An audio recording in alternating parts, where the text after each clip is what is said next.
Southman, written by Douglas Taylor. Prologue. The water gave me back.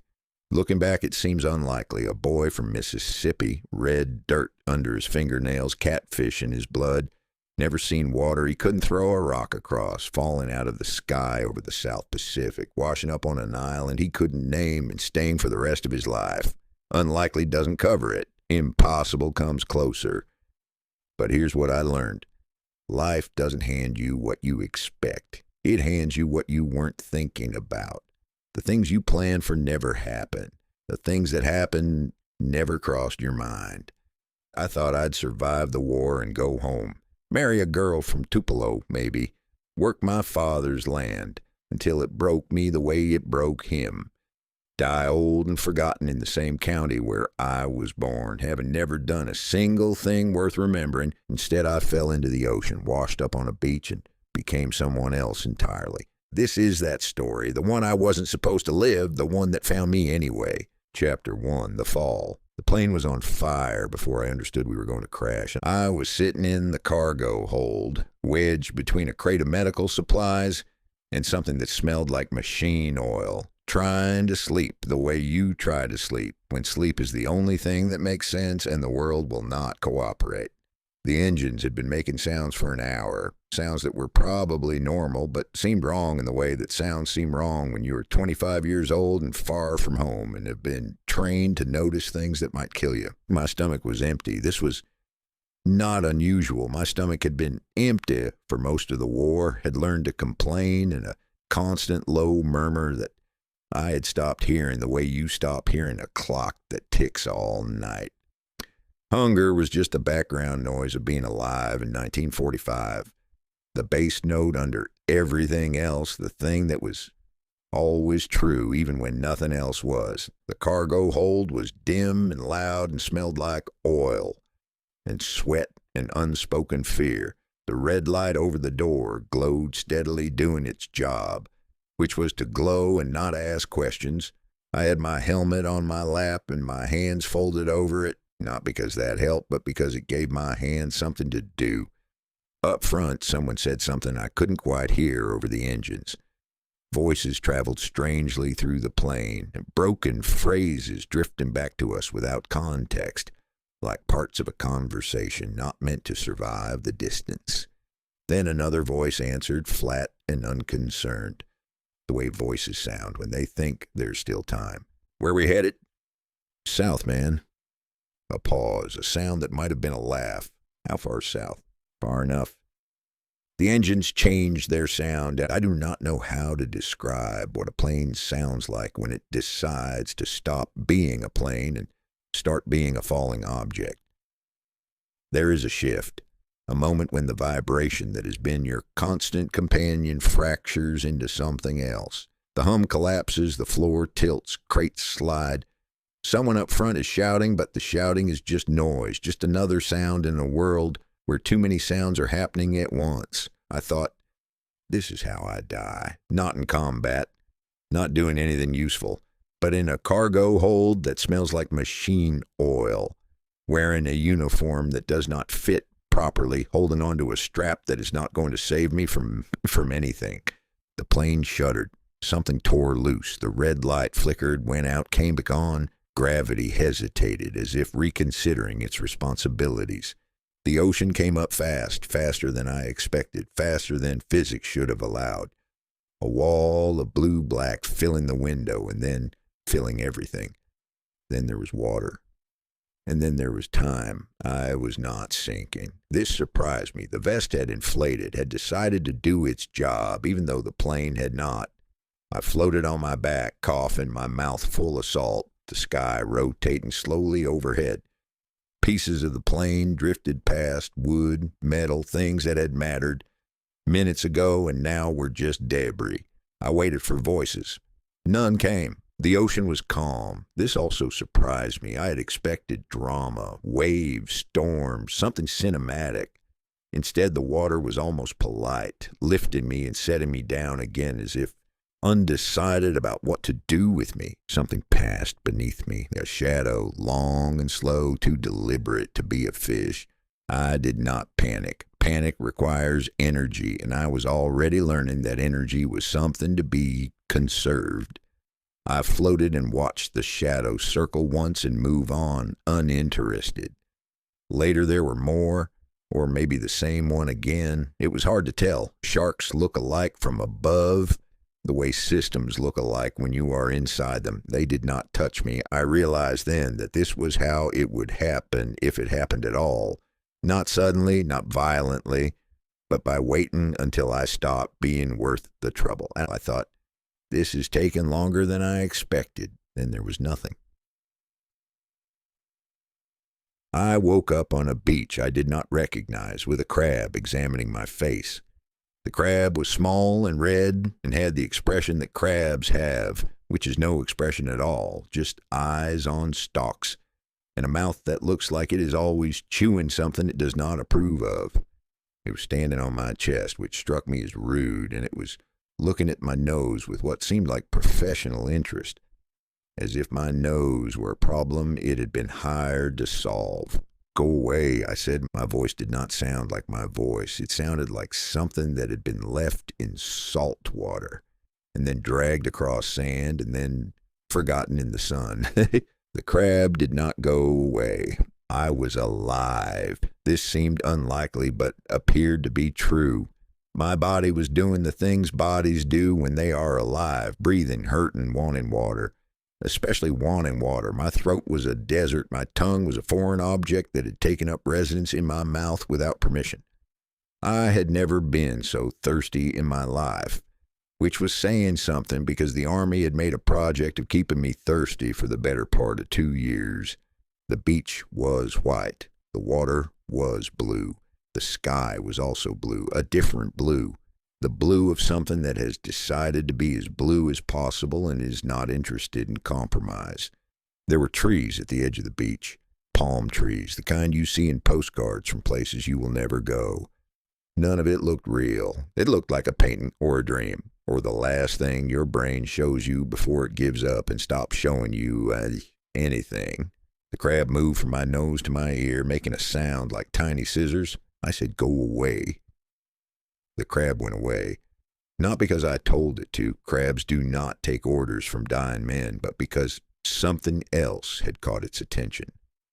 A person, a woman, stood at the edge of the beach watching me. I tried to sit up. I failed. I tried again. I failed again. The third time I managed something that was not quite sitting, but was no longer lying down.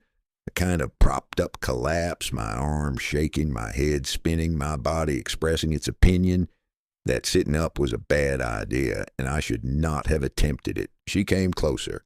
She was young, maybe my age, maybe younger.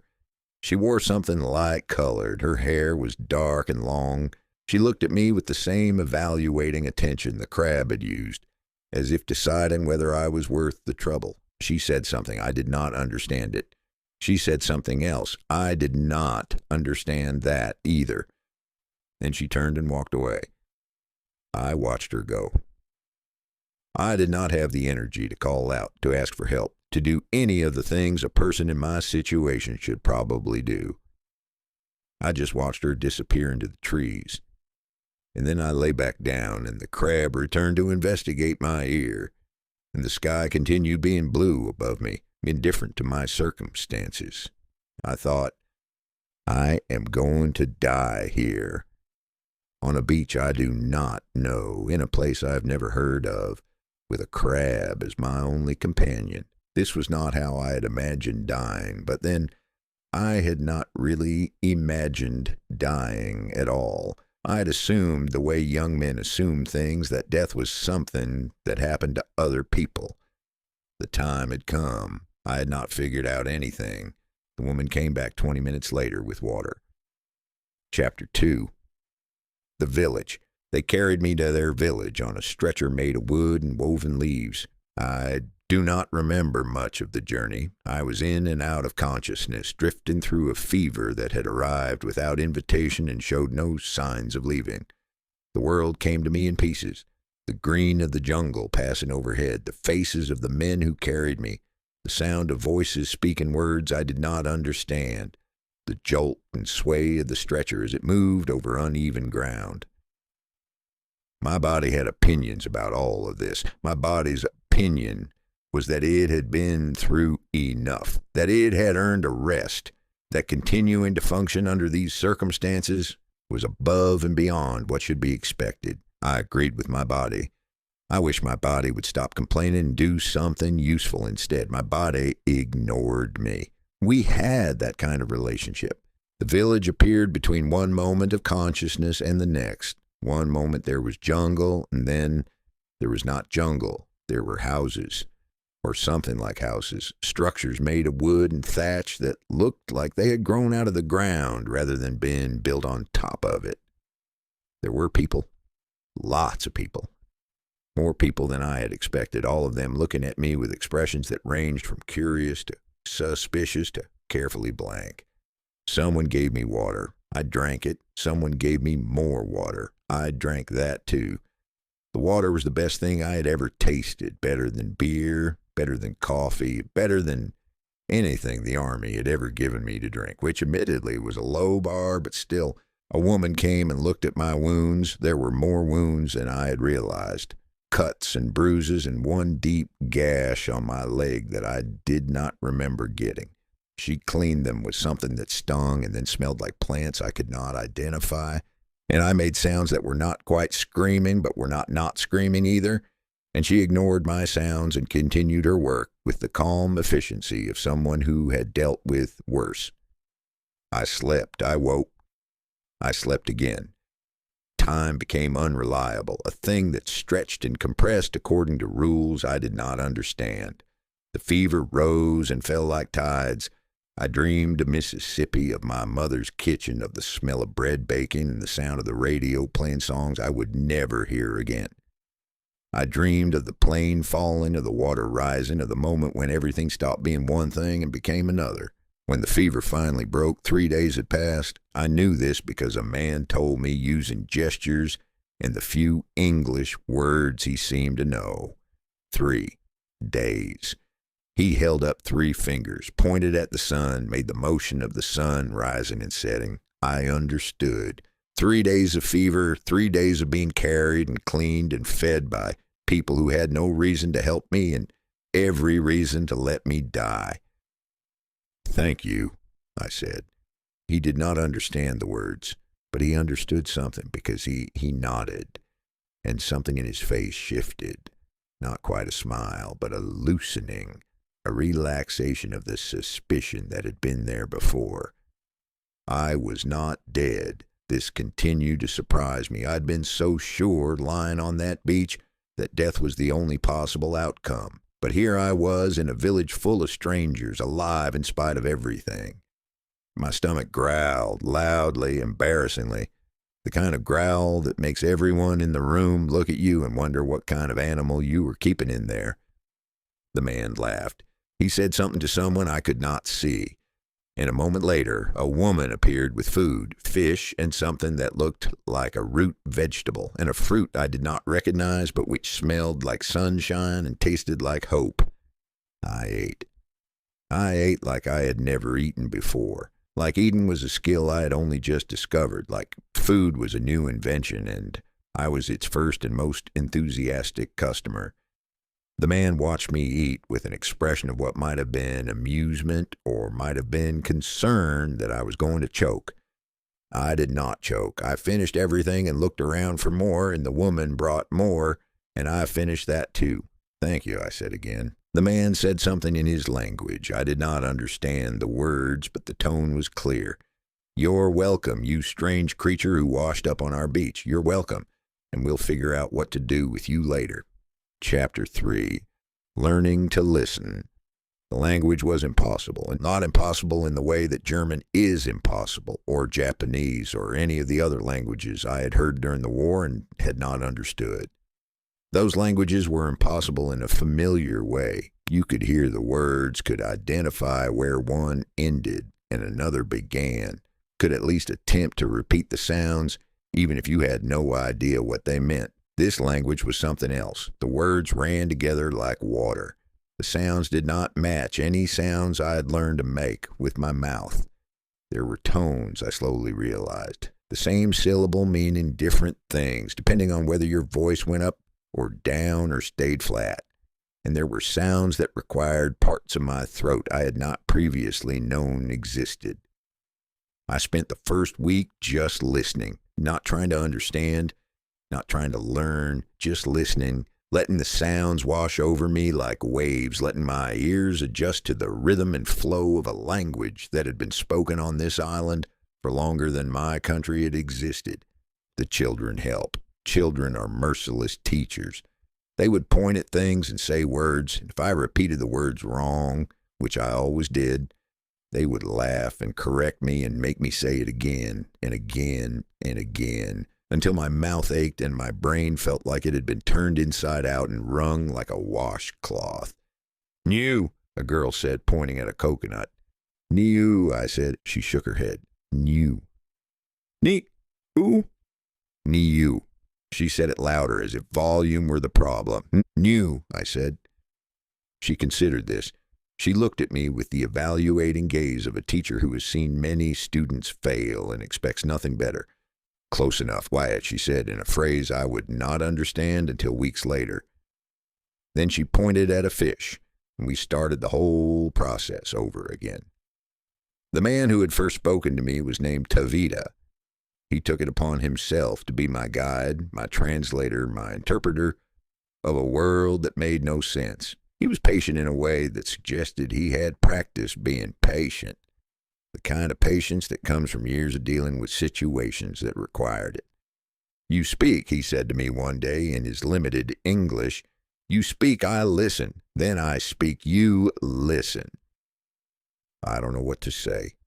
Say anything. Say words.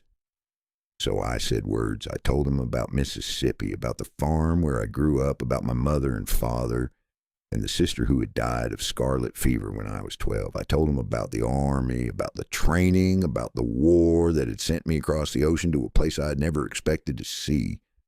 I told him about the plane, about the crash, about the beach, and the crab that had examined my nose. He listened. He did not understand most of it. I could see the incomprehension in his face when I used words he did not know, which was most words. But he listened anyway, and when I was done, he spoke. He spoke about the island, about its history, its people, its place in the world. He spoke about fishing and farming and the seasons that governed everything. He spoke about his family, his children, his wife who had died 2 years ago and whom he still spoke to sometimes in the evenings. When he thought no one was listening, I did not understand most of it, but I listened anyway.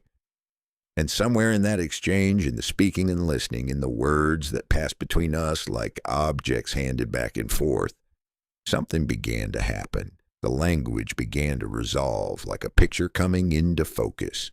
Individual words emerged from the stream of sound. Meanings attached themselves to sounds. The impossible became merely very difficult. "Tavita," I said one evening about a month after I had arrived. "How do you say thank you?" He told me. I repeated it. He corrected my pronunciation. I repeated it again. "Better," he said. "Again." I said it again and again. And on the 5th try, something shifted. The words stopped being a sound I was making and started being a thing I was saying, a meaning I was expressing, a thought I was communicating. "Good," Tavita said. And he smiled, a real smile, the first I had seen from him. "You are learning." Chapter 4, The Gift from the Sea. They gave me a name on the 43rd day, and I know it was the 43rd day because I had been counting, scratching marks on a piece of wood, one for each sunrise, the way prisoners do. I was not a prisoner. They made that clear in words and gestures, and the freedom they gave me to come and go. But I was not a prisoner either. I was something else, something they did not have a word for, something that had washed up on their beach and needed to be dealt with. The naming ceremony happened at sunset. The whole village gathered in the clearing at the center of the settlement, and there was food and drink and a fire that sent sparks spiraling up into the darkening sky. I stood where they told me to stand and did what they told me to do and understood approximately 1 word in 10, which was an improvement over the 1 word in 100 I had started with. Tua, the village leader, spoke first. He was old. How old I could not tell, but old in the way that some people are old, where age has become a kind of authority, a weight that presses down on everything around them. He spoke for a long time, and the village listened, and I listened too, catching fragments of meaning here and there, piecing together something like understanding. He was talking about me, I realized, about where I had come from, about how I had arrived, about what my presence meant. He was talking about the ocean, about the things it brings, fish and driftwood, and sometimes, rarely, people. He was talking about gifts, about obligations, about what it means to receive something you did not ask for. Then he turned to me and said a word I did not understand. Tweena, he said, and he said it again. Tweena. The village repeated it. Tweena. The word moved through the crowd like a wave, like something alive, like a thing that had been waiting to be spoken and was glad to finally exist. What does it mean? I asked Evita later, after the ceremony was over and the food had been eaten and the fire had burned down to embers. Gift from the sea, he said. You are Tweena, gift from the sea. I thought about this. I thought about the ocean that had tried to kill me and then had deposited me on this beach like something no longer wanted. I thought about the plane and the crash and the long fall from the sky. I thought about the life I had left behind, the life that thought I was dead, that had probably already mourned me and moved on. I'm not much of a gift, I said. Tavita shrugged, a gesture that seemed universal. That meant the same thing here as it meant in Mississippi. The sea gives what it gives, he said. We do not choose. We only receive. I saw her again that night. The woman from the beach, the one who had found me, who had looked at me like a problem to be solved, who had walked away and come back with water that had saved my life. I had seen her around the village in the weeks since, glimpses, brief sightings, moments when I would look up and she would be there and then would not be there. She was standing at the edge of the clearing, watching the embers of the fire, her face lit by the fading orange glow. I walked over to her, which took more courage than it should have, which required me to ignore the pounding of my heart and the certainty that I was about to do something embarrassing. Thank you, I said. The words I had practiced with Tavita. The words I could now say correctly, or at least correctly enough, for the water on the beach. She looked at me, her eyes were dark, and her expression was unreadable, and I could not tell if she understood what I was saying or if she was just waiting for me to stop making sounds at her. You were dying, she said. Her English was better than I expected, not perfect, accented, hesitant, but understandable. She had been listening, I realized, all those weeks while I was learning to speak her language. She had been learning to speak mine. I was dying. You saved me. I brought water. The water saved you. I was just... She made a gesture with her hand, a gesture I did not understand. I was just the one who carried it. Still, thank you. She nodded. She did not smile. I would learn later that her smiles were rare, were things she gave out carefully, were not to be expected or demanded, but something in her face softened. Something shifted. You have a name now, she said. Tweena. Yes. Gift from the sea. Do you like it? I thought about it. Did I like it? I had not considered whether liking was relevant. The name had been given. The name was mine now. What did liking have to do with anything? I don't know, I said. It's strange. Being named by someone else. Being given a new word for yourself. All names are given by someone else. No one names themselves. I suppose that's true. It is true. Facts do not require supposing. They just are. I laughed. I could not help it. The firmness of her statement, the certainty with which she corrected me, the way she looked at me, like I was slightly slow but not beyond hope. What's your name? I asked. Leah. Leah. I said it carefully, trying to get the sounds right, trying to give her name the same respect she had given mine. What does it mean? It means Leia. Not all names mean something. Some names are just names. Oh, but if you want a meaning. She paused.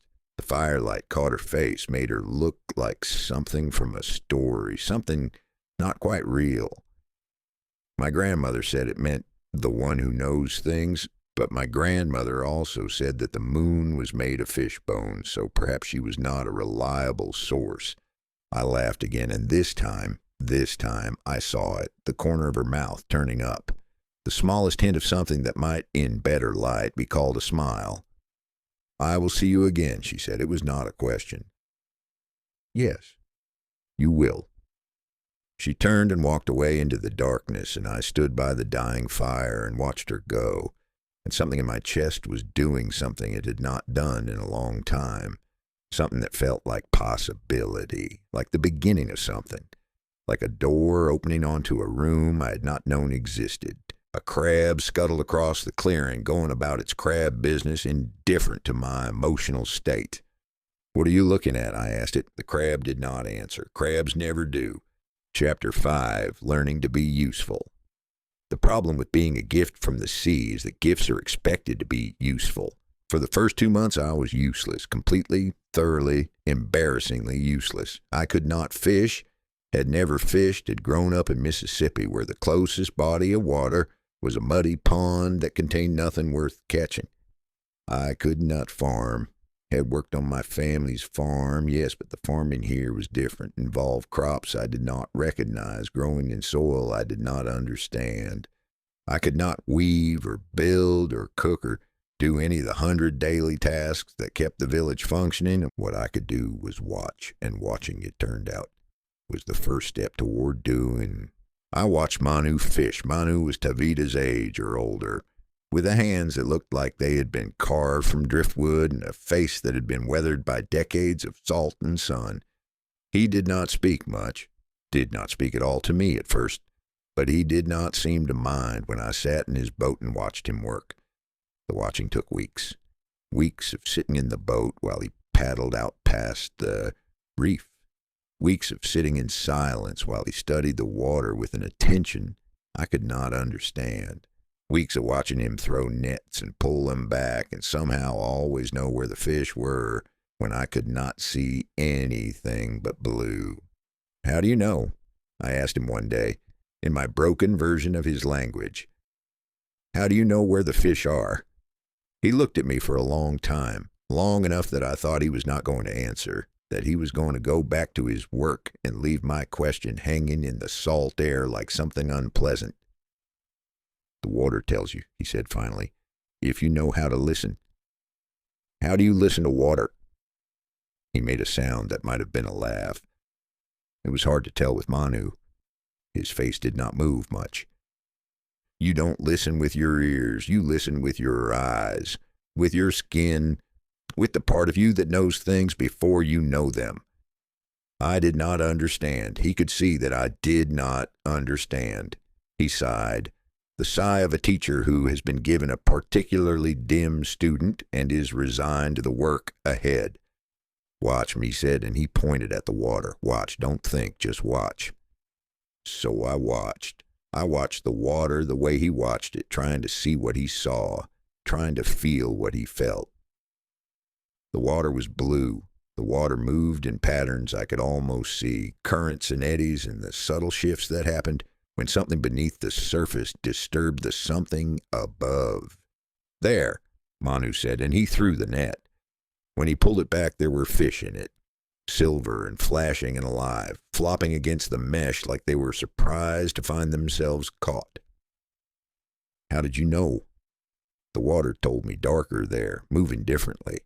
The fish are always doing something to the water, and the water's always telling you about it. You just have to learn to hear. I did not learn to hear. Not that day, not that week, not for months. But I learned to try. I learned to sit in the boat and watch the water and not think, to let my eyes go soft and my mind go quiet, to be present with the sea in a way I had never been present with anything. And one day, much later, after many failures and much frustration, I saw it. the subtle change in color, the slight difference in movement, the place where the fish were hiding. There, I said, and I pointed. Manu threw the net. When he pulled it back, there were fish in it. He looked at me. His face still did not move much. But something in his eyes changed. A warming, a recognition, the look of a teacher who has finally seen a student understand something important. Good, he said again. Chapter 6, The Rhythm of Days. The days began to have a rhythm. Wake before dawn, eat something quick, fruit, leftover fish, whatever was available. Go to the water. Fish until the sun was high. Come back. Help with whatever needed helping with. Eat again. Rest during the hottest part of the day when only fools and chickens moved around. Work again in the afternoon. Eat again in the evening. Sleep. It was not complicated. It was not exciting. It was not the life I had imagined when I was young and thought that life was something you imagined rather than something you lived, but it was alive.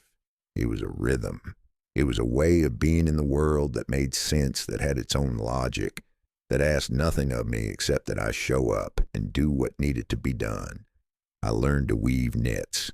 This took months and many failures, and one memorable incident where I somehow wove my own hand into the mesh and had to be cut free by a child who thought this was the funniest thing she had ever seen. The nets I made were not beautiful. They were lumpy and uneven and looked like something a drunk spider might produce. But they held fish, and holding fish was the point. I learned to climb the coconut palms. This also took months and also involved many failures and also resulted in injuries that the village healer treated with an expression that suggested she was running out of patience with my inability to stay in one piece. But eventually I could climb, could reach the top where the coconuts hung in their clusters, could bring them down without falling myself. I learned to cook. This was harder than fishing or climbing because cooking involved fire and timing and 100 small decisions that the women of the village made without thinking, but that left me paralyzed with uncertainty. Is it done? Is it too done? Should I add more of this? Less of that? The first meal I cooked by myself was edible, but barely. The second was worse. The third was somehow served raw on the inside and burnt on the outside. A feat of culinary physics I still do not understand, but I kept trying. That was the thing about this life. There was always tomorrow, always another chance to get it right. Always another fish to catch, another net to mend, another meal to attempt. The rhythm of days was forgiving in a way that the Army had never been, that America had never been. Here, failure was just something that happened on the way to success. Here, you got up and tried again. My body changed. I'd been skinny when I arrived, war skinny, the kind of skinny that comes from not enough food and too much fear. Now I was lean, the kind of lean that comes from work and sun and eating fish every day. My skin had darkened, my hands had calloused. I looked in the still water of the lagoon one morning and did not recognize myself. The person looking back at me was someone else, someone who belonged here, someone who had been shaped by this place the way water shapes stone. "You look like one of us," Leia said one day. We were sitting on the beach watching the sunset, which had become a habit. Not every day, but often enough that the absence was notable when it did not happen. We talked sometimes. Other times we just sat and watched the sky do its thing, the colors bleeding into each other, the sun disappearing like a coin into a slot. "I don't feel like one of you," I said. "Why not?" "Because I'm not. I came from somewhere else. I speak your language badly. I make mistakes constantly. I'm still learning things that children here know without thinking. Children learn too. They make mistakes. They speak badly at first." She picked up a shell and turned it over in her hands, examining it. "Everyone starts as an outsider to life. Everyone has to learn. You are just learning later than most." That's a generous way to look at it. It's the true way to look at it. Facts do not require generosity. They just are. I was starting to understand that this was how she saw the world, in facts and truths, in things that were or were not. There was a clarity to it that I found both intimidating and comforting. She did not waste time on politeness, on softening, on the social cushioning that I had grown up with. She said what she meant and meant what she said and expected the same from everyone else. A bird landed on the sand nearby and began poking at something it had found. A crab emerged from its hole, saw the bird, and retreated with what seemed like irritation. The bird did not notice or did not care. Birds and crabs have their own concerns. Do you want to go back? Leah asked. Back where? To where you came from, America, Mississippi. She said Mississippi carefully, the way I had said her language's words carefully, trying to get the sounds right. Do you want to go back there? I thought about it. Really thought about it in a way I'd been avoiding thinking about it for months. Did I want to go back? To Mississippi, to America, to the life I had left, to my family who thought I was dead, to a country that had moved on without me, to a world I no longer understood and that no longer understood me? No, I said, I don't think I do. Why not? Because there's nothing there for me anymore, because everyone I knew thinks I'm dead, because I stopped, tried to find the words, because I like who I'm becoming here. I didn't like who I was before. Leah nodded. She did not say anything, did not offer comfort or encouragement or any of the things a different person might have offered.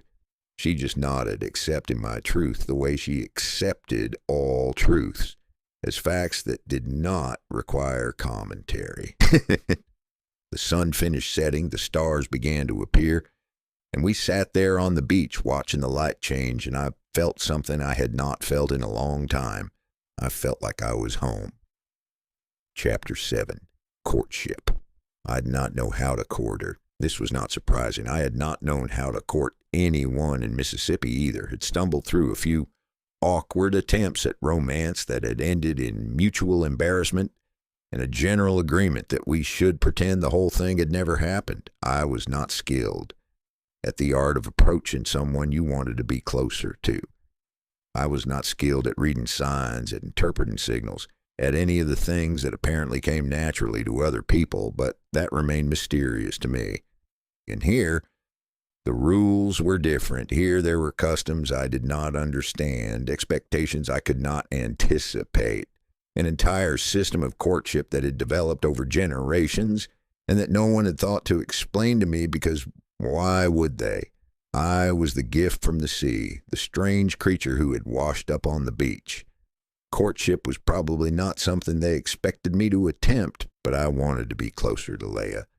This was the simple fact at the center of everything. I wanted to see her more often, wanted to talk to her more, wanted to be in her presence in a way that went beyond the casual encounters we had been having. I wanted, though I did not have words for it yet, not even in English, something more. Tavita was the one who helped me. You look at her, he said one day, without preamble. We are mending nets, which was a task that could be done in silence, but that often led to conversation, the rhythm of the work loosening the tongue. Look at who? Leah. You look at her when she walks past. You look at her when she's not looking at you. You look at her the way men look at women. They want to know better. I felt my face heat up, blushing, which was embarrassing and also apparently universal.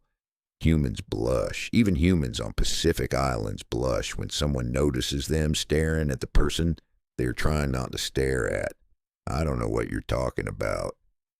Yes, you do, and I am not judging. She is worth looking at. She's also worth approaching if that is what you want. I don't know how. The rules here, I don't understand them. Tavita set down his net and looked at me with the patient expression of someone explaining something to a child. The rules are simple. You show interest. You show respect. You show that you are a person worth considering. You bring gifts, not expensive gifts, but thoughtful ones. You spend time with her family.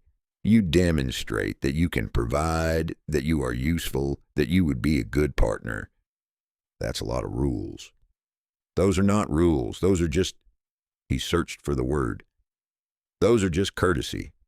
The rules are different. The rules are, do not touch her without permission. Do not be alone with her in a way that compromises her reputation. Do not make promises you cannot keep. Do not lie.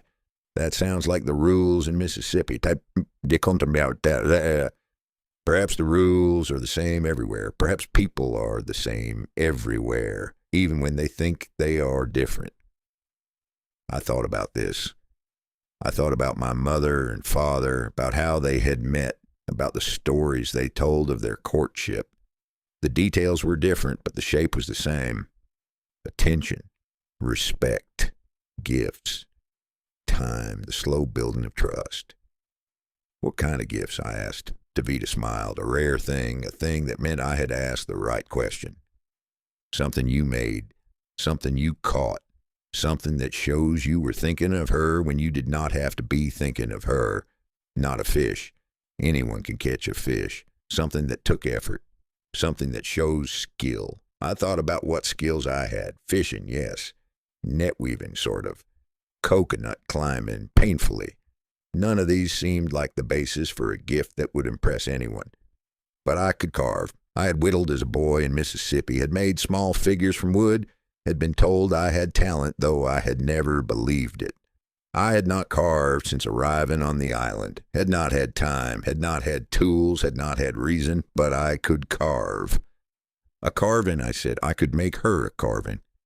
Davita nodded. Good, what will you carve? I didn't know, but I would figure it out. That was the thing about this place. You figured things out as you went. You made mistakes and learned from them and tried again. You did your best with what you had. Next morning, I found a piece of driftwood on the beach. It was smooth and pale, worn by the sea into something that almost had a shape already, that seemed to be waiting for someone to finish what the water had started. I did not know what I was making until I made it. The knife moved and the wood responded, and slowly over the course of several weeks a shape emerged, a bird in flight, wings extended, caught in the moment between one place and another. It was not perfect. The proportions were slightly wrong, and one wing was longer than the other, but it was a bird. It was something I had made with my own hands. I gave it to Leah on a Thursday evening when the sunset was particularly spectacular, and I had run out of excuses to wait any longer. I made this, I said, and held it out to her. For you. She took it. She examined it with the same careful attention she gave to everything, turning it over in her hands, studying it from different angles. Her face gave nothing away. It's a bird, she said. Yes. You made it? Yes. Why? Because I wanted to give you something I made, something that showed. I stopped. The words were hard to find, even in English, even in my own head. Something that showed I think about you. She looked at the bird. She looked at me. She looked back at the bird. It's not very good, she said. My heart sank. The bird was not very good. It was true. I had said as much to myself while making it. But hearing her say it was different, was worse, was the confirmation of a fear I had been carrying. But, she continued, you made it. You spent time on it. You thought about me while your hands were busy with something else. She closed her fingers around the bird, holding it tight. That is worth more than skill. She did not smile, but something in her eyes changed, a warming, a softening, a look that I had not seen before and that I would come to recognize over the years as her version of happiness. Thank you, she said. Tweena. It was the first time she had called me by my island name. It meant something. I did not know exactly what it meant, but I knew it meant something. The sun set, the stars came out. And somewhere in the village, a dog barked at something only dogs can see, and a chicken complained about something only chickens care about. And the world went on turning, indifferent to the small dramas of the people who lived on it. Chapter 8. Permission. 6 months after I gave Leah the bird, I asked Tua for permission to marry her. This was how it was done. You did not ask the woman first, or rather, you did, but informally, carefully in ways that could be denied if necessary. You asked the family, you asked the leader, you asked the people whose approval mattered, and you hoped that when you asked, the answer would be yes. I was terrified. This seems excessive in retrospect. What was the worst that could happen? They would say no, and I would be sad, and life would continue. But in the moment, standing before Tua in the clearing where the naming ceremony had happened a year and a half ago, I was more frightened than I had been in the plane, more frightened than I had been in the war. The plane and the war could only kill me. This could break my heart. Tua was sitting on a mat, as he always did, with the stillness that old people sometimes have, the stillness that comes from having moved enough in your life that you no longer need to prove anything.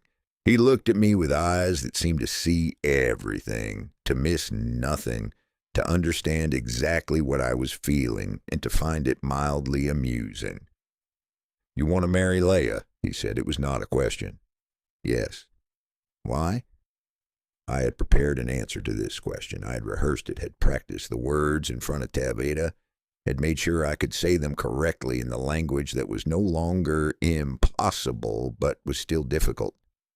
Because she is wise and strong, and she makes me want to be better than I am.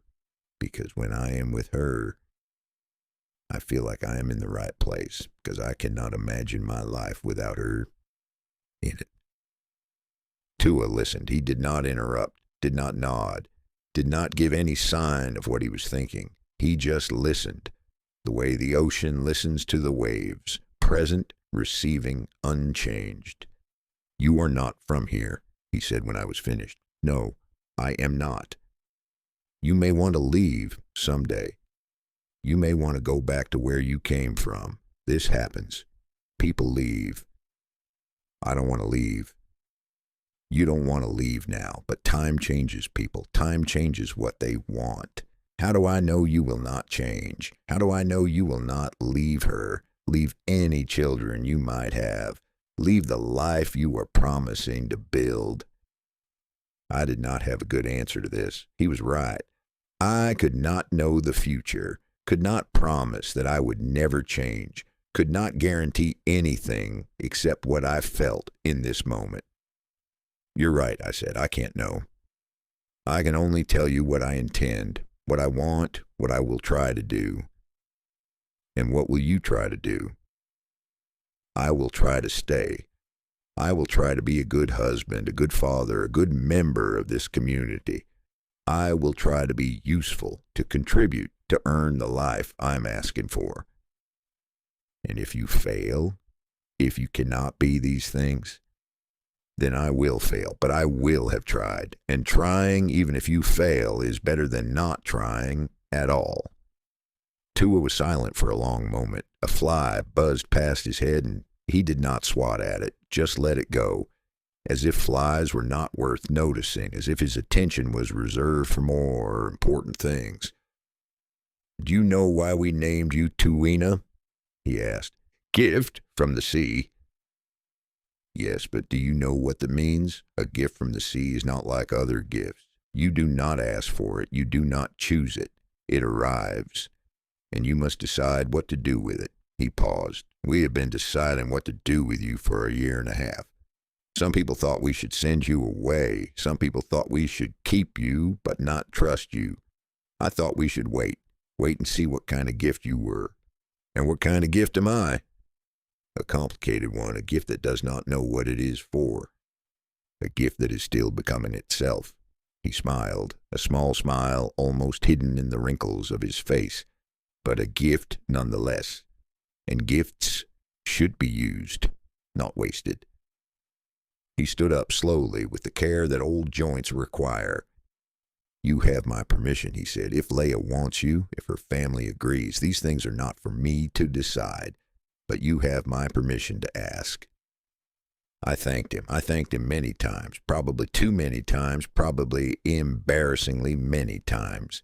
He accepted my thanks with the patience he seemed to have for everything, and then he walked away, and I was left alone in the clearing with my racing heart and my sweating palms and the knowledge that I had passed one test and still had more to face.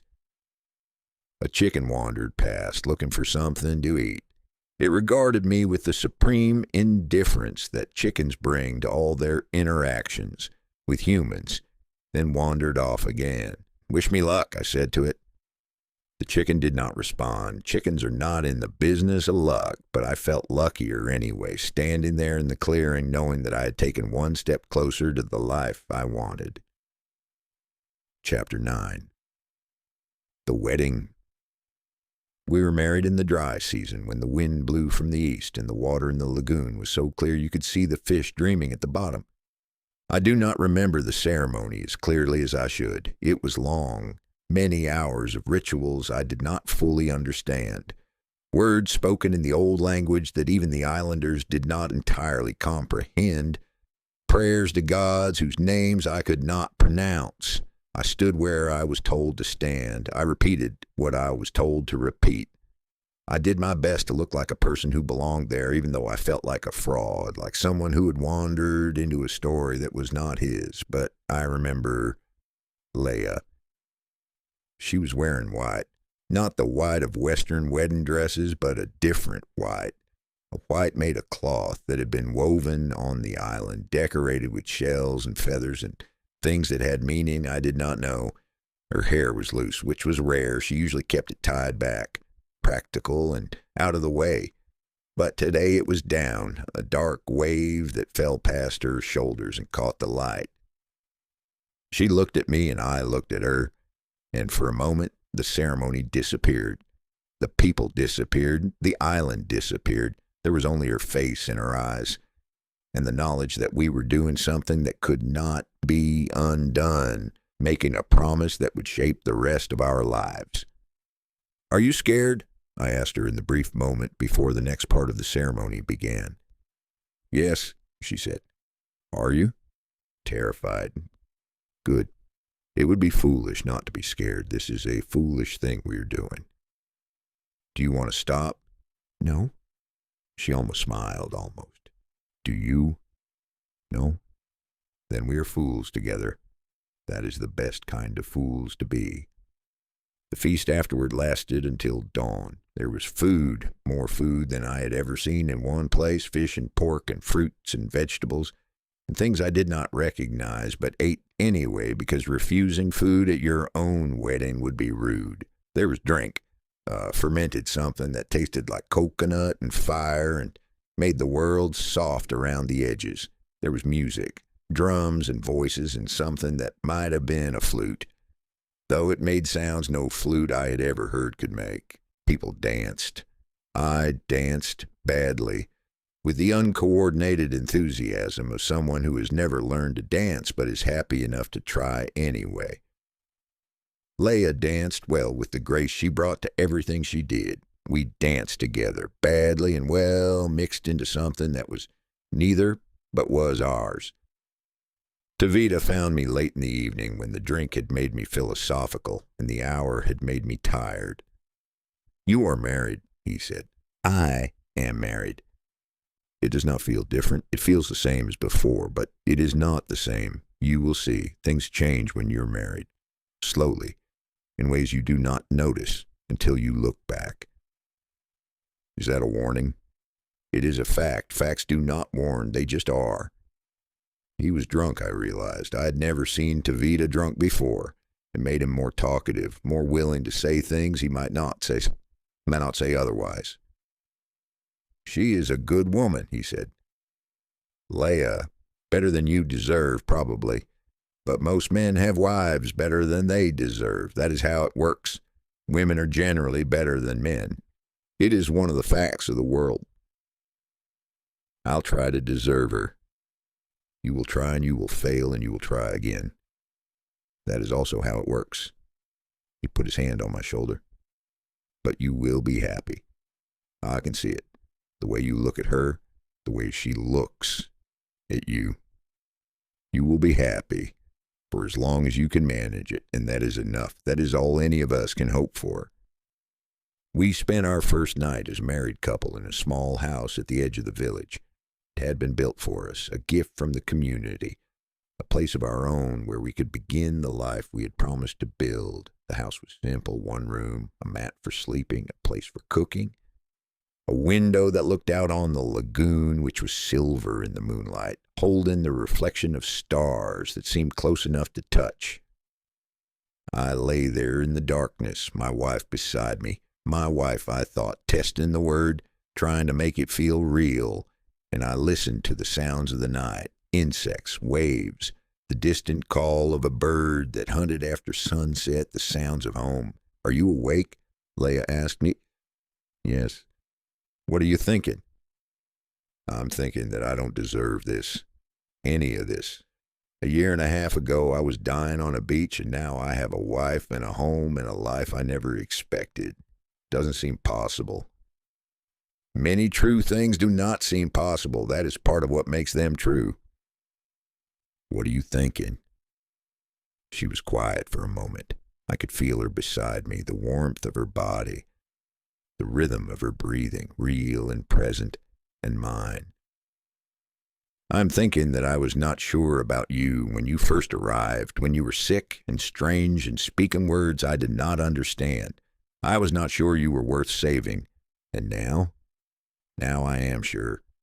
She turned toward me, and I could feel her eyes on my face even in the darkness. "Now I am sure that saving you was the right choice, and marrying you was the right choice, and whatever comes next will be the right choice because we will make it together."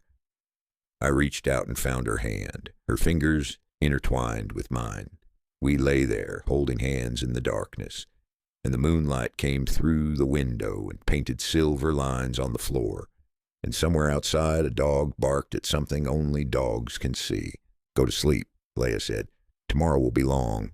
Tomorrow we have to start being married." "Is that hard?" "Everything worth doing's hard. Go to sleep."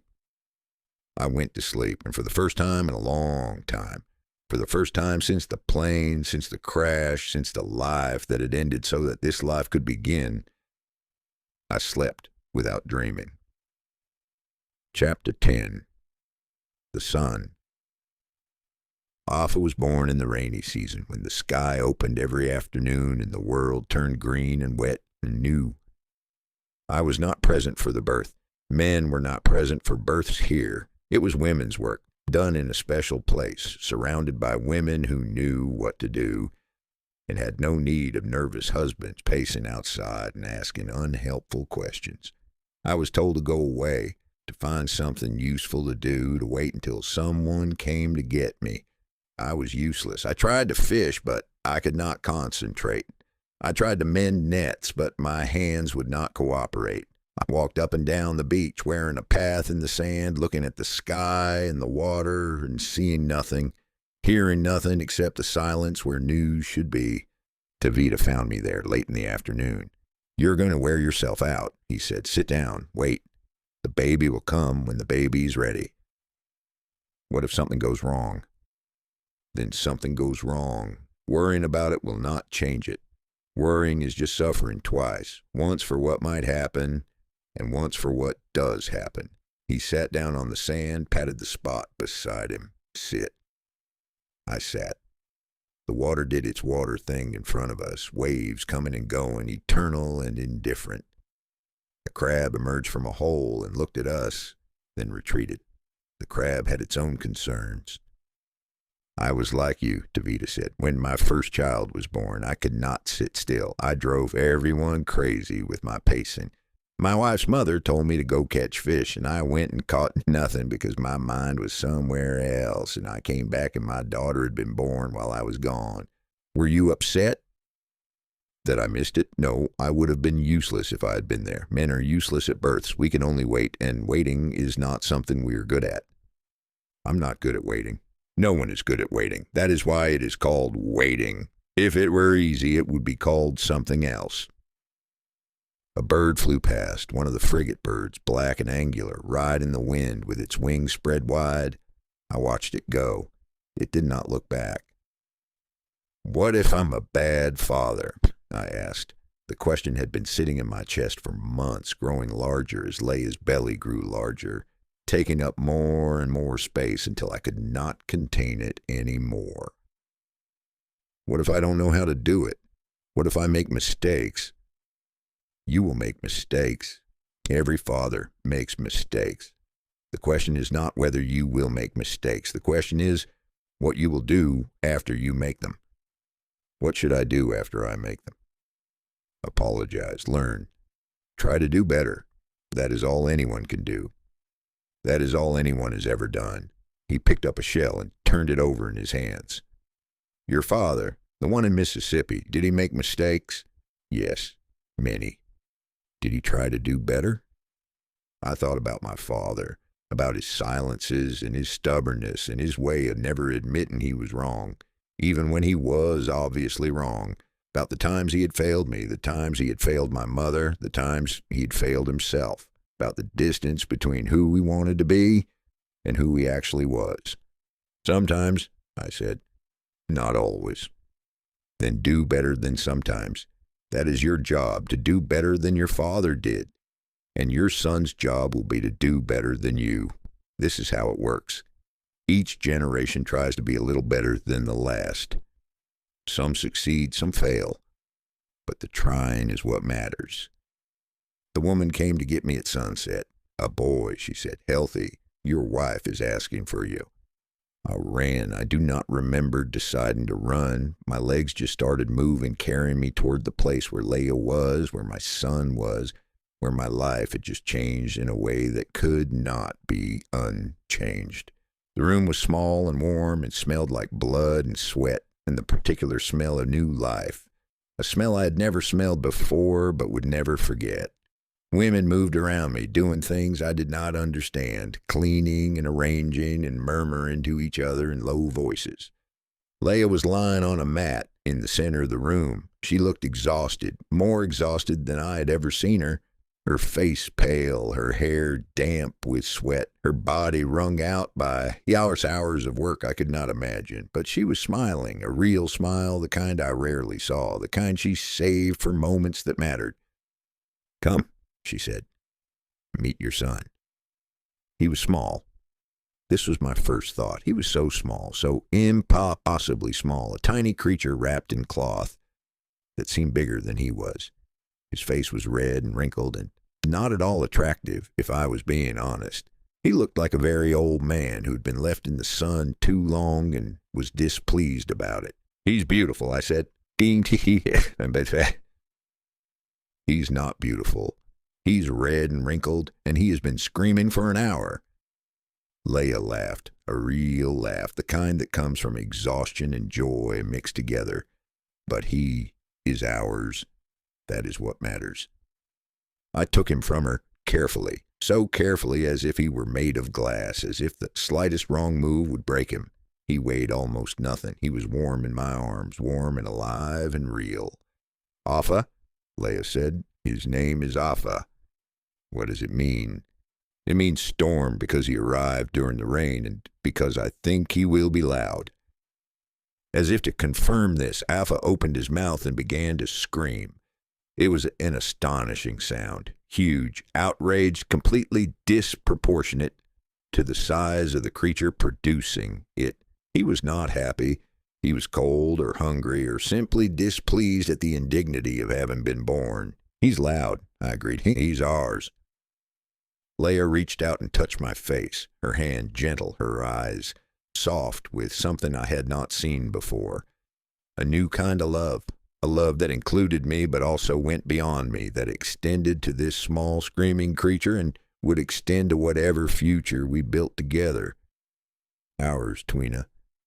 Whatever comes. I held my son and my wife touched my face, and outside the rain was falling, turning the world green and wet and new. And I thought, this is it. This is the life I was meant to find. This is where I belong. A gecko on the wall caught a moth, its jaws closing with a small, crisp sound. Life went on. It always does. Welcome to the world, Afa, I said. Afa screamed in response. He had opinions already. He would have opinions his whole life. Loud ones, passionate ones, opinions that could be heard from across the village. But that night, in that room with the rain falling outside and my wife beside me and my son in my arms, I did not know what was coming. I only knew what I had. And what I had was enough. It was more than enough. It was everything. Chapter 11. I stopped waiting. For 2.5 years, I had been waiting without knowing I was waiting. This is the kind of thing you only understand in retrospect. At the time, I was just living, learning the language, learning to fish, learning to be a husband and then a father. Days accumulated into weeks, weeks into months, and I was present for all of them, doing the things that needed doing, being where I needed to be. But underneath all that presence was an absence, a part of me that had never fully arrived, that was still looking toward the horizon, still expecting something to change. Waiting is a sneaky thing.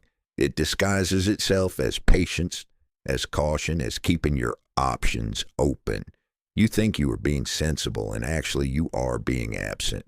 You're holding part of yourself back, saving it for something that might happen later, and meanwhile the present is going by, and you are not fully in it. I did not know this until the moment it stopped. Afa was 6 months old. He had grown from that red, furious creature into something rounder and calmer, a baby who smiled and grasped and made sounds that were not yet language, but were clearly communication. He had his mother's eyes, dark and deep, already seeming to see more than they should. He had my nose, which Leah said was unfortunate, but could not be helped. The morning was ordinary. The sun rose, as it always did, painting the lagoon in pinks and golds that I had seen 1,000 times and would see 1,000 more. Leah was already awake, already beginning the day's work, moving through the house with the efficiency of someone who has done the same tasks so many times they no longer require thought. Afa was making small noises in his basket, the sounds of someone waking up and discovering that the world is still here. And I lay there in the gray light before the sun fully rose, and I thought, this is it. This is my life. There is no other. The thought was simple. It was not profound, not philosophical, not the result of deep meditation or careful analysis. It was just a recognition of something that had been true for a long time, but that I had not allowed myself to see. I was not going back. America was a story I told sometimes, a memory I carried, a past that had happened to someone who no longer existed. The man who had boarded that transport plane in 1945, the man who had expected to survive the war and return home and live whatever life was waiting for him, that man had died in the water.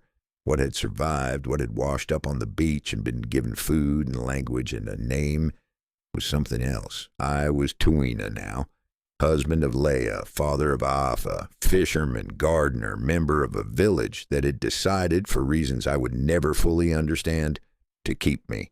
The waiting was over. I told Leah that evening, sitting on the beach that had become our place. The sun was setting. Of course it was setting. It was always setting in these moments. And Afa was in her arms, sleeping the boneless sleep of the very young.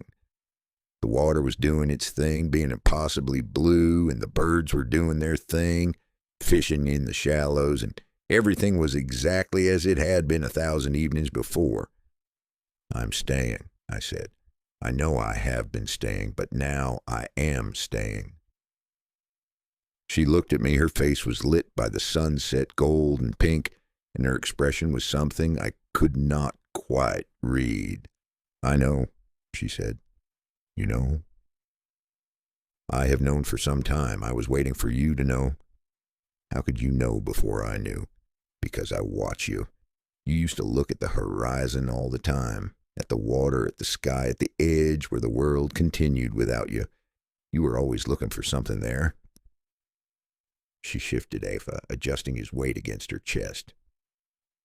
And then you stopped, a few months ago, maybe longer. You stopped looking at the horizon. You started looking at what was here, at me, at Afa, at the village. I did not notice I was doing it. That is how such things work. You do not decide to stop looking. You just stop. And then later, you notice that you stopped. That is when you know it is real. I thought about this. She was right. I had been looking at the horizon for years without knowing that I was looking, waiting for something to appear, some rescue or signal or sign that would change everything. And then, without deciding to, I had stopped. I choose this, I said. This life. You and Afa and this island. I choose it. Good. She smiled, and the smile had the same warmth it had always had. The warmth that had drawn me to her in the beginning. Keep choosing it. Every day. That is how it stays chosen. This is what no one tells you about commitment. It is not a single decision. It is 1,000 decisions made over and over every day. You choose once and then you choose again. And then you keep choosing until the choosing becomes habit and the habit becomes who you are. The people who stay together are not the people who feel love continuously.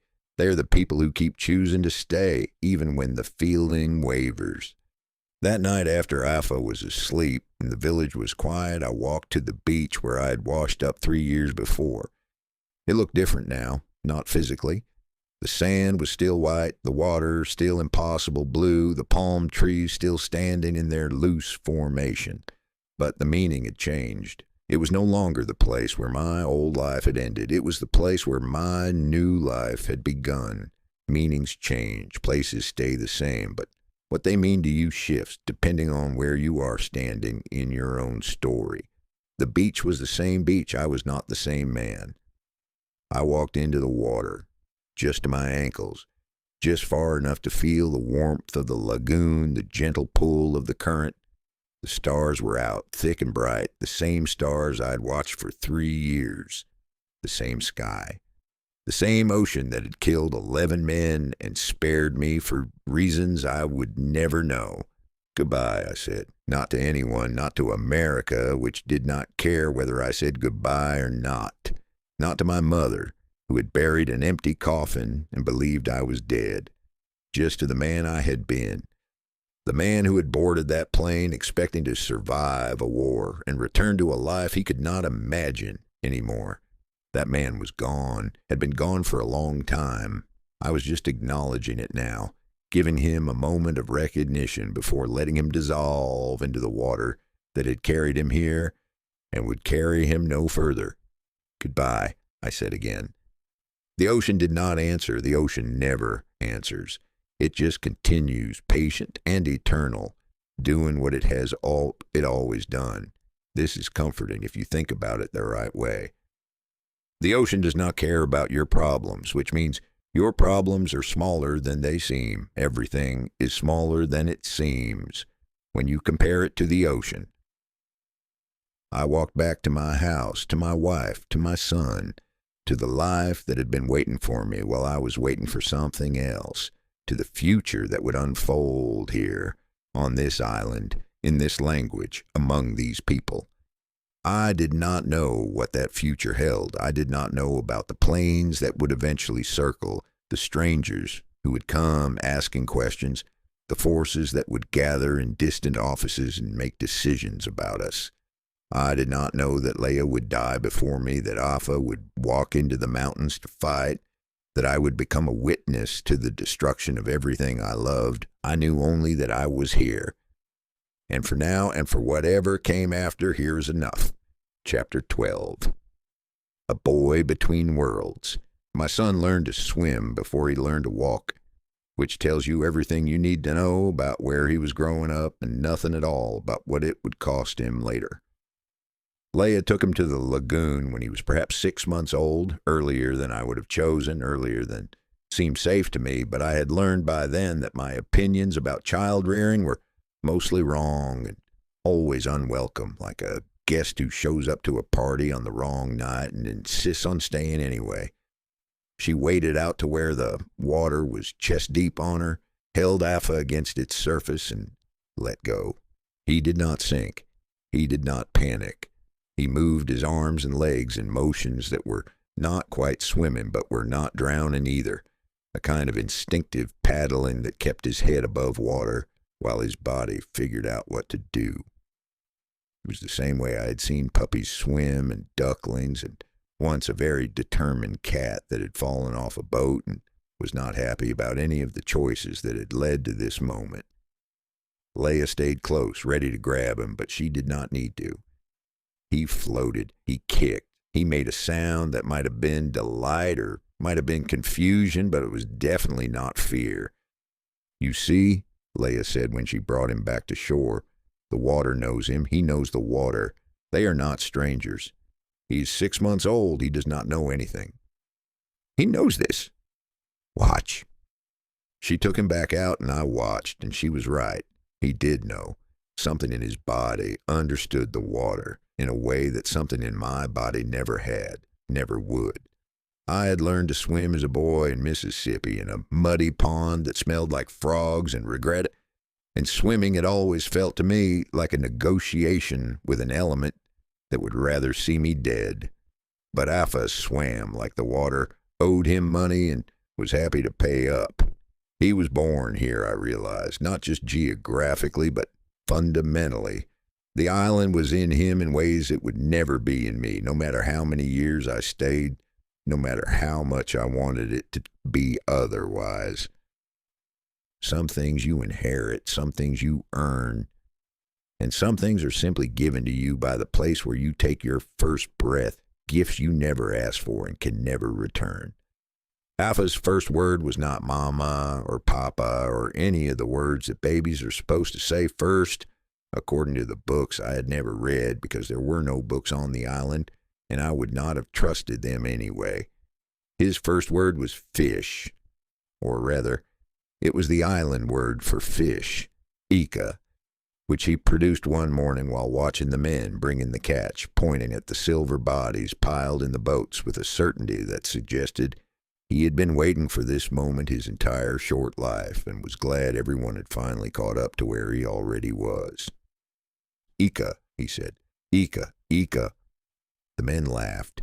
Manu picked up a parrotfish, blue and green and pink, the colors of a sunset that had gotten confused about its job and decided to become a fish instead, and held it out to Afa, who grabbed at it with both hands, delighted, as if he had been given exactly what he wanted. "Fisherman," Manu said. "This one will be a fisherman. Look at how he holds it." "He's 1 year old," I said. "He holds everything that way. He held a coconut that way yesterday. He held my finger that way this morning, and I can assure you my finger is not a fish." "No, watch. He holds it like it matters, like he knows what it is for." I watched. Alpha was examining the fish with an intensity that did seem unusual, turning it over in his small hands, looking at the scales, the fins, the eyes that stared at nothing because they had been staring at nothing for several hours now and were committed to the bit. He was not just holding it, he was studying it the way a banker studies a contract or a lover studies a face. "Ika," he said again with satisfaction, and then he tried to put it in his mouth, which ruined the moment somewhat, but did not diminish Manu's conviction that a fisherman had been born. Children put everything in their mouths.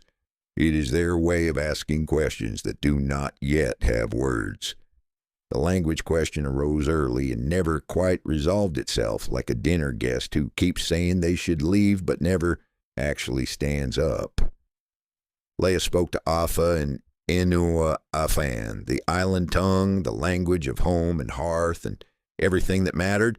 I spoke to him in English, not from any principled decision, but because I could not help it, because despite years of immersion, my thoughts still formed first in the language I had grown up with, and speaking to my son in anything other than my native tongue felt like lying.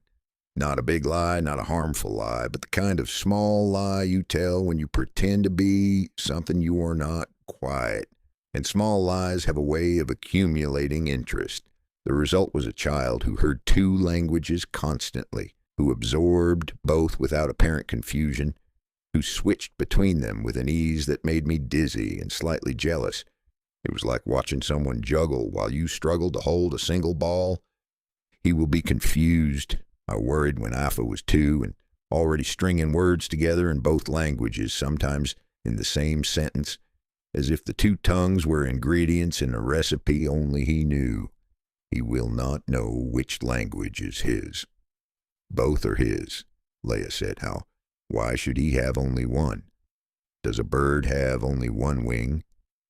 Birds have two wings because physics requires it. Language is not physics. Language is breath. Breath is wind. Wind is physics. You see, everything connects if you follow it far enough. I was not sure this argument held water, but I had learned that arguing with Leah about language was like arguing with the ocean about waves. The ocean was going to do what it did, and your opinion on the matter was not going to change anything except your blood pressure.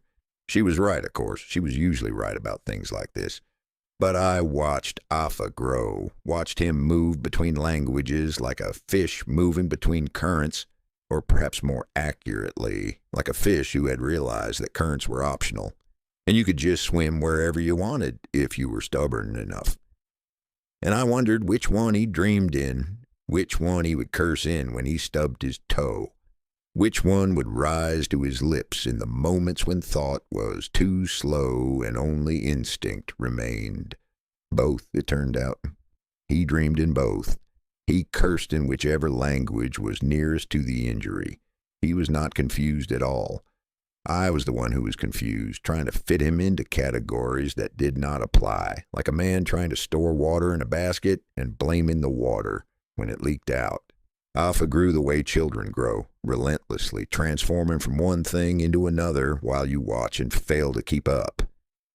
It's the only magic that actually exists, the only real transubstantiation. A baby becomes a toddler, becomes a child, becomes a person, and you stand there with your mouth open, wondering where the time went and whether you were paying attention during the important parts. The baby became a toddler, the toddler became a child, and each stage brought new surprises, new capabilities, new moments when I looked at this person I'd helped create and thought, who are you? Where did you come from? How did you learn to do that? I was there for all of it, and I still did not understand how any of it worked.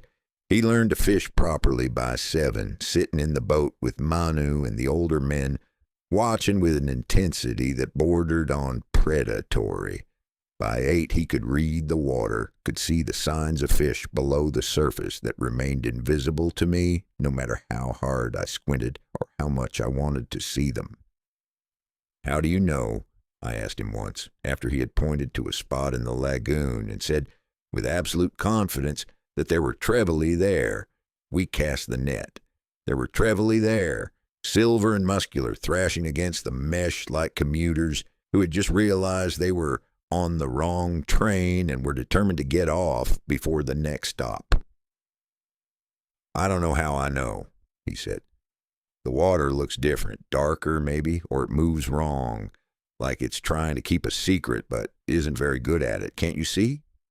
I looked, and the water looked like water, blue and green and wet, and keeping whatever secrets it had with professional competence. Your mother sees it too, I said, or everyone sees it, except you. He was not being cruel. He was stating a fact that drew a line between us, between me and everyone else on the island. I could learn the language, learn the customs, learn to fish and farm and navigate by stars, but I would never see the water the way they saw it. Some things you have to be born into. Some things cannot be learned, only lived into, and I had started too late and from too far away. This should have made me sad. Sometimes it did, but mostly it made me grateful. Grateful that my son had something I did not, that he belonged to this place in ways I could not, that whatever I had given him was augmented by what the island had given him, and the sum was greater than either part. There was an afternoon, Afa was perhaps 5, when he asked me where I came from. We were on the beach, our beach, watching the light change on the lagoon. The water was doing its late afternoon thing, turning from turquoise to gold to something that had no name in any language I knew, colors bleeding into each other like a painting that had been left out in the rain and had decided it preferred this version of itself. Leah was elsewhere. gathering something, preparing something, doing one of the 1,000 tasks that made up her days. It was just the two of us and a crab that was watching us with the suspicion that crabs bring to all their interactions with larger creatures. "Papa," he said, "where did you come from?" "What do you mean?" "The other children say you came from the water like a fish. But you're not a fish. You're too bad at swimming to be a fish." "Thank you for that." "You're welcome. Where did you come from before the water?" I had known this question was coming, had thought about it, prepared for it, rehearsed different versions of the answer in my head late at night when sleep would not come. But now that it was here, all my preparation felt inadequate, like bringing a knife to a gunfight and realizing you had also forgotten the knife. "I came from a place called America," I said, "very far away. Across the ocean, past where the trading boats go, past everywhere you've ever heard of or will ever see." "How far?"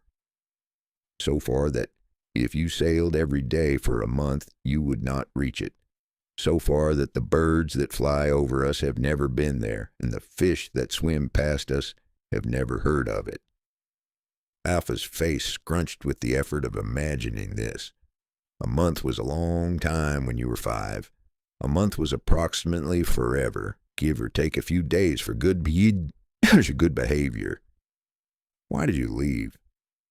"I didn't choose to leave. There was a war. A big fight between countries. I was a soldier. My plane crashed into the ocean, and the current brought me here." "The ocean brought you." He liked this. "Like it brings the big fish in spring. Like it brings the wood we use for fires." "Maybe. I don't know if the ocean meant to bring me or if it just happened. The ocean does not explain itself." "Mama says nothing just happens. She says everything has a reason, even if we don't know what it is. She says the reason is usually hiding under another reason, like a crab under a rock. Your mother is smarter than me about most things." "I know." He said this without arrogance, just as a fact, the way he might note that the sky was blue or that fish lived in water or that his father was somewhat dim about certain obvious truths. "Will you ever go back to America?" "No." "Why not?" "Because you're here. Your mother's here. Everything I want is here." He considered this, his small face serious, the crab still watching us with its sideways eyes. "I'm glad," he said finally, "that the ocean brought you, even if you can't see the fish." That night, after Alpha was asleep and dreaming whatever 5-year-olds dream, probably fish based on his interests, Leia and I sat outside our house and watched the stars. The stars in that part of the Pacific are not like stars anywhere else I have been, which admittedly is not very many places, but I am told by people who have been more places that I am correct. They are thick and bright and so numerous that the darkness between them seems like the exception rather than the rule. Like the universe is mostly light and only occasionally bothers with shadow. He asked about America, I said. "I know. He asked me too last week. He's curious. Children are born curious and spend the rest of their lives having it beaten out of them by people who find questions inconvenient." "What did you tell him?" "The truth. That you came from far away, that you stayed because you chose to stay, that sometimes people end up where they're supposed to be even if they didn't plan it, and even if getting there involved crashing into the ocean and nearly dying." "Is that not what you told him?" "More or less. I didn't know what to say about the war." "He doesn't need to know about the war. He's 5. He needs to know that you're here and you're staying. The war can wait. The war will still be there when he's old enough to understand it, which means never, because no one has ever understood any war, including the people who started them." She leaned against me, her shoulder warm against mine, and we sat in the darkness and listened to the sounds of the night. Insects, waves, the occasional cry of a bird that hunted after sunset and had opinions about it. The same sounds I'd been hearing for years now. The sounds of home. "He's different from me," I said. "You know that, right? He belongs here in a way I never will." "Of course he's different from you. He's different from me, too. He's himself. That's what children do. They become themselves, not copies of their parents. If they became copies, we would still be living in caves and hitting each other with rocks. Actually, we still hit each other with rocks, but now we call them other things and pretend it's progress. But he sees things I can't see. The fish, the water, I don't know what to call it. The way the island speaks to him. The island speaks to everyone. You just haven't learned to listen yet. You're still thinking in English, even when you speak our language. The island speaks in something older than words. Will I ever learn? Leia was quiet for a long moment. A shooting star crossed the sky there and gone. A brief slash of light that was probably significant if you believed in signs and meaningless if you didn't, and I had never been able to decide which I was. Maybe, she said. Maybe not. Does it matter? You're here. You're staying. The island knows you, even if you don't know it back. That's enough. I wanted to believe her. Most of the time I did believe her. But some nights, watching my son move through a world that welcomed him in ways it would never welcome me, I wondered if enough was really enough, or if it was just what I had learned to settle for because the alternative was wanting something I could never have. The stars continued their slow wheel overhead. The insects continued their songs, and somewhere in the house behind us, my son dreamed his fish dream, swimming through waters I would never see. Chapter 13, Voices from the Air. The radio arrived the year Alpha turned 7, carried by a trading boat from somewhere east of us and purchased by Tofi for reasons he never fully explained and probably did not entirely understand himself. It was a small thing, battered, the color of mud that had given up on life, with a dial that clicked between stations like a man clearing his throat and a speaker that crackled with static even when it was working properly, which was not often. It ran on batteries that had to be replaced every few weeks, batteries that cost more than seemed reasonable for things that just sat there and leaked chemicals, batteries that had to be ordered specially from the traders who came through every few months with goods from the wider world. It was by any practical measure a waste of resources. A box that made noise and ate expensive batteries and contributed nothing to the fishing or the farming or any of the actual business of staying alive, and Tofi loved it. He set it up in his house like a shrine, clearing a special place for it, and spent hours turning the dial, searching for voices in the static, pulling in signals from distances that seemed impossible. He was like a man panning for gold in a river made entirely of gravel, patient, methodical, convinced that treasure was there even when all evidence suggested otherwise.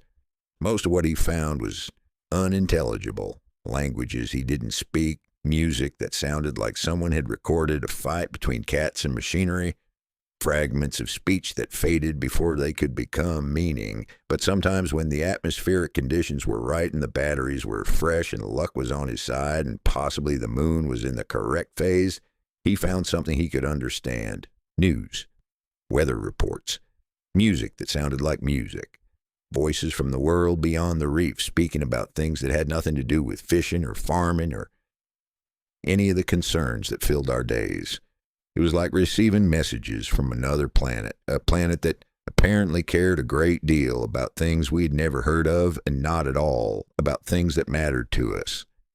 The village gathered around it like moths around a flame, and with about the same results, fascination, occasional burns, and a general sense that something important was happening even if no one could quite explain what. I remember the first time I heard English on that radio.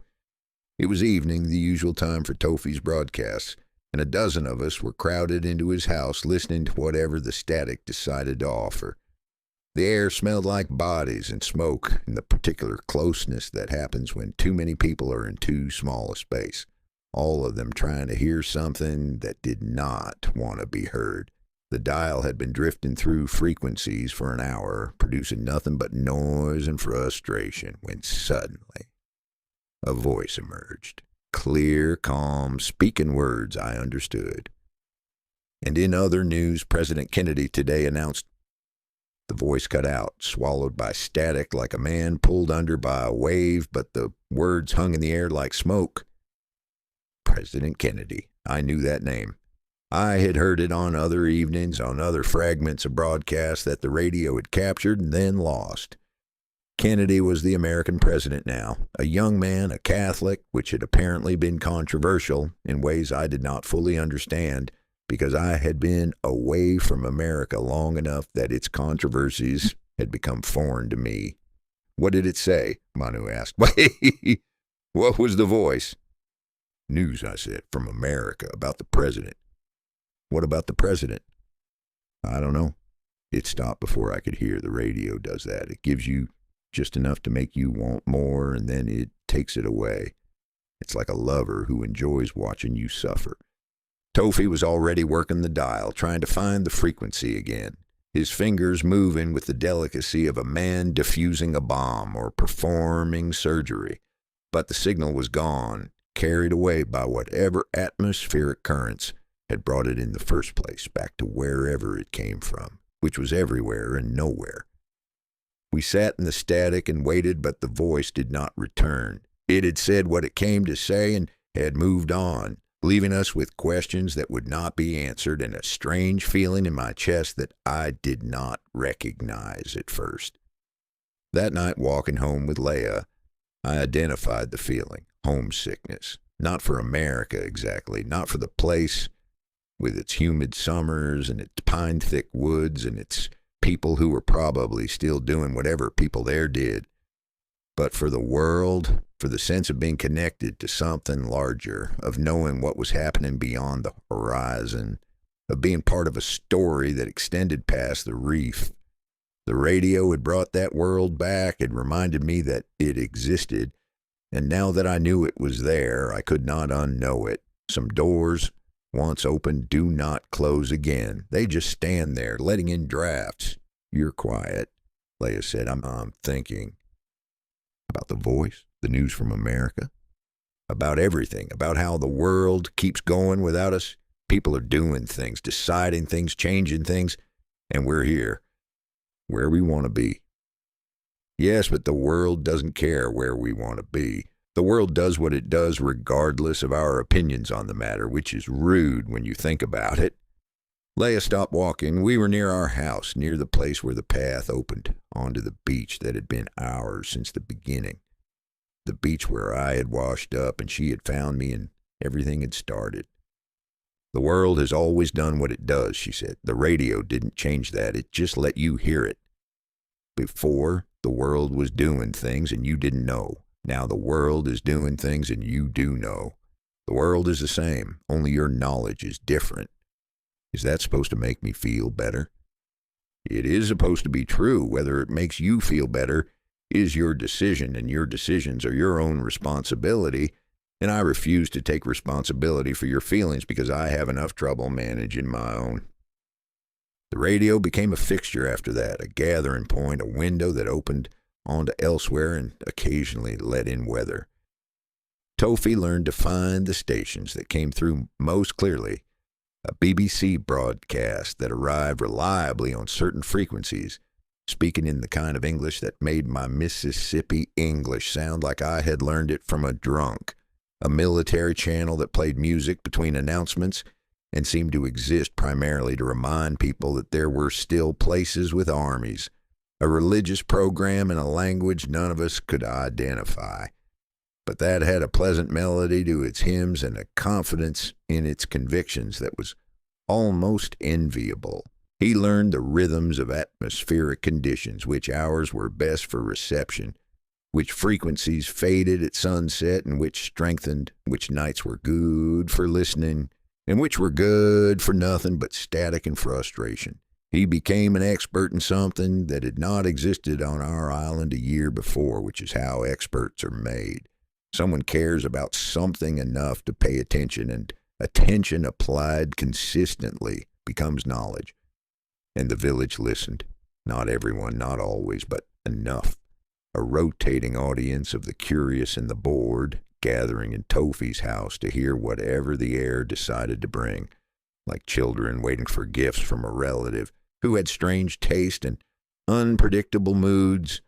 I found myself among them more often than I had expected. The English broadcast drew me, fragments of news, sports scores, weather reports for places I would never see again. I told myself I was just curious, just passing time, but it was more than that. The voices were a thread connecting me to something I had left behind, something I had thought I was finished with, and threads have a way to pulling you even when you think you've let go. You go to Tofi's every night now, Leia observed after several weeks of this. You never used to care about the radio. You used to say it was a waste of batteries and a distraction from things that mattered. I like knowing what's happening in the world. What's happening in the world has nothing to do with us. Why does it matter? I don't know. It just does. The wanting to know doesn't ask permission. It just shows up and makes demands. She looked at me with an expression I could not read. Not anger, not hurt, but something else. Something like concern or recognition, or the look you give someone who's showing symptoms of an illness you have seen before and know the prognosis for. Be careful, she said. Careful of what? Of looking too long at the horizon. You stopped doing that years ago. I thought you were finished. But the radio is a kind of horizon too, isn't it? A way of looking at somewhere else while you're standing here. She was right, of course. She was usually right. This was becoming a pattern. The radio was a horizon, and I was looking at it the way I had once looked at the water, waiting for ships that never came, imagining futures that would never arrive. The difference was that this horizon talked back. It sent voices and music and news, fragments of a world that continued without me, evidence that I had not been forgotten so much as replaced, which is worse. In some ways, because forgetting is passive, but replacing is active. I learned things listening to that radio. I learned that America had landed men on the moon, which seemed impossible until I heard the recordings of their voices, crackling and distant, describing a landscape no one on our island couldn't imagine. I tried to explain it to Manu, the rockets, the vacuum, the suits that let men breathe where there was no air, and he listened politely and then asked why anyone would want to go somewhere there were no fish. This was a reasonable question that I could not answer. I learned that wars were being fought in places I had barely heard of. Vietnam, Korea, small countries that had become stages for conflicts between larger powers. The way ants fight over crumbs that humans have dropped without noticing.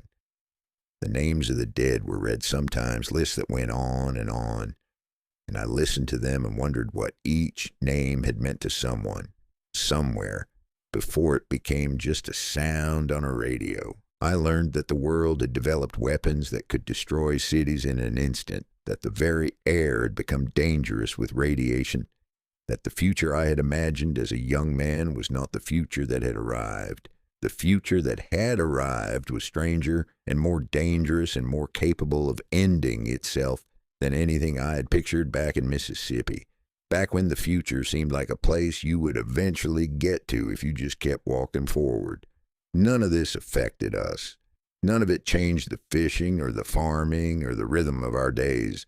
The tuna did not care about missiles. The taro did not consider the implications of nuclear fallout, but it changed something in me, some sense of proportion, some understanding of where we stood in relation to everything else. We were small.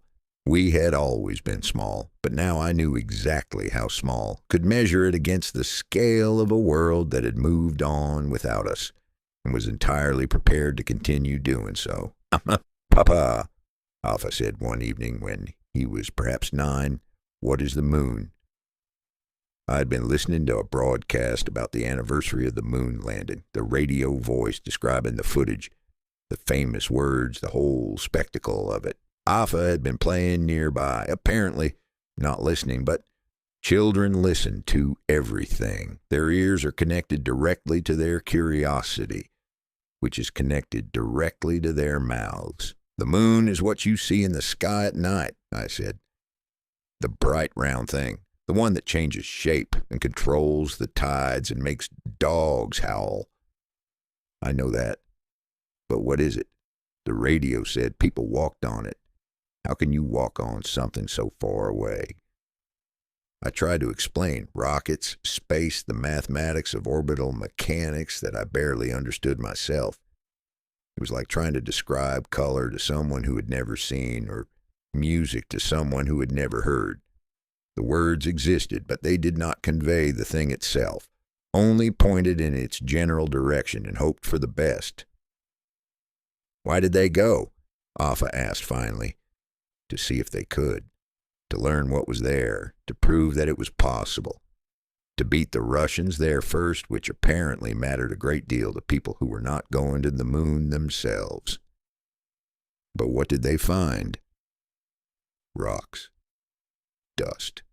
Nothing that was useful unless you count knowledge as useful, which some people do and some people don't. Then why did they go? I did not have a good answer for this. The truth, that nations competed for prestige, that the moon landing was as much about politics as exploration, that humans did difficult things, partly just to prove they could and partly to rub it in the faces of other humans, seemed inadequate, seemed honestly a little embarrassing, like explaining to your child that adults sometimes lie and cheat and spend billions of dollars to plant a flag somewhere nobody lives. Sometimes people do things just to do them, I said. Just to see if they can. The doing is the reason, not the result. Alpha considered this with the seriousness that children bring to philosophical questions before they learn to stop asking them. "That seems like a waste," he said. "When there are fish to catch and gardens to tend, why would you go somewhere there is nothing useful?" Not everyone lives the way we do. Some people have time to waste. Some people have so much time that they don't know what to do with it, so they go to the moon. That must be nice," he said. But his tone suggested he did not actually think it was nice. He thought it was strange, which it was. He thought it was a kind of madness, which maybe it was. He went back to whatever he had been doing, and I sat with the radio crackling beside me, and I thought about the moon and about the men who had walked there and about how far away that world was from the world where I had chosen to live. The moon rose that night, fat and silver, and closer than I had ever noticed it being. It looked the same as it always had, a light in the sky, a clock that counted days, a presence that had been there since before humans existed and would be there after we were gone. But now I knew that men had walked on it, had left footprints in dust that would never blow away because there was no wind to blow it. And that knowledge changed how I saw it, the way all knowledge changes how you see things. The footprints were still there, would still be there in 1,000 years, in 10,000, long after I was dead, long after Apha was dead, long after everyone who had ever known us was dead. The footprints would remain, preserved by the absence of the very things that made life possible. There's probably a lesson in that, but I was too tired to figure out what it was. Chapter 14, What Leia Knew. I have been telling this story as if it were mine, but that is not entirely true. It was Leia's story, too. Leia's life, Leia's island, Leia's son. She was there for all of it, seeing things I did not see, knowing things I did not know. But I cannot tell you what she thought, not really.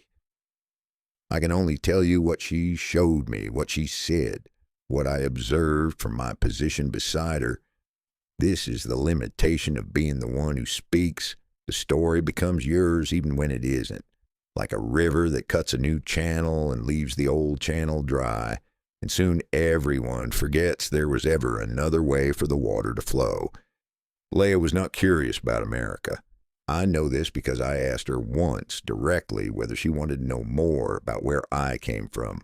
We had been married for perhaps 10 years at that point. Alpha was growing like a weed that had discovered fertilizer, and I had been trying to share more of my past with her, to give her some sense of the world that had shaped me before the island reshaped me into something closer to what I was probably meant to be all along. "Tell me," she said when I offered.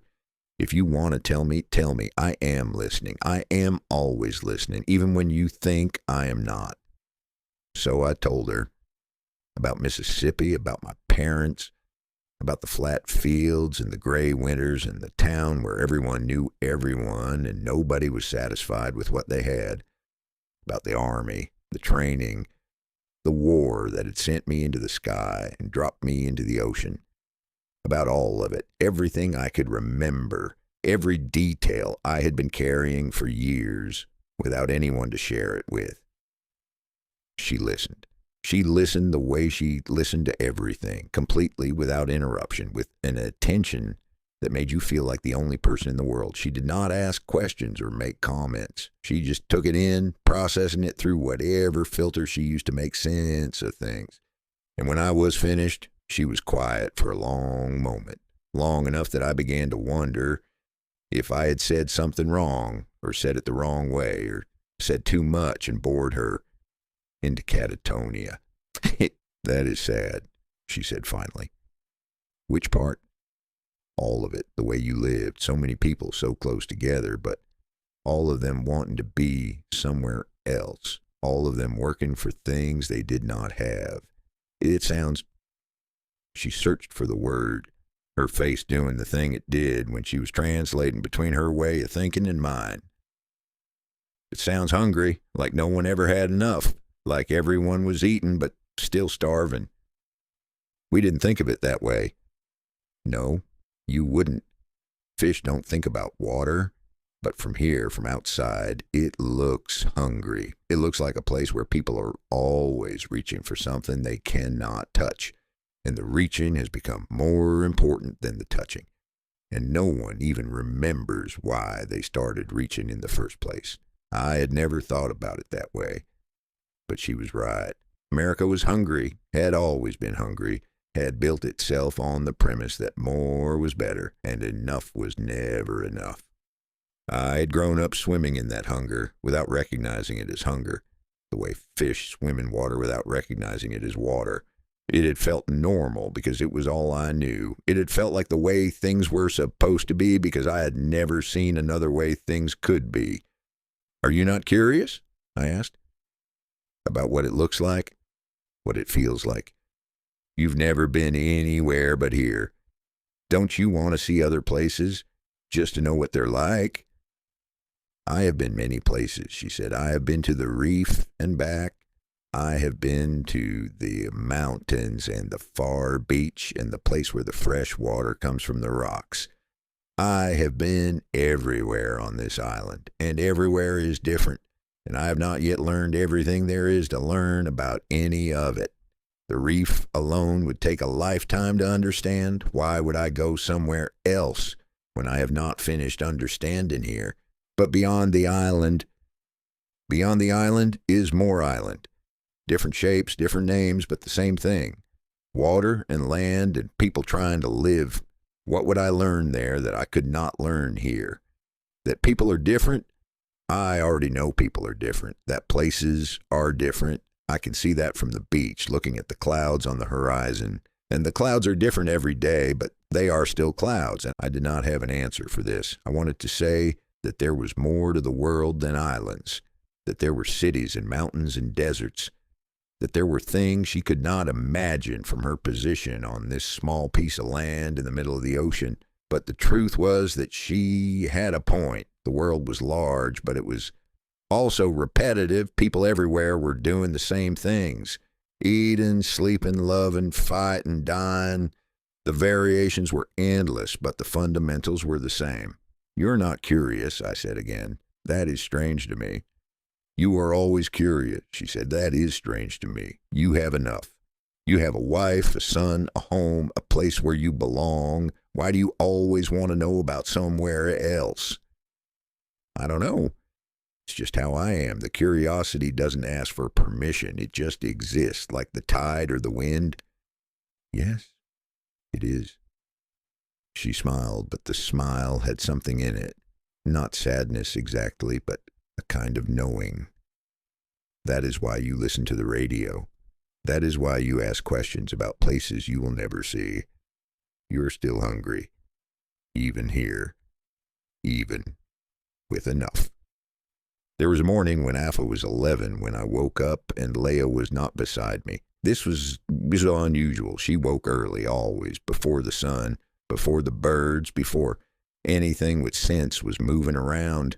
but she did not usually leave before I was awake. She would lie there sometimes for an hour, just breathing, just being present, the warmth of her body against mine, a kind of anchor that kept me in the world. I lay in the gray light of pre-dawn, listening for her, and heard nothing but the usual sounds: birds, waves, the distant murmur of the village beginning to stir, someone's pig making the noises that pigs make when they disagree with the world. I found her on the beach, sitting in the sand, looking at the water. The lagoon was flat and silver, not yet touched by the sun, and she was sitting very still, her back to me, her hair loose around her shoulders in a way she rarely let it be. She did not turn when I approached. She did not seem to hear me until I was almost beside her. "You're up early," I said. I couldn't sleep. "Is something wrong?" She did not answer immediately.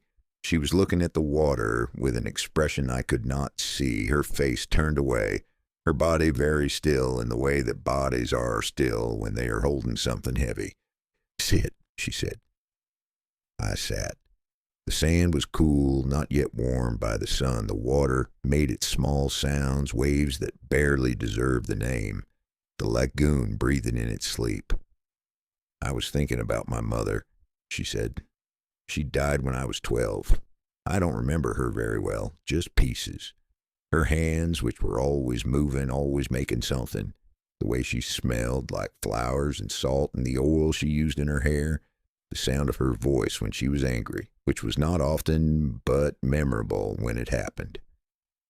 I had not known this. In all our years together, Leah had spoken of her family rarely, and I had not pressed. I had assumed that silence meant there was nothing to say, or that what there was to say was painful and best left alone. I had been wrong, but not in the way I expected. "I'm sorry," I said. "You never told me." "You never asked." This was true, and the truth of it stung. I had been so busy telling my own story, explaining my own past, that I had not thought to ask about hers. I had assumed that her life before me was simple, uncomplicated, not worth the kind of examination I gave to my own history. This was arrogance masquerading as humility, which is the most common kind. "Tell me about her," I said. Leah was quiet for a moment. The water made its sounds. A bird flew past low over the lagoon looking for fish, and then she began to speak. She told me about her mother, who had been a weaver, whose baskets were the finest on the island. She told me about the illness that had taken her, a fever that arrived suddenly and did not leave, that burned through her body in a matter of days while the healers tried everything they knew and nothing worked. She told me about being 12 years old and watching her mother die, about the grief that followed, about the way the world had rearranged itself around the absence. And she told me about her father, who had not recovered, who had gone through the motions of living for another decade before following his wife into whatever came next. She told me about raising herself, more or less, with the help of aunts and grandmothers in the village that served as family when family was not enough. She told me things I should have known years ago, things I would have known if I had thought to ask, if I had been less absorbed in my own story, if I had remembered that everyone carries a past and most of it is invisible. When she finished, the sun had risen. The lagoon was turning from silver to gold, beginning its daily performance of colors. Birds were fishing in the shallows, diving and emerging, successful or not. "I'm sorry," I said again, "that I never asked." "You're asking now. Why do you never tell me?" "You never seem to want to know. You were always looking outward, at America, at the radio, at the world beyond the reef.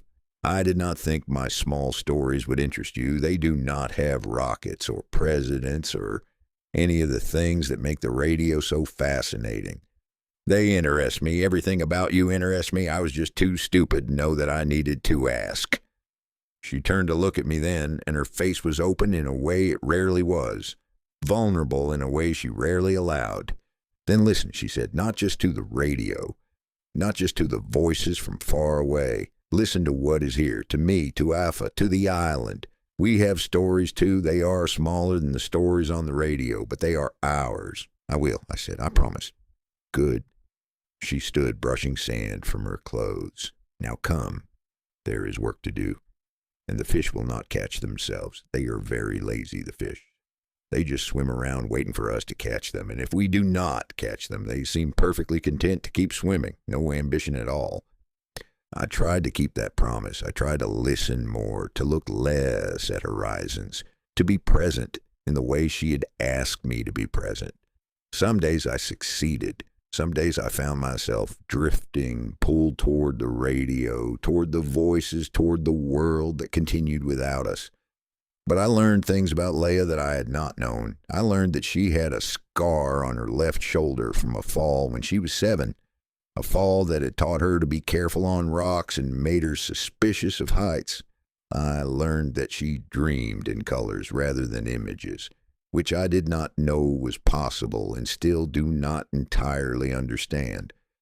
I learned that she was afraid of storms not because of the wind, but because of the lightning which had killed a cousin when she was young. And every time lightning flashed, she thought of that cousin and said a small prayer in the old language. I learned that she loved the smell of rain on dry earth, that she hated the taste of a particular fish that everyone else on the island considered a delicacy, that she sang to herself when she thought no one was listening, songs her mother had taught her before the fever came. She was a person. This sounds obvious, but it was a revelation to me. The understanding that she had an interior life as rich and complicated as my own, that she had been someone before I arrived and would have been someone if I had never come at all. I had loved her for years without fully seeing her. Now finally I was beginning to see. This is the work of marriage, I think.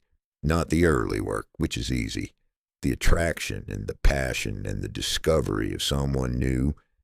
But the later work, which is harder and more important, the work of continuing to see someone after you have seen them 1,000 times, the work of finding new depths in water you have already swum in, the work of remembering that the person beside you is not a reflection of yourself, but a separate being with their own stories and their own silences and their own way of watching the stars. Leah taught me this. Among many other things, she taught me this. Chapter 15. The world gets closer. The changes came slowly, then quickly, then slowly again, like waves that build and crash and retreat, leaving the beach different than before, but not always. Obviously different, not always different in ways you can point to. The traders started bringing different goods. I noticed it gradually, the way you notice a child growing. Not day by day, but suddenly, looking up and realizing that something has changed without your seeing it change. The boats that came to trade copra and dried fish used to bring practical things, cloth and rope, knives and fish hooks, the occasional tool that made some task easier. Now they brought other things. Radios arrived, small battery-powered boxes that could pull voices out of the air, voices speaking languages we knew and languages we did not, telling stories about places we would never see. The young men gathered around them in the evenings listening to music that sounded like nothing the island had ever produced. Songs with rhythms that made them move differently, made them want things they had not wanted before. Magazines arrived, old ones, months out of date, but still glossy, still full of pictures of a world that seemed both familiar and impossible. Cars and buildings and women in clothes that would make no sense here, in this heat, on this sand. Advertisements for things I remembered and things I did not. Products that promised happiness in exchange for money. Solutions to problems that no one on the island had. The children loved the magazines. They gathered in groups, flipping through pages, pointing at photographs of things they could not name, asking questions that I could not answer. "What is this?" a girl asked me once, pointing at a photograph of a highway, 6 lanes of traffic stretching toward a horizon that was all concrete and metal and the kind of organized despair that cities specialize in. "A road," I said, "a very big road. In America, people drive cars on roads like that." "Where are they going?" "Wherever the road goes. Work, shops, other cities, places that require cars to reach because they are too far to walk. But why are there so many? I looked at the photograph, the hundreds of cars, the thousands of people all moving in the same direction, all separate, all alone in their metal boxes. I had grown up with that image, had thought it was normal, had never questioned why humans would choose to live that way. Because there are many people, I said, and they all want to go places, and none of them want to walk or cannot walk or have forgotten that walking is possible. That seems lonely, the girl said. All those people, but no one is together. They are all in their own little boxes, not talking to each other. I did not know how to respond to that. She was 8 years old, and she had identified something that I had not been able to articulate in 40 years. Leah found me that night, sitting outside our house, looking at the stars. She sat down beside me without speaking, the way she did when she knew I needed company but not conversation.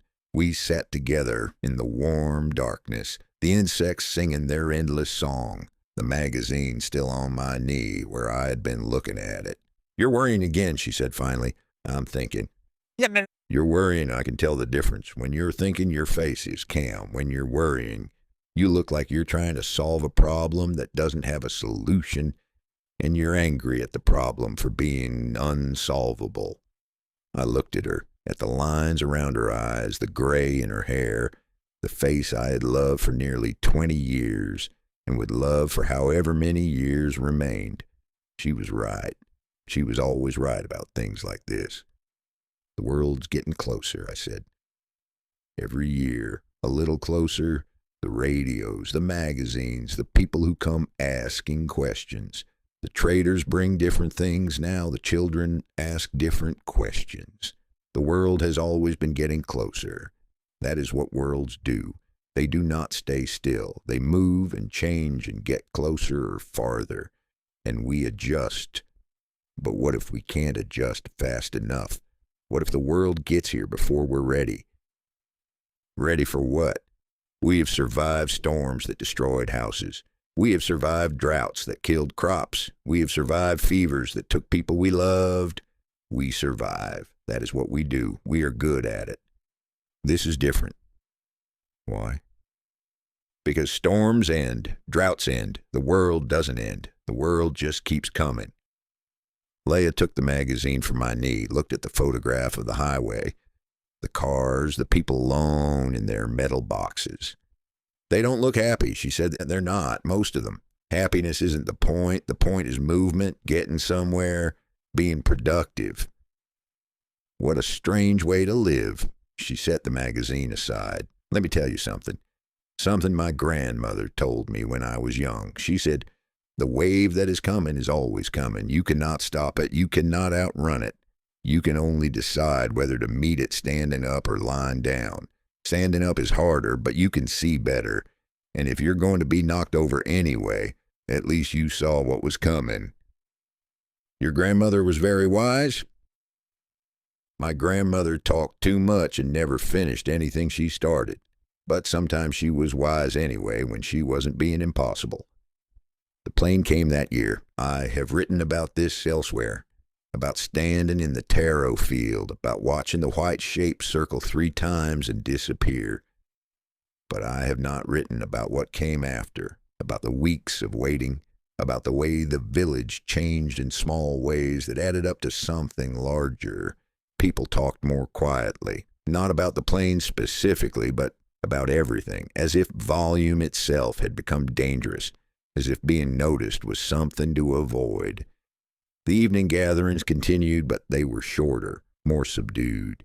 The radio listening continued, but people drifted away earlier, back to their houses, back to the private spaces where they could think without being watched. Alpha noticed. "Something is wrong," he said to me a week after the plane. "Everyone is acting strange, like they're waiting for something bad to happen. They're worried." "About what?" "About the plane, about what it might mean." "What does it mean?" I did not know how to answer this. The plane might mean nothing, a survey flight, a mapping expedition, something routine that had nothing to do with us specifically. Or it might mean everything, the beginning of attention, of interest, of the slow process by which the world reached out and claimed the things it wanted. I don't know, I said. It might mean nothing. It might mean that people are starting to notice we're here. We've always been here. Yes, but the world doesn't always notice. The world is very big and very busy, and small islands get overlooked. It's like being a small fish in a big ocean.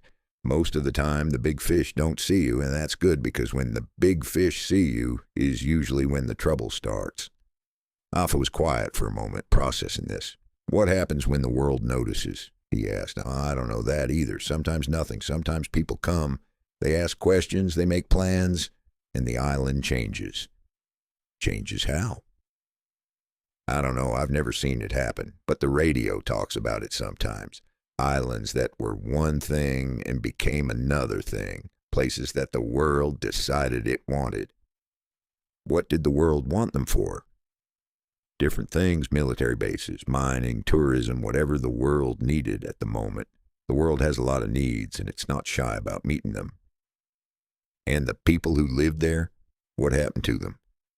I thought about the stories I had heard on the radio, the fragments of news about relocations and resettlements, about people's move from islands they had lived on for generations to make room for whatever the world wanted to build. I thought about the careful language the newscasters used, the way they made it sound reasonable, necessary, small sacrifice for a larger good. They moved, I said, or they stayed and things changed around them. I don't know the details. I only know the shapes of the stories. I don't want to move, Alpha said. This is home. I know I don't want to move either. Then we won't. People come, we'll tell them to go away. It might not be that simple. Why not? I did not have a good answer for this. The truth, that power mattered, that some people could tell other people what to do and make it stick, that the world was not fair and had never been fair, seemed too heavy for a 13-year-old, even a 13-year-old who could read the water and catch fish and do 100 things I would never learn to do. We'll figure it out, I said. Whatever happens, we'll figure it out together. It was not a promise I could keep, but I made it anyway, because that is what fathers do. They make promises they cannot keep, and then they do their best to keep them anyway, and sometimes that's enough, and sometimes it isn't, and you don't find out which until it's too late to change anything. Leah was less worried than I was, or she hid it better. Planes have come before, she said when I raised the subject. When I was young, planes came sometimes. They flew over and they left. Nothing happened. This might be different. Why? Because the world is different, because the radio says they're looking for things, minerals, land, places to put bases, because we're not as invisible as we used to be. We were never invisible. We were just not interesting. Maybe we're still not interesting. Maybe the plane was looking for something else and found nothing and will not come back. Maybe. You don't believe that? I don't know what I believe. I just know that things are changing. The traders bring different things now. The radio talks about different things. The world is getting closer, even if we don't move. Leah was quiet for a moment, her hands busy with the weaving she was always doing, the baskets and mats that she produced the way other people breathed. Then we'll deal with it, she said finally. When it comes, if it comes. Worrying about it now does not help. Worrying is just paying interest on a loan you might not have to take out. I can't help worrying. I know. You have always been a worrier. That is part of who you are. She looked up at me and her eyes were steady, unafraid. But worrying is not the same as preparing. Worry is just fear dressed up as thinking, walking around pretending to be useful. Preparing is doing something useful with the fear. What should we prepare? I don't know. I don't know what's coming any more than you do. But we can pay attention. We can watch. We can be ready to act when action becomes necessary. And until then we live, we fish, we farm, we raise our son. We do not give up our days to worry about what might happen tomorrow. Tomorrow is not here yet. Today is here. Today is what we have.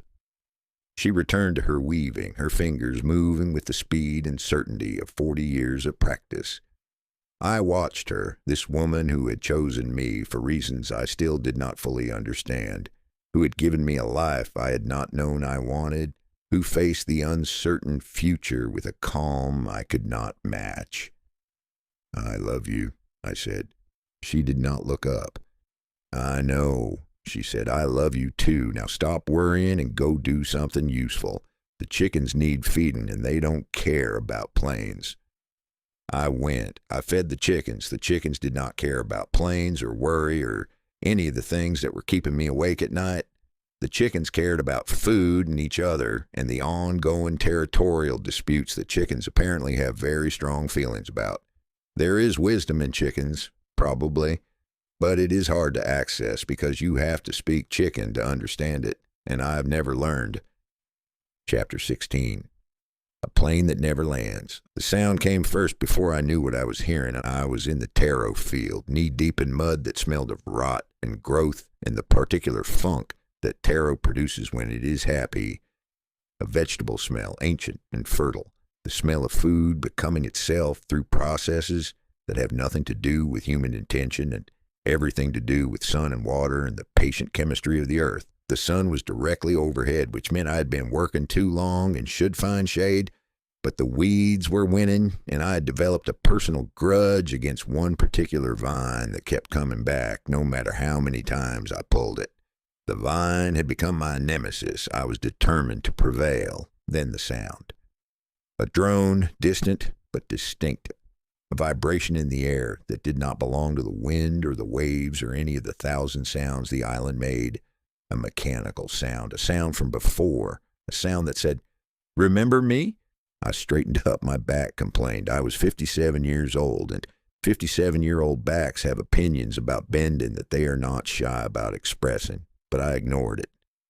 I stood in the mud and looked at the sky and felt something move through my chest, cold and quick like a fish darting through water you thought was empty.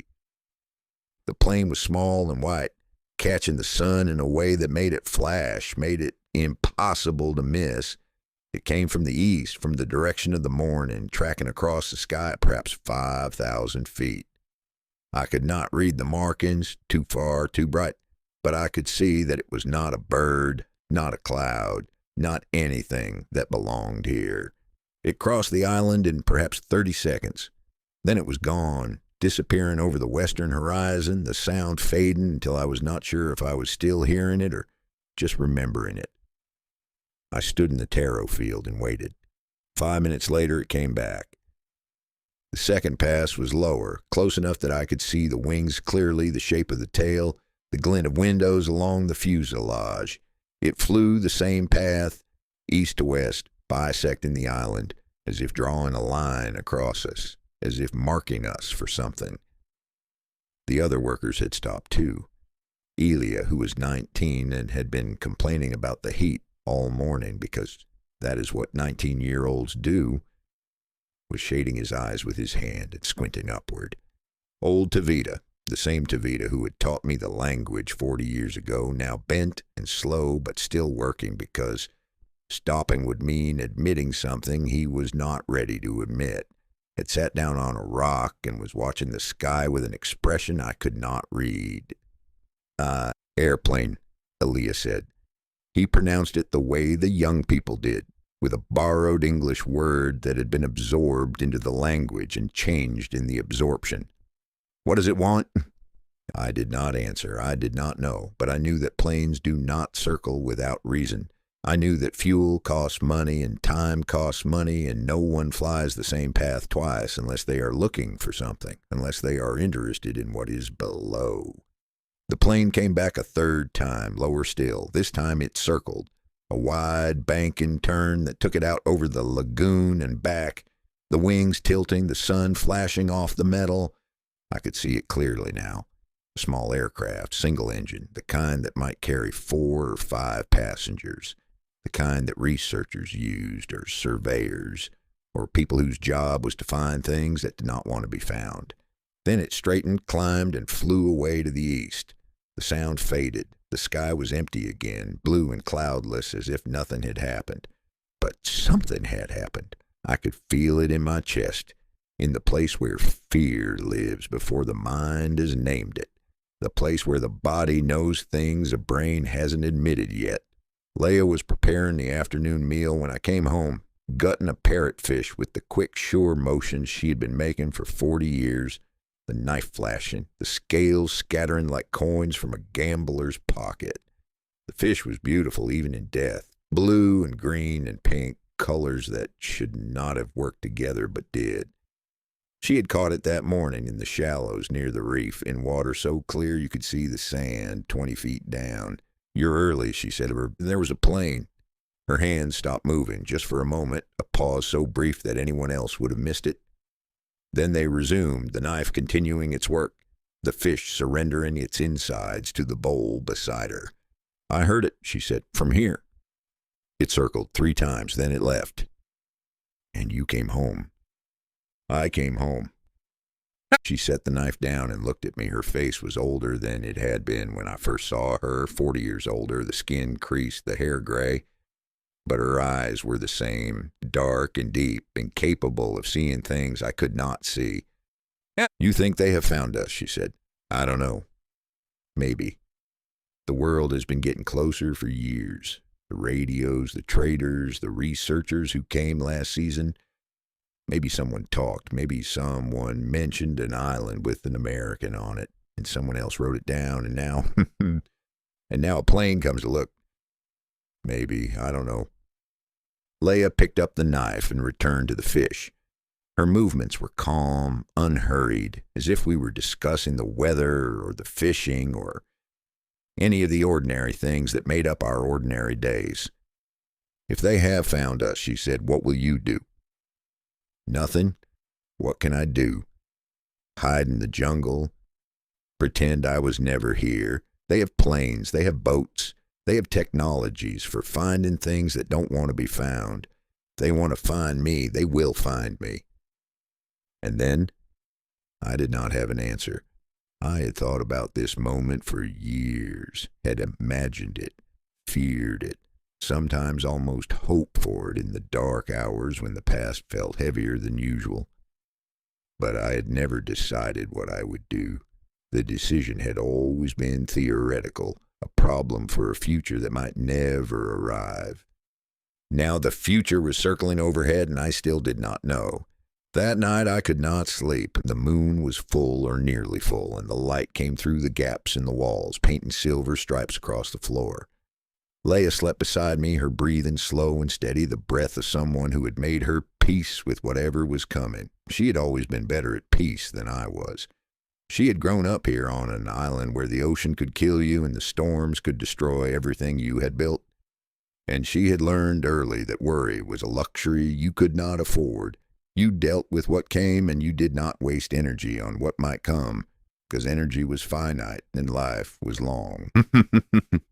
I lay in the darkness and listened to the night sounds, the insects, the waves, the occasional cry of a bird I'd never learned to identify. The same sounds I'd been hearing for 40 years, the sounds of home. But underneath them, I kept hearing the plane, the drone of the engine, the mechanical intrusion, the sound of the world reaching toward us across all that water. It was not there. The plane had left hours ago, might be 1,000 miles away by now, but I heard it anyway, a ghost sound, a memory that would not let me rest. I got up carefully so as not to wake Leah and walked outside. The village was quiet. A few lights burned in windows, oil lamps, candles, the small fires that people kept for comfort or necessity.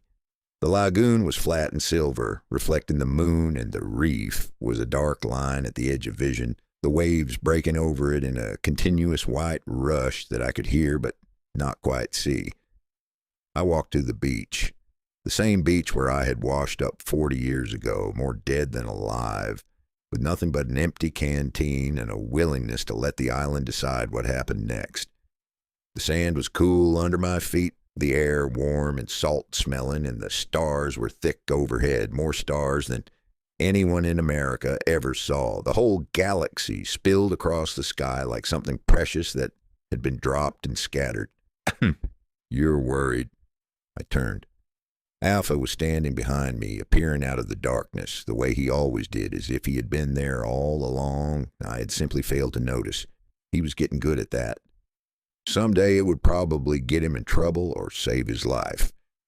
And there was no way to know which until it happened. He was 40 years old, my son, a man in full, with his mother's jaw and my height and his own thoughts about everything, thoughts he did not always share. He had been in the village when the plane came, had watched it circle with the same attention everyone had, but he had not sought me out to discuss it. That was his way. He watched, he waited, he formed his own conclusions. I'm not worried, I said. I'm thinking. You're worried? He came to stand beside me, looking out at the water. You've been worried ever since that American boat came last year, the one with the researchers. That was different. Was it? They came, they asked questions, they wrote things down in notebooks. Now a plane comes and circles 3 times and leaves. They're connected. You know they're connected. I did know, or I suspected, which amounted to the same thing. What do you think it means? I asked. Alpha was quiet for a long moment. The waves kept their rhythm, steady and eternal, the sound that had been here before either of us existed and would be here after we were gone. I think it means they've noticed us, he said finally. Whoever they are, researchers, government, someone with a plane and a reason to use it, they've noticed us, and now they're deciding what to do about it. And what do? We wait. We watch. We don't pretend it didn't happen, and we don't panic about what might happen. We just pay attention. He sounded like his mother. He sounded like Tua. He sounded like everyone on this island who had learned over generations that the world does what the world does, and your job is to survive it, not to control it. You're not afraid. And I said, I'm not afraid of planes. Planes come and go. What I'm afraid of is what comes after. The boats, the men, the papers that say we have to do something or go somewhere or be something other than what we are. That's what I'm afraid of. And a plane circling 3 times doesn't tell me whether that's coming or not. So we wait. We wait. The plane did not come back. Not the next day, not the next week, not the next month. The sky remained empty, blue and cloudless, marked only by the birds and the clouds that had always been there. The island continued, as it always had, fishing and farming and the slow rhythm of days that began with the sun and ended with the stars. But something had changed. I could feel it, even if I could not name it. A door had been opened somewhere, a crack in the wall that had protected us. And even though nothing had come through yet, the crack was there. The possibility was there. I found myself watching the horizon more than I used to, scanning the line where sky met water, looking for shapes that did not belong, listening for sounds that should not be there. I did not do this consciously. It was not a decision, not a plan. It was just something my body did. The way animals watch for predators, the way prey learns to be alert. Leia noticed. Of course she noticed. You're looking at the edge again, she said one evening. We were sitting outside watching the sunset do its usual performance. Oranges and pinks and purples, colors piled on colors, the sky showing off. You stopped looking at the edge for a long time. Now you're looking again. I know. The plane. The plane. And what it might mean. And what might come after. She took my hand. Her fingers were rough and warm, calloused from 40 years of work. But they fit into mine the way they always had, like something designed to be there. Whatever comes, she said, comes to both of us. You know this. You don't have to watch alone. I know. Then stop looking at the edge and look at me. I looked at her, at the lines around her eyes, the gray in her hair, the face I'd been looking at for 40 years and still had not tired of. At the woman who had chosen me for reasons I had never fully understood and who had stayed with me through everything, the learning and the stumbling and the slow construction of a life neither of us had planned. I see you, I said. Oh, good. She smiled, and the smile had the same warmth it had always had. The warmth that had drawn me to her in the first place. The warmth that had kept me here when everything else said I should go.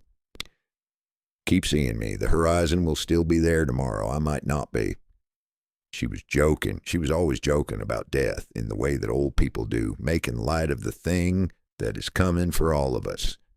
But the joke had an edge to it that I did not like, a reminder that time was passing, that nothing lasted, that the life we had built was as fragile as everything else. I squeezed her hand and said nothing.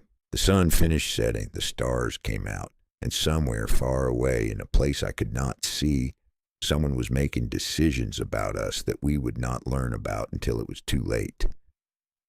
But that night I stayed with Leia, and I did not look at the horizon. That night, at least, was ours. Chapter 17, History Has a Smell. The strangers came to the next island first, which is how we heard about them, through Penny, who had sailed there to trade copra and came back with more than he had bargained for.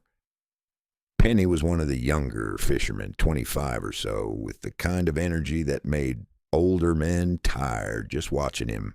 He moved through the world like everything was slightly too slow for his taste, and he was trying to speed it up through sheer force of enthusiasm. He sailed the trading routes 2 or 3 times a year, carrying copra and dried fish one direction, bringing back cloth and tools and the occasional treasure, a mirror, a knife with a folding blade, once a pair of binoculars that the whole village took turns looking through until someone dropped them in the lagoon, which is how nice things usually end. But this trip he came back with something else, a look on his face that I did not recognize, part excitement, part confusion, part something that might have been fear, if fear were a thing that Penny admitted to experiencing. There were men, he said, foreign men, asking questions.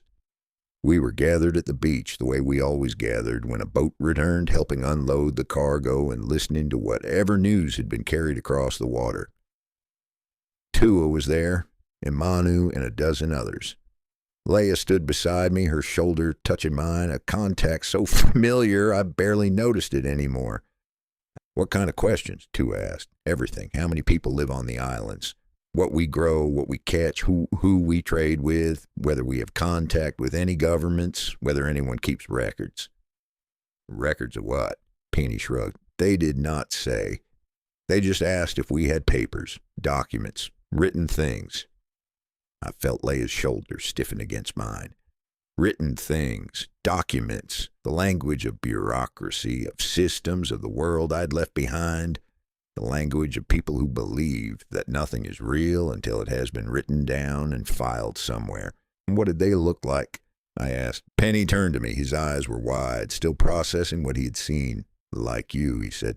Not exactly. Different faces, different clothes, but the same, I don't know the word, the same way of standing, the same way of looking at things like they were measuring them, like everything they saw was a number they hadn't finished calculating yet. White men? 1 white, 2 brown, but all the same somehow, all wearing the same kind of clothes, carrying the same kind of bags, and they had machines, small boxes that made clicking sounds. They pointed the boxes at things and the boxes clicked. Cameras, or something like cameras. I thought of the plane that had circled 3 weeks ago, the one that had come and gone and not returned. The clicking machines, the questions about records. The pieces were arranging themselves into a pattern I did not want to see. Did they say who they were? Tua asked. Who sent them? They had a name. A long name, many words. I did not understand it. Something about development. Something about Pacific. They said they were here to help. That night I dreamed of Mississippi. I had not dreamed of Mississippi in years. The place had faded, become abstract, a collection of facts rather than a place I had lived. But that night it came back with a vividness that startled me. The flat fields, the gray sky, the streets of the town where I had grown up, the smell of car exhaust and cut grass, and the particular chemical tang of the factory on the edge of town, the one that made something I had never understood and employed half the men in the county. In the dream, I was walking down the main street, but I was wearing island clothes and my feet were bare, and people were staring at me. Not with hostility, but with the kind of blank confusion you direct at something that does not fit, that has wandered into the wrong category. A fish walking down Main Street looking for the ocean. I woke up sweating, my heart pounding, the darkness of the hut pressing in around me. Leia was still asleep, her breathing slow and even. Outside, the insects sang their endless song. And the waves kept their rhythm, and everything was exactly as it had always been. But the smell lingered, the smell from the dream, exhaust and chemical and something else, something I could not name. The smell of the world I had come from, the smell of history arriving. I lay in the darkness and waited for morning. The strangers reached our island 6 weeks later. There were 3 of them, just as Penny had described. 1 white, 2 brown, all wearing the same khaki clothes, all carrying the same leather bags, all looking at our beach with expressions that reminded me of shoppers examining merchandise. They came in a boat that was newer and cleaner than any boat I had seen in years, with an engine that purred instead of coughed and a name painted on the side in letters too small to read from shore. I watched them land from a distance, standing at the edge of the jungle where I could see without being seen. An old habit, one I had thought I had lost. Apparently I had not lost it. Habits like that go dormant, not dead. The white man was in charge. I could tell by the way the others deferred to him, by the way he moved first and they followed, by the way he looked around and nodded, making decisions about what he saw. He was perhaps 40, with hair that was starting to gray and skin that had been sunburned and healed so many times it looked like leather. His eyes moved constantly, taking in details, filing them somewhere.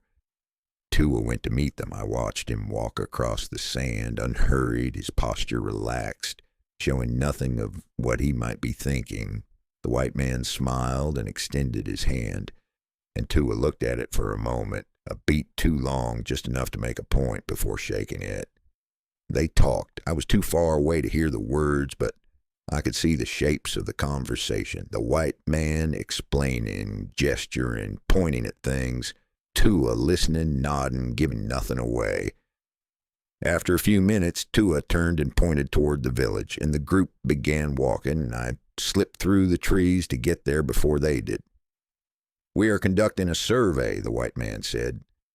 His name was Barrett, Dr. Barrett, he had corrected when Tua introduced him to the village elders. A comprehensive assessment of the islands in this region, population, resources, infrastructure. We are trying to build a complete picture.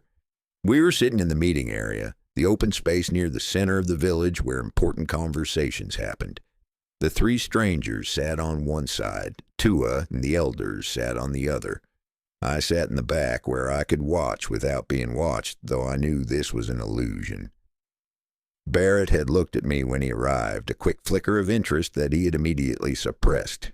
He knew what I was. He was pretending not to know. "A picture for whom?" Tua asked. "For the regional development authorities, for the agencies responsible for this part of the Pacific. There is growing interest in these islands, their welfare, their future. We need accurate information to plan effectively." "Plan what?" Barrett smiled. It was a professional smile, the kind you learn to make when your job involves convincing people of things they do not want to believe. "Development, improvement. The modern world is changing quickly, and these islands risk being left behind. We want to help you, help all the island communities in this region to participate in that change, to benefit from it." I watched Tua's face. It gave away nothing, but I knew him well enough to see the calculation happening behind his eyes. He was weighing the words, testing them, looking for the trap. "And if we do not wish to participate," he asked, "then that's your choice, of course. We're not here to force anything. We're just gathering information. What happens with that information, that's a decision for later, for people above my level." "What kind of information?" Barrett reached into his bag and pulled out a notebook, leather-bound, thick with pages, the kind of notebook that could hold a great many things. He opened it and showed us a page full of writing, dense and small, in a script I recognized but could not read from this distance. Demographics, he said. How many people live here? What ages? What skills? Economic activity. What you grow, what you catch, what you trade. Infrastructure, water sources, building materials, communication with other islands, health, what diseases you face, what treatments you have, what medical support you might need. And you write all this in your book? We write it, and then we compile it, and then we send it to the people who need to see it. It's all very routine. We've done this on dozens of islands already. Tua looked at the notebook, then at Barrett, then at me. Just a glance, quick enough that Barrett might not have noticed, but I noticed. He was asking me something. I did not know what. We will discuss this, Tua said, among ourselves. You may stay tonight. We will provide food and a place to sleep. Tomorrow, we will give you an answer. Barrett's smile flickered just slightly. He had expected to begin immediately, I could tell. He was not used to waiting. Of course, he said. Take all the time you need. I found Tua later, after the strangers had been fed and settled in one of the guest huts, and the village had returned to something like its normal rhythm. He was sitting on the beach, looking at the water, his face unreadable in the fading light. You know what they want, I said. I know what they say they want. That is not always the same thing. In my experience, it is almost never the same thing. No, it isn't. I sat down beside him. The sand was still warm from the day's sun, and the water was turning colors as the light changed, gold and orange and a deep, bruised purple that I'd never seen anywhere else. A frigate bird circled overhead, its wings motionless, riding the wind with an ease that made flying look like the simplest thing in the world. The one called Barrett, Tua said. He looked at you strangely. He knows what I am. An American who has been here since the war. Someone mentioned it, probably. On another island to another researcher. That's how these things spread. Does that worry you? I thought about the question. Did it worry me? I had been invisible for 40 years. Not hidden exactly, but unnoticed, unrecorded, absent from whatever systems the world used to track its people. Now I was being seen, being noted, being written in a leather-bound notebook that would be sent to people who needed to see it. I don't know, I said. I don't know what it means yet. It means they are interested in you, your story, where you came from, why you stayed. You are unusual, and unusual things attract attention. Attention is not always a good thing. I didn't ask to be unusual. No one does, but you are. And now they know you are.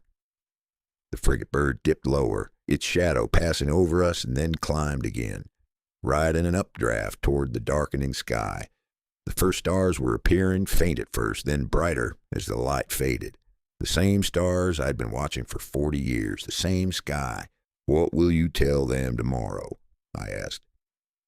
I will tell them they may conduct their survey, that we will cooperate, answer their questions, show them what they want to see. Why? Tua turned to look at me. His face was half in shadow, half in the last light of the sunset, and his expression was something I had not seen before. Not resignation, not acceptance, but something deeper, something that came from generations of watching strangers arrive with notebooks and plans and good intentions. Because refusing will not stop them, he said. They will come back, or others will come. The questions will be asked whether we answer them or not. And if we refuse, they will write in their notebooks that we are uncooperative, hostile, something to be managed rather than consulted. Better to cooperate. Better to let them see what we choose to show them. Better to be written down as friendly than as a problem to be solved. That sounds like surrender. It sounds like survival. They are different things, but they look alike sometimes. The survey took 3 days. Barrett and his assistants moved through the village with their notebooks and their clicking machines, counting and measuring and writing everything down. They counted the houses, the boats, the pigs, the chickens. They measured the gardens, the water sources, the distance from the village to the reef. They asked questions. Endless questions about how we lived, what we ate, who made decisions, how we resolved disputes. I avoided them when I could, which was not always. On the second day, Barrett found me alone, mending a net by the lagoon, and sat down beside me without asking. "You're the American," he said. It was not a question. I was. 1945, I'm told. Transport plane went down. You washed up here. Quite a story. I did not respond. I continued mending the net, my fingers moving through the familiar motions, tying the knots I had learned 40 years ago. "I'm not here to cause you trouble," Barrett said, "but whatever happened, whatever choices you made, that's not my concern. I'm just here to gather information, build the picture." "What picture?" "The picture of this region, what's here, who lives here, what resources exist, what needs exist. It's all going in the database. Everything gets cataloged eventually." He smiled when he said cataloged, as if it were a reassurance rather than a threat, as if being written down were a gift rather than a claim. "Why?" I asked. Why what? Why does it need to be cataloged? We've been here for 1,000 years without being in anyone's database. Why now?" Barrett's smile faded just slightly. He looked out at the lagoon, at the reef, at the horizon, where the sky met the water in a line so clean it looked drawn. "The world is getting smaller," he said. "Places that used to be far away aren't far away anymore. And when places get closer, they get noticed, they get cataloged, they get included in the planning, whether they want to be or not. And if they don't want to be, then they get included anyway. That's just how it works. I don't make the rules. I just gather the information." He stood up, brushing sand from his pants. "You seem like a smart man," he said. 40 years here. You must have learned something about how to survive. So here's some free advice. When the cataloging starts, it's better to be a cooperator than a problem. Problems get solved. Cooperators get consulted." He walked away, back toward the village, his notebook tucked under his arm like a weapon he had not yet decided to use. I sat by the lagoon and finished mending the net. The sun was high, and the water was the color it always was, that impossible turquoise, that color I had never seen anywhere else, that color that meant home. But it looked different now. It looked like something that had been noticed, something that had been measured and counted and written down in a leather-bound book that would be sent to people I would never meet. The cataloging had begun. Chapter 18, The Island Grows Smaller. I found the map in the sand, half buried as if it had tried to hide itself and failed. One of the survey team must have dropped it. Barrett or one of his assistants, packing up their equipment after 3 days of counting us, measuring us, writing us into their notebooks. It was folded wrong, creased in places that did not match the original folds, and the paper was damp from the morning dew, but it was still readable, still legible, still full of information I had not seen in 40 years. I unfolded it carefully, smoothing the paper against my thigh, and looked at the Pacific Ocean for the first time since 1945. The map was not like the maps I remembered from the Army. Those had been practical, focused, showing only what you needed to know for whatever mission you were about to fail at. This map was comprehensive. It showed everything: the coastlines of Asia and Australia and the Americas, the island chains scattered across the blue like crumbs from a giant's table, the shipping lanes and territorial boundaries, and all the invisible lines that humans draw on water to pretend they own it. I found our island. It took a while. The map used names I did not recognize, coordinates that meant nothing to me, labels that must have been assigned by someone who had never been here and had no interest in what the people who lived here called anything. But eventually I found the small dot that corresponded to where I was sitting, the speck of land in the vast blue that had been my home for 4 decades. The island looked small. I knew it was small. You could walk across it in a day, see most of it from the highest peak, circumnavigate it in a canoe if you had the patience and the weather cooperated. But knowing something and seeing it are different. Seeing our island is a dot among thousands of dots, a speck in an ocean that covered half the planet, a place so small that the cartographer had not even bothered to give it a correct name. That was different. That made something shift in my stomach, a feeling like falling, like the moment in the plane when the engine caught fire and I knew that everything was about to change. What is that? Alpha had approached without my hearing. He was good at that, had been good at it since childhood, appearing and disappearing like something the island produced and reclaimed at will. He was looking at the map with an expression I could not read. A map, I said, of the Pacific. One of the researchers must have dropped it. Show me where we are. I pointed to the dot. Alpha leaned in, squinting his face close to the paper. That's wrong, he said. What's wrong? The name. That's not what we call it. That's not what anyone calls it. It's what they call it, the people who made the map. Then they're wrong. I looked at my son, this man who had grown up here, who had never known any other home, who had absorbed the island's language and customs and way of seeing as naturally as breathing. For him, the island was not a dot on a map. The island was the world, or the most important part of it. The ocean was not a blue expanse to be crossed. It was home, too, the place where the fish lived, the source of everything. They're not wrong, I said. They're just naming it for themselves. That's what maps do. They make the world legible to the people who make them. They don't have to be right. They just have to be useful. Useful for what? For finding things. For knowing where things are. For planning. Planning what? I did not have an answer, or I had too many answers, all of them troubling, none of them things I wanted to say out loud. I don't know, I said. But when people make maps, it usually means they're planning something. The traders started bringing different goods that year, and I noticed it gradually, the way you notice a child growing, not day by day, but suddenly, looking up and realizing that something has changed without your seeing it change. The boats that came to trade copra and dried fish used to bring practical things, cloth and rope, knives and fish hooks, the occasional tool that made some task easier. Now they brought other things. Radios arrived, small battery-powered boxes that could pull voices out of the air. More magazines, glossier, more recent, full of pictures that seemed designed to make you want things you did not need. The children loved the magazines. They gathered in groups, flipping through pages, pointing at pictures, asking questions that I could not answer. What is this? A girl asked me, pointing at a photograph of a highway, 6 lanes of traffic stretching toward a horizon that was all concrete and metal. A road, I said, a very big road. In America, people drive cars on roads like that. Where are they going?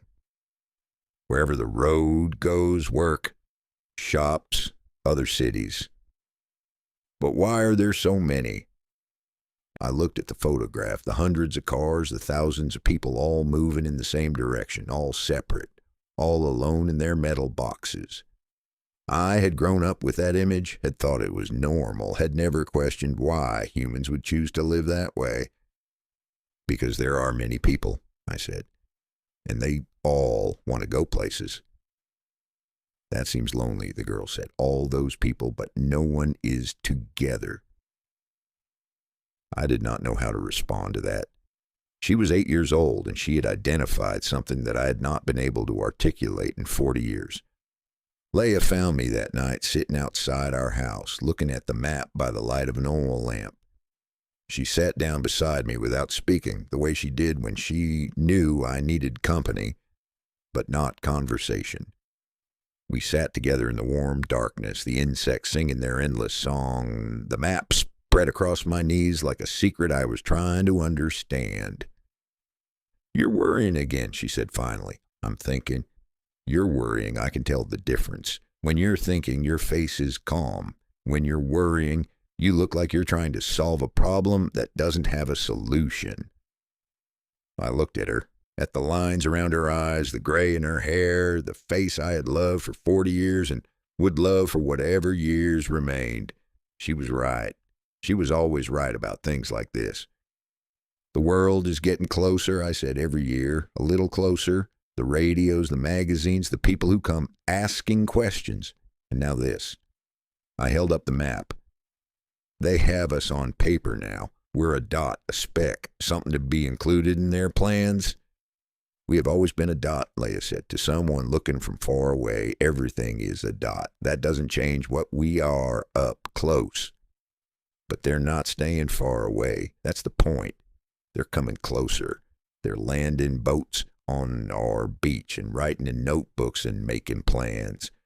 And we don't know what the plans are, but we're in them now, whether we want to be or not. Leia took the map from my hands gently, the way you take something from a child who has been playing with it too long. She folded it carefully along the original creases and set it aside. Let me tell you something, she said. Something my grandmother told me when I was young. She said the ocean is very big and the islands are very small, but the ocean does not make the islands small. The islands are what they are. The ocean is just what's around them. A mountain does not become smaller because you put it next to a bigger mountain. It is still the same mountain. I don't understand. You're looking at the map and seeing how small we are compared to everything else, but the map doesn't change anything. We're the same size we were before you found that paper. The same size we were yesterday. The same size we'll be tomorrow. What's changed is how you're seeing. But they're coming. Yes, they're coming. People have been coming to islands for as long as there have been islands. Sometimes they come and leave. Sometimes they come and stay. Sometimes they come and take things. We can't stop them from coming. We can only decide how we meet them. She stood up, brushing sand from her cloth, and held out her hand. Come to bed, she said. The map will still be there in the morning.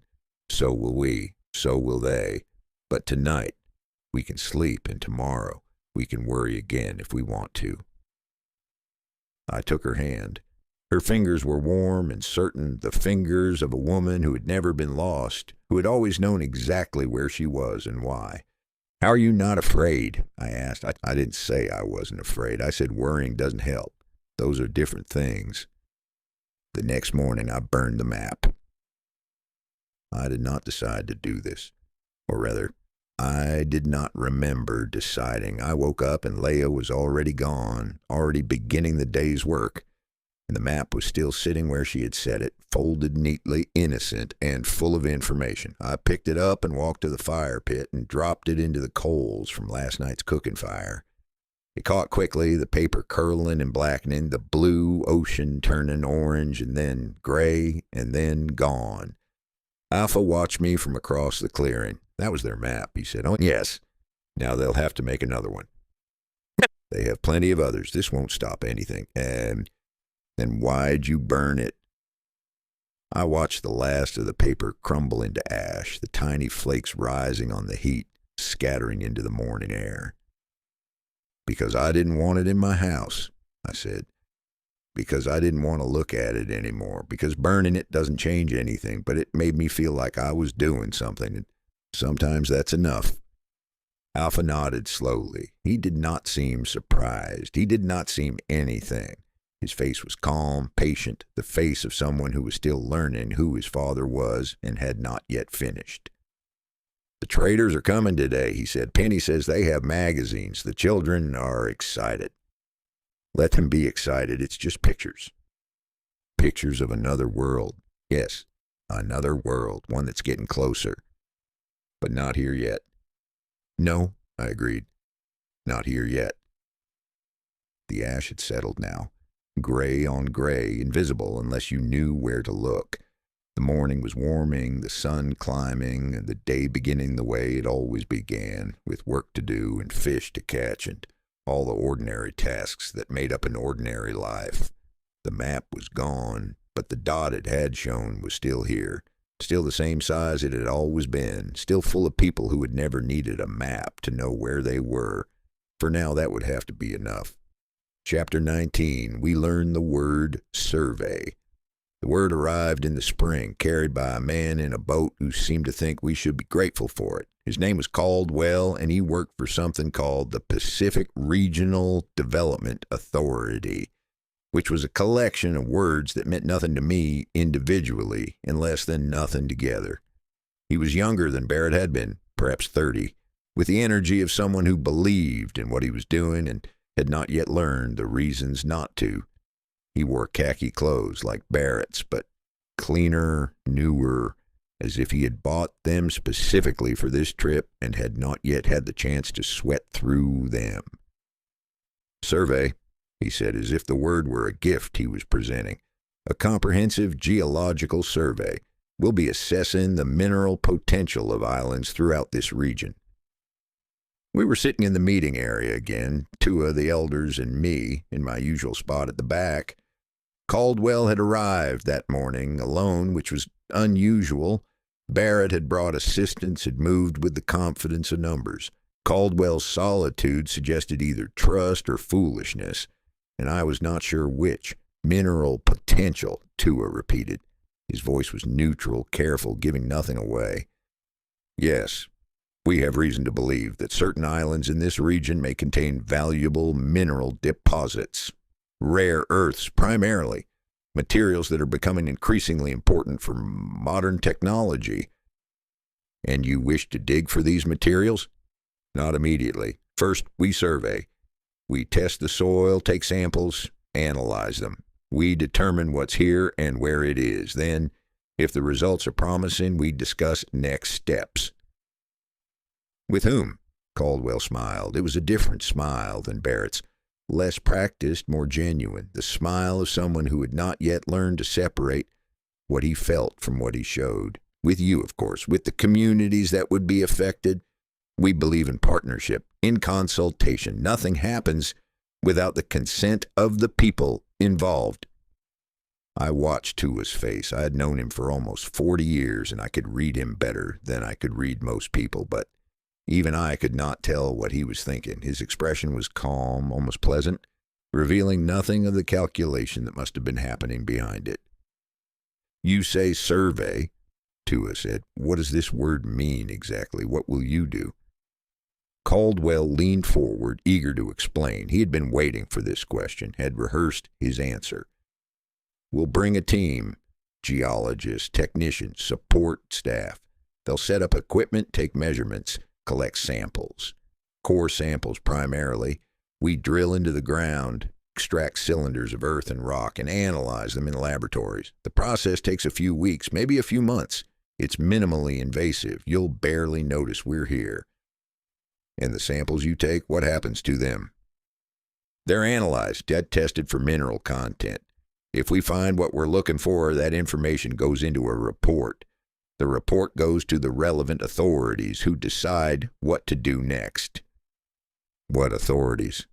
The development authority, the government's involved, the investors who might be interested in developing any resources we find. Investors? Tua said. The word sat in the air like something unpleasant. Development requires capital. If we find valuable minerals, extracting them requires investment, money, equipment, expertise. We partner with companies that can provide those things. And the island, the people who live here, what do we provide? Caldwell's smile flickered just for a moment. The land, he said, access to the resources. And in return you receive compensation, payment, jobs sometimes for local workers, schools, medical facilities, infrastructure improvements, development benefits, everyone. After Caldwell left, he was staying on his boat in the lagoon waiting for Tua's answer. I found Tua walking along the beach.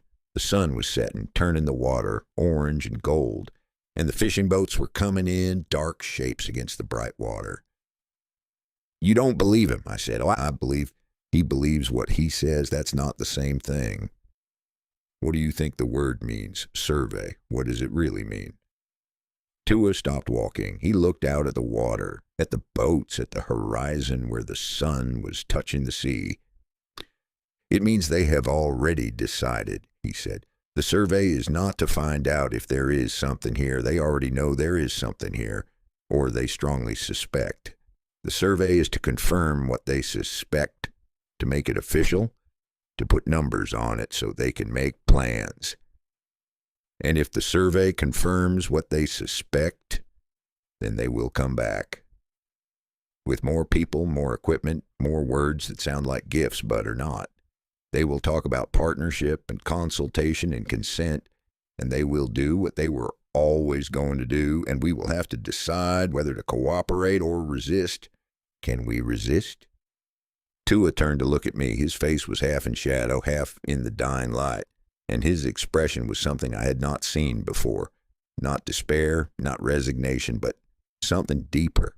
Something that came from knowing how this story ended because you had seen it end before on other islands to other people. We can try, he said. We can refuse the survey. We can tell Caldwell to take his boat and his equipment and leave. And then they will come back anyway. Not him, but others. They will come with papers that say they have the right, laws that were made without us, authorities we do not recognize, but that recognize themselves. And we will resist. And they will insist. And eventually they will do what they were always going to do. And we will have lost not just the minerals, but also the illusion that we ever had a choice. So we cooperate. We let them conduct their survey. We watch what they do. We listen to what they say.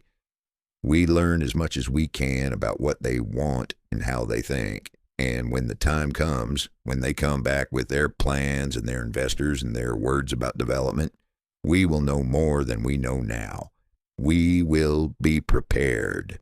That is the only advantage cooperation gives us, preparation. He began walking again, and I walked beside him, and the sun continued its descent, and the fishing boats continued their return, and the world continued its turning as if nothing had changed. But something had changed. The word had arrived. Survey. It meant what Tua said it meant. Decision already made. It meant the world had noticed us, had measured us, had found us valuable enough to take. And all the cooperation in the world would not change what was coming, and it would only delay it. Leia was waiting when I got home, sitting outside in the darkness, her face lit by the small fire she had built for cooking. What did Tua say? That we should cooperate, let them conduct their survey, learn what we can. And what do you say? I sat down beside her, feeling the warmth of the fire, smelling the fish she was cooking, a parrotfish probably, or a grouper, something from the reef that she had caught that morning while I was at the meeting. The smell was familiar, comforting, the smell of every evening for 40 years. I say he's probably right. Refusing won't stop them. At least if we cooperate, we can watch. We can see what they're doing, learn what they're looking for. Maybe we can find some way to protect ourselves. Can we? I don't know. Probably not, but doing something is better than doing nothing, even if the something doesn't work. Leia turned the fish on the fire, adjusting it so it would cook evenly. Her movements were precise, practiced, the movements of someone who had done this same task 1,000 times and could do it without thinking. My grandmother used to tell a story, she said, about the first time strangers came to our island long ago, before her grandmother's grandmother. They came in boats with sails, and they brought gifts, and they smiled and traded and seemed friendly. And then they came back with more boats and more gifts and more smiles. And they kept coming back again and again. And each time they took something, a little land here, a few young men there, a story or a song or a sacred place. And by the time the people realized what was happening, there was nothing left to protect. The strangers owned everything, and the people were strangers on their own island. What happened to them? They survived. They're still here, we're still here, but we're not what we were. We lost things that we could never get back. Names, stories, ways of being. The strangers didn't take them all at once. They took them slowly, one at a time, so slowly that each loss seemed small, seemed acceptable, seemed like a fair trade for whatever they were offering. And then one day we looked around and realized we'd traded away everything, and the strangers were smiling, and it was too late to undo what had been done. The fire crackled, sending sparks up into the darkness. The fish was almost ready, its skin crisping, its flesh turning white and flaky. Tomorrow I would eat it, and it would taste the way it always tasted, and life would continue the way it always continued, but something would be different. Something already was different. Is it too late for us? I asked. I don't know. Maybe. Maybe not. Maybe the story ends differently this time. But I don't think so. I think the story always ends the same way. The strangers smile and they take, and we survive, but we lose something. That's how the story goes. That's a sad story. Yes, but sad stories are often true stories. Happy stories are the ones we make up to comfort ourselves. The survey began 2 weeks later. They came with boats and equipment and people, not just Caldwell, but a whole team, a dozen men and women, with instruments and notebooks and the quiet confidence of people who knew exactly what they were doing. They set up a camp near the beach, temporary structures that looked permanent, equipment that hummed and clicked and measured things we could not see. I watched them work. Not every day. I had my own work, my own life.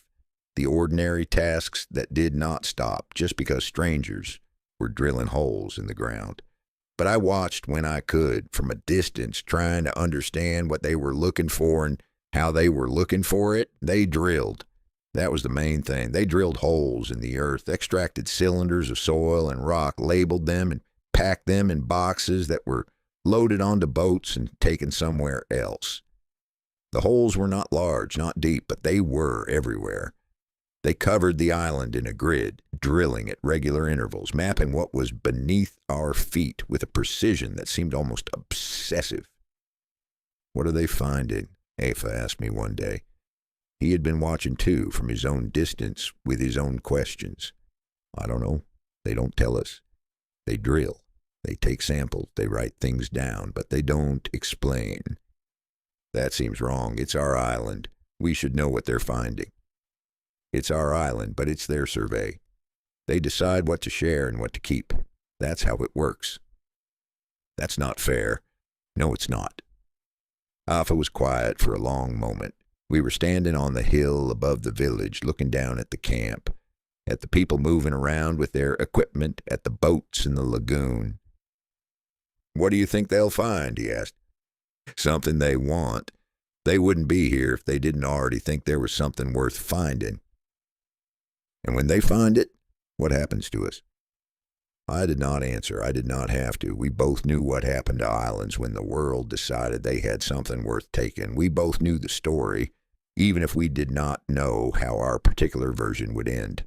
The survey continued. The holes multiplied. The samples were taken away to be analyzed, to be measured, to be turned into numbers that would be written in reports and sent to people who had never seen our island and never would.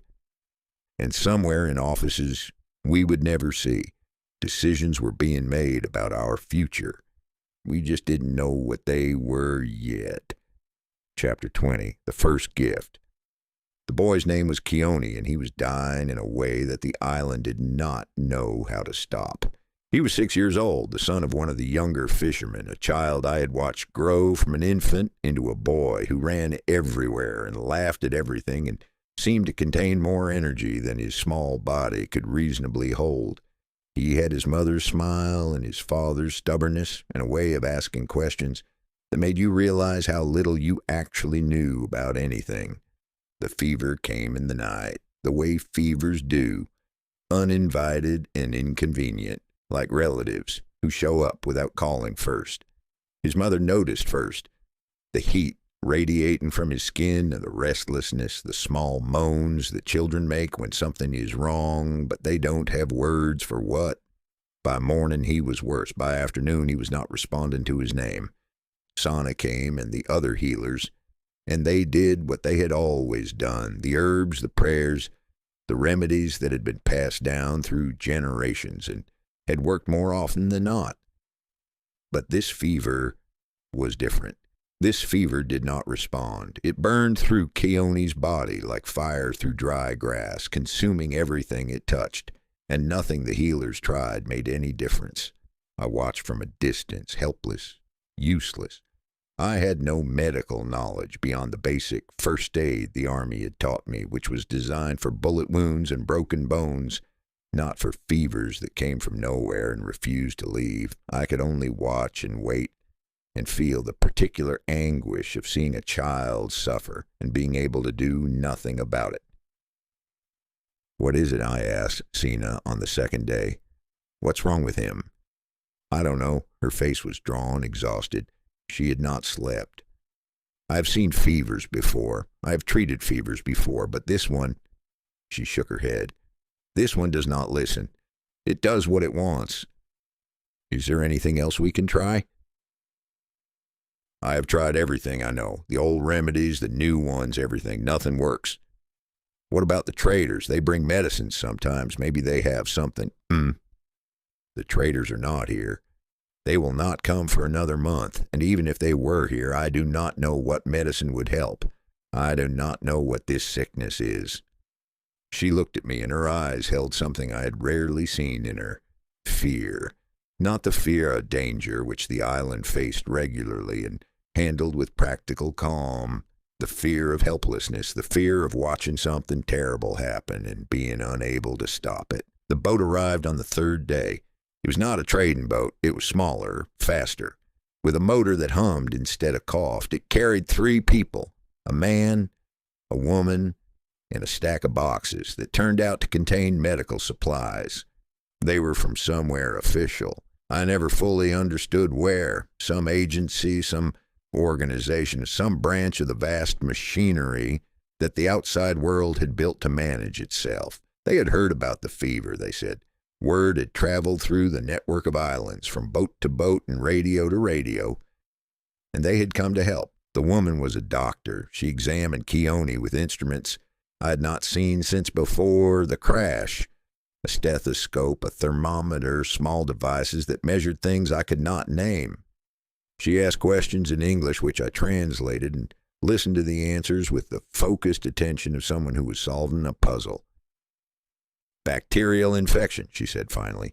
"Severe but treatable. We have antibiotics." "Antibiotics?" "Medicine. It kills the bacteria causing the fever. If we start now, he has a good chance." She opened one of the boxes and produced a bottle of pills, small and white and unremarkable looking. She gave Keone's mother instructions: how many to give, how often, what signs to watch for. She spoke slowly, patiently, waiting for me to translate each sentence before moving to the next. "He should improve within 24 hours, she said. "If he doesn't, or if he gets worse, send word and we'll come back." "That's it?" I asked. "Just pills." "Just pills. Medicine has come a long way since—" She paused, looking at me. "Since whenever you left." Keone lived. The fever broke on the 4th day, just as the doctor had said it would. His eyes cleared, his temperature dropped, and by the end of the week he was sitting up and asking for food. Weak, but unmistakably himself. His mother wept. His father stood very still, his face doing things that faces do when they are trying not to show too much. The village celebrated in the quiet way the village celebrated things. Extra food at the evening gathering, songs that had not been sung in a while, a general lightening of mood that spread from house to house like the opposite of the fever that had almost taken the boy. And I stood apart, watching, feeling something I could not name. The pills had worked, the outside world had sent its medicine, and the medicine had done what our remedies could not do, and a child who would have died was alive because of it. This was good. This was unambiguously, obviously good, but the medicine had come from somewhere. Someone had decided to send it, had loaded it onto a boat, had dispatched a doctor to an island they had no official connection to. Why? Out of kindness. Maybe, probably even. The doctor had seemed kind, had seemed genuinely concerned about Keone, had not asked for anything in return, but kindness from the outside world was never just kindness. I knew this. I had grown up in that world, had seen how it worked. Help came with strings. Gifts came with expectations. Nothing was free, even when it was free. This is not cynicism. This is experience. "You are brooding," Leia said, finding me on the beach that night. The moon was up, fat and bright, painting the water silver. The boy lives. Why are you brooding? I'm not brooding, I'm thinking. You are brooding. Your face does a thing when you brood. It is doing that thing now. The medicine came from somewhere, I said. Someone sent it. And now they know we're here. Really know. Not just a dot on a map. They sent a doctor. They saw the village. They saw me. They saw a sick child and they helped. That's not a bad thing. No, it's not. But you are worried about what comes next. You are always worried about what comes next. Someone should be. Leia sat down beside me, close enough that our shoulders touched. The water lapped at the sand, making its small sounds, doing what it had been doing for millions of years, and would continue doing long after we were gone. When I was 12, she said, Mom, my mother was dying. I told you about this. The fever came and nothing worked, and she died. And I remember thinking, if only there was something else. Some remedy we did not know about. Some magic from somewhere else that could save her. I'm sorry. I'm not telling you so you will be sorry. I am telling you because today that magic came for Keone. The remedy we did not have. The magic from somewhere else. It came and it worked and the boy lives. And yes, maybe there are strings attached. Maybe there are consequences we cannot see. But Leia from 30 years ago, the Leia who watched her mother die, that Leia would not care about strings. That Leia would just be grateful. She took my hand, her fingers warm and rough. Be grateful, she said, just for tonight. The worrying can wait until tomorrow. I tried to be grateful. I was grateful, genuinely, deeply grateful that Keone was alive, that his parents still had their son, that the village had not lost one of its children. The gratitude was real, but so was the worry. And the worry would not wait until tomorrow, no matter what Leia said, because the doctor had seen me, had looked at me with recognition, had asked questions about how long I had been here, had written things down in a notebook that she carried everywhere. She had not said anything directly, had not mentioned America or the war or the life I had left behind, but she had seen, and she had written, and somewhere in some office I would never see, someone would read what she had written, would note the existence of an American on an island that was supposed to be empty, or at least empty of Americans, would file this information somewhere, add it to some database, include it in some report. The door had opened, just a crack, just enough for a little light to come through, a little medicine, a little kindness. But doors that open do not always close again, and the things that come through them are not always kind. Chapter 21, The Second Gift. The woman arrived 3 months after Keone's fever broke on a boat that was cleaner and newer than any boat I had seen in years. She came alone, which was unusual. The researchers and surveyors who had visited before always came in groups. Safety in numbers, perhaps, or the need for witnesses, or simply the way that official expeditions were organized. This woman came alone, carrying a single bag, wearing clothes that were practical but clearly expensive. She asked to speak with me specifically. This was also unusual. Tua brought her to my house, his face carefully neutral, giving nothing away. The village had learned caution over the past year, had learned to watch and wait, to let visitors reveal themselves before revealing anything in return. Tua was very good at watching and waiting. Tuina, he said, this woman wants to talk to you. She says it is important.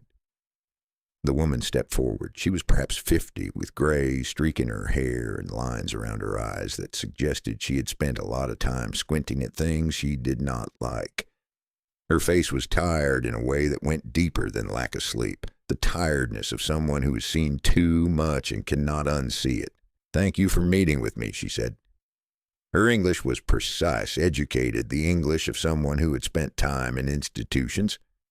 I won't take much of your time. Who are you? My name is Margaret Chen. I'm with the Regional Development Authority, the Pacific Division. I'm what you might call a field coordinator. She smiled, but the smile did not reach her eyes. which is a fancy way of saying I talk to people before other people come to do things they won't want done. We sat outside my house in the shade of the breadfruit tree I had planted when Alpha was small. Leia brought water, watched the woman with careful eyes, then withdrew to a distance that was close enough to hear, but far enough to not seem like she was listening. Alpha was fishing with Manu, which was probably for the best. "I'll be direct," Margaret Chen said. "I don't have a lot of time, and neither do you. Things are moving faster than I expected." "What things?" "The survey results came back from the geological team that was here last year. You remember them?" I remembered them. The men with their drills and their boxes, taking samples of earth and rock, cataloging everything they found. I remember. They found what they were looking for. Rare earth minerals, the kind that are increasingly valuable, increasingly necessary for the technologies that the world runs on now. Not a massive deposit, but significant enough to attract interest. She paused, letting this sink in. "What does that mean for us?" "It means that people are going to want access. Companies, governments, consortiums, the usual players. They're going to want to dig, to extract, to build the infrastructure necessary to get the minerals out. And this island, your island, is sitting on top of what they want. We're not going to let them dig. This is our home." "I know. That's why I'm here." She took a sip of the water Leia had brought, her eyes never leaving mine.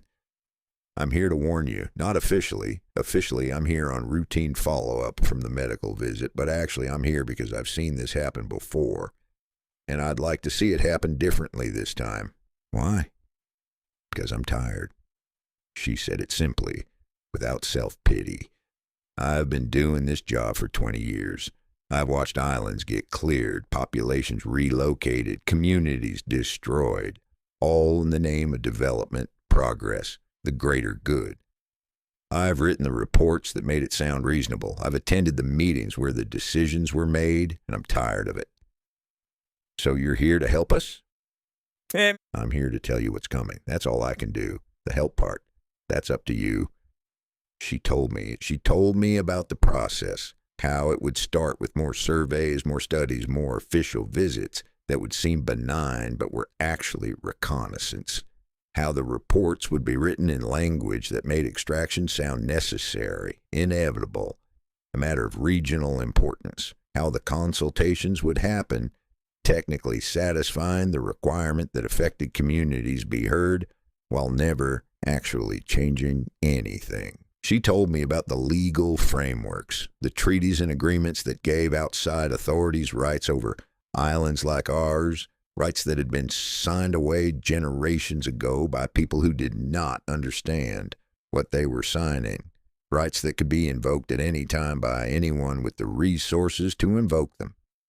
She told me about the contingencies, what happened when communities refused, when they resisted, when they declined to cooperate with their own displacement, the pressure, the incentives, the eventual force that was always available as a last resort but was rarely named as such. "They won't call it force," she said. "They'll call it something else. Public health concerns, environmental remediation, security considerations. There's always a reason that sounds legitimate, that can be printed in newspapers and defended in meetings. But underneath all the language, it's force. It's always force. And there's nothing we can do?" I didn't say that. "There are things you can do. Document everything, every visit, every conversation, every promise made and broken. Build connections with outside groups who might advocate for you. Make noise, make it difficult, make the cost of pushing you out higher than the cost of leaving you alone. Does that work?" She was quiet for a moment. "Sometimes," she said. "Not often, but sometimes. And sometimes is better than never." Before she left, she gave me a folder. It was thin, maybe 20 pages, and she handed it to me like it was contraband, which perhaps it was. She looked around before she did it, making sure no one else was close enough to see. "This is the preliminary assessment," she said. "The geological report, the value estimates, the extraction timeline. It's not supposed to leave the office. If anyone asks, you never saw it. Why are you giving it to me? Because you need to know what you're dealing with. Because knowledge is the only advantage you're going to have. Because she paused and something moved across her face, some emotion she was trying not to show. Because I'm tired of being on the wrong side. And this is the only way I know how to be on the right side, even a little. She stood, brushed off her clothes, resumed the professional demeanor she had let slip for a moment. I don't know how much time you have, months maybe, a year at most. After that, the machinery will start moving, and once it starts, it's very hard to stop. What should I do with the time? Prepare, however you can, whatever that means, and she hesitated. And enjoy what you have while you still have it. The changes that are coming, they're going to be permanent. The island you know now, the life you've built, it's not going to survive what's coming, even if you do. She walked back to her boat, her footsteps leaving marks in the sand that the tide would erase by morning. I watched her go, the folder heavy in my hands, full of information I did not want to know and could not afford not to know. That night after Alpha was asleep, I showed Leia the folder. We sat in our house, a single lamp burning, the pages spread between us. She could not read the English, but I translated the important parts, the mineral values, the extraction plans, the timeline that ended with our removal. When I was finished, she was quiet for a long time. So it is real, she said finally. The thing we have been fearing, it is real, and it is coming. Yes. And there is nothing we can do to stop it. Maybe, she said, maybe. If we document everything, if we make connections, if we make it difficult. Maybe, Leia repeated the word like it tasted bad. Maybe is not much. It's what we have. She reached out and touched the papers, running her fingers over the words she could not read, the numbers that added up to the destruction of everything we knew. I wanted more time, she said. I don't know what I thought. That maybe it would not happen. That maybe they would forget about us or decide we were not worth the trouble. I thought maybe we could just keep living the way we have been living until we were too old to care what came next. I know, I thought that too. But we are wrong. Yes. She gathered the papers, stacked them neatly, handed them back to me. Then we will not waste the time we have left, she said. We will not spend it worrying about what is coming. We will spend it living, really living the way we've always lived. And when they come, we will be ready. However ready it is possible to be. What does ready look like? I don't know. We will find out together. She stood, blew out the lamp, and in the darkness I felt her hand find mine. Come to bed, she said. Tomorrow we will think about what to do. Tonight we will sleep, and we will be grateful for the bed and the house and the island and each other. Tomorrow is for planning. Tonight is for gratitude. I followed her to bed. I lay beside her in the darkness, listening to her breathe and slow into sleep, feeling the warmth of her body against mine. The folders sat on the table, full of futures I did not want. But she was right. That was for tomorrow. Tonight was for this. The sound of her breathing, the warmth of her skin, the life we had built together and would defend together for as long as we could in whatever way we could. Tonight was enough, and tomorrow would have to take care of itself. Chapter 22. The Orange Boat. Leia died in the spring of 1984. I will not write about it. I have written about everything else, the crash, the hunger, the years of learning, the slow construction of a life I never expected. But this I cannot write. The illness came quickly. She was gone before I understood she was leaving. I held her hand at the end, and then I held nothing, and the world continued as if she had never been in it.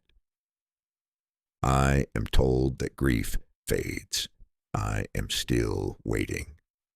The boat that found me was the color of a sunset, which seemed like a joke the universe was making at my expense. It appeared on a Tuesday morning in March of 1987, rounding the point, the far end of the lagoon. moving slowly, its engine a low hum that carried across the water like a bee that had gotten into something stronger than pollen and was feeling philosophical about it. I was on the beach mending a net that had torn on the reef the day before, my hands doing the work they had learned to do 40 years ago while my mind drifted through nothing in particular. My knees hurt. They always hurt now, a low grinding complaint that started when I woke and did not stop until I slept.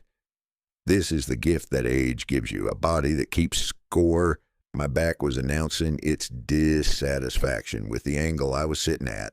My left thumb had a blister from the previous day's work, and the salt water kept finding it, a small bright pain that reminded me I was still capable of feeling things. Some days you need reminding. The net was a good one. Tight weave, strong fiber, the kind of net that catches fish without catching too much else. I had made it myself years ago and had mended it so many times that almost none of the original material remained. It was like an old man's body, I sometimes thought, constantly replacing parts, somehow remaining the same thing despite the replacements. This was the kind of thought I had now in my 60s. Philosophical thoughts. Old man thoughts, thoughts that went nowhere but felt important while they were happening. The boat was 50 yards out before I fully registered it. I looked up and there it was. Orange as a traffic cone, orange as an emergency, orange as someone shouting, "Look at me," across open water. It moved toward the beach with a purpose that boats usually did not have when they visited us. Trading boats drifted in like they had all the time in the world, which they usually did. This boat knew where it was going and was in a hurry to get there. This boat had appointments to keep. There were 4 people aboard. I could see them as the boat drew closer. 2 men, 2 women, all wearing clothes that looked like they had been purchased specifically for an expedition and had never been worn before. Everything was khaki. Everything had pockets. The pockets had pockets. One of the women was standing at the bow, looking at the beach, looking at me, holding something to her eyes that glinted in the sun. Binoculars. She was looking at me through binoculars, which seemed unnecessary given that I was right there, in plain sight, close enough to hit with a thrown coconut if she had good aim. But some people cannot see a thing until they have looked at it through equipment. The equipment makes it real for them. I set down the net and stood up, feeling my knees file their usual protest, and I waited for the boat to arrive. A hermit crab was making its way across the sand near my feet, dragging its borrowed shell with the determination of someone late for an appointment. I watched it go. It did not seem concerned about the orange boat. Hermit crabs, in my experience, are not concerned about much of anything except finding better shells and not getting eaten. There's wisdom in this, probably. Worry about shells, worry about being eaten. Everything else is optional. The woman with the binoculars was named Dr. Patricia Ewan, and she was looking for Amelia Earhart. This took some time to understand. She stepped off the boat into the shallows. The water was that impossible green it gets in the late morning, green like someone had melted jade and poured it into the lagoon, and waded to shore, and began talking before I had fully processed that a stranger was standing on my beach speaking English to me for the first time in months. My brain, which had been operating in island language mode, took a moment to switch tracks. It was like hearing a song you used to know but haven't listened to in years. Familiar but requiring effort. The words arrived in the right order but had to be unpacked individually like boxes from storage. "We're documenting possible landing sites," she said. "The Earhart expedition. You've heard of it." "No, of course not. How would you?"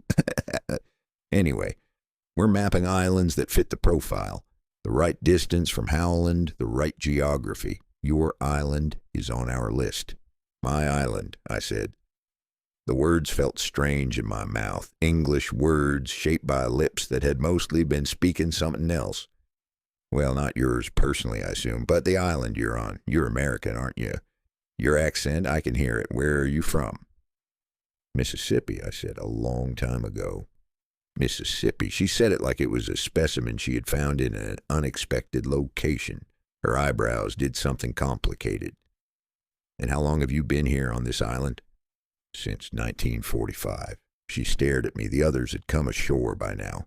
The other woman, the two men, and they were unloading equipment from the boat, metal boxes and tripods and things that looked like they belonged in a laboratory rather than on a beach. But Dr. Ewan just stood there staring at me, her mouth slightly open, a small fly taking the opportunity to investigate her lower lip before she noticed and waved it away. 1945, she repeated. That's 42 years. 42 years, yes. But how? Why? She stopped herself, visibly regrouping. I could see the scientist in her taking over from whatever else she was feeling, organizing the chaos of the moment into something that could be studied. Scientists do this. They sort things into categories, even when the things do not want to be sorted. I'm sorry, I have so many questions. This is not what we expected to find. What did you expect to find? Amelia Earhart, or evidence of her anyway, not... She gestured at me, at the village visible through the trees, at the whole situation. Not this. A pelican flew overhead, moving with the ungainly grace that pelicans have, looking like something that should not be able to fly, but had decided to do it anyway out of spite. I watched it pass. Dr. Ewan watched me watch it. The fly came back to investigate her ear. It was a busy fly. Would you like some water? I asked. You look thirsty. She was thirsty. They all were. The boat ride had been long. The sun was doing its usual impression of an angry god. And they had brought supplies suitable for a laboratory, not a tropical beach. I gave them coconut water, which I had plenty of, and watched them drink it with the desperate gratitude of people who had not realized how dehydrated they were until liquid touched their lips. This is delicious, one of the men said, coconut water running down his chin. What is it? Coconut, I said. It doesn't taste like the coconut I've had before. That's because the coconut you've had before was old and shipped across an ocean. This was picked this morning. He looked at the coconut in his hand with new respect, as if it had just revealed itself to be something more important than he had realized. Fresh coconut will do that to people. So will fresh anything, really. The world tastes different when it hasn't been processed and packaged and shipped 10,000 miles. Better, mostly, more like itself. But you have to be there to taste it, and most people are not there. Most people are somewhere else, drinking old coconut and wondering why it doesn't taste like anything. They stayed for 3 days. Dr. Ewan's expedition was legitimate, it turned out. A university-funded project searching for traces of the famous aviator who had disappeared 50 years before. They had visited dozens of islands, finding nothing, and ours was simply the next on their list. They had not expected to find a lost American. They had not expected to find much of anything except sand and crabs, and the particular disappointment of academics whose theory was not being supported by evidence, but they were scientists, and scientists document what they find, and so they documented me. I answered their questions, some of them. I told them about the crash, about washing up on the beach, about the years that had passed. I did not tell them everything, did not tell them about the warnings Margaret Chen had given me, about the folder hidden in my house, about the dread that had been building in my chest like a storm that had not yet decided whether to arrive. Those things were not their business. Those things were not anyone's business but ours, and they took photographs. I smiled for some of them, which felt strange. I had not smiled for a camera in 42 years, and my face was not sure it remembered how. The photographs would show an old man with sun-darkened skin and hair that had gone white, and a smile that looked like it had been borrowed from someone else and did not quite fit. Photographs lie, but they lie in ways that tell the truth about different things than they pretend to show. On the last evening, Dr. Ewan sat with me on the beach watching the light drain from the sky. The colors were fading, the day giving way to something else, the way days always do, the way they have always done. You could come back, she said, to America. We could help you. There would be paperwork, but you're a citizen. You have rights. I have a life here, and I said, a son, a home. But don't you want to see it again? America, your family. I thought about my mother, who had died 15 years ago, according to a broadcast I had heard on Tofi's radio. I thought about my father, who had died before her. I thought about the town I had grown up in, which probably still existed somewhere, full of people who had never heard of me and would not care if they had. No, I said, I don't. She looked at me with an expression I could not read. Pity, maybe, or confusion, or the look you give a dog that refuses to leave a burning building because its favorite toy is inside. Well, she said, it's your choice, I suppose. It is. The light continued fading, the colors disappearing one by one, the sky darkening toward night. Stars were beginning to appear, the first few brave ones that always show up early, like guests who arrive before the party is properly started. Dr. Ewan stood, brushed sand from her khaki pants, and offered me her hand. It was nice to meet you, she said, even if you weren't Amelia Earhart. It was nice to meet you, too, even if you were looking for someone else. She laughed at that, a real laugh, surprised out of her. Then she walked back to her camp, and I sat on the beach a while longer, watching the stars multiply, feeling the sand cool beneath me, listening to the water do what water does. The door had opened. I could feel it, a crack in the wall that had protected us for 42 years. Light was coming through and sound, and soon other things would follow. You cannot unopen a door. You can only decide what to do when things come through it. But the stars were still beautiful. The water was still singing, and my stomach was reminding me that I had not eaten since midday and that whatever was coming would be easier to face after a meal. The stomach does not care about metaphorical doors. The stomach cares about dinner. I went home. I ate fish that Manu had caught that morning and taro that Leia had planted before she died. And I did not think about the future because the present was enough to be getting on with. Chapter 23, the researchers multiply. They came in waves after that, each wave larger than the last, like the ocean had decided to send delegations.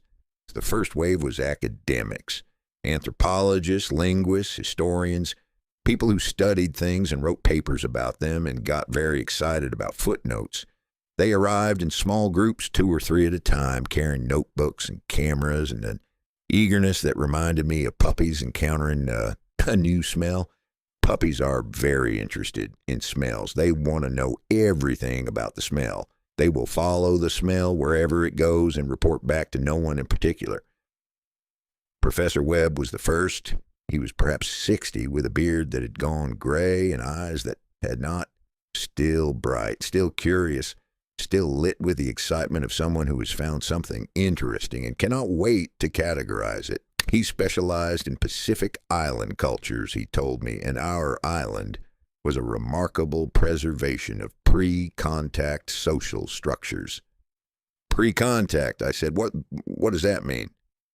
Before significant Western influence, before modernization, your community has maintained traditions that most other islands have lost. He smiled, showing teeth that were very white and very even. The teeth of someone who had access to good dentistry. It's quite extraordinary, like stepping back in time.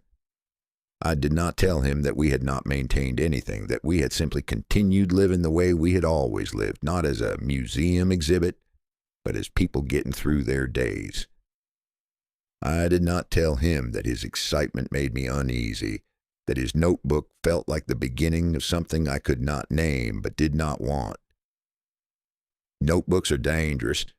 People write things in notebooks, and then the things in notebooks become more real than the things they were written about. The linguist came next, a married couple, the Chens, who wanted to record our language before it disappeared. They followed people around with small machines that captured sound, asking us to say words and phrases, to tell stories, to sing songs.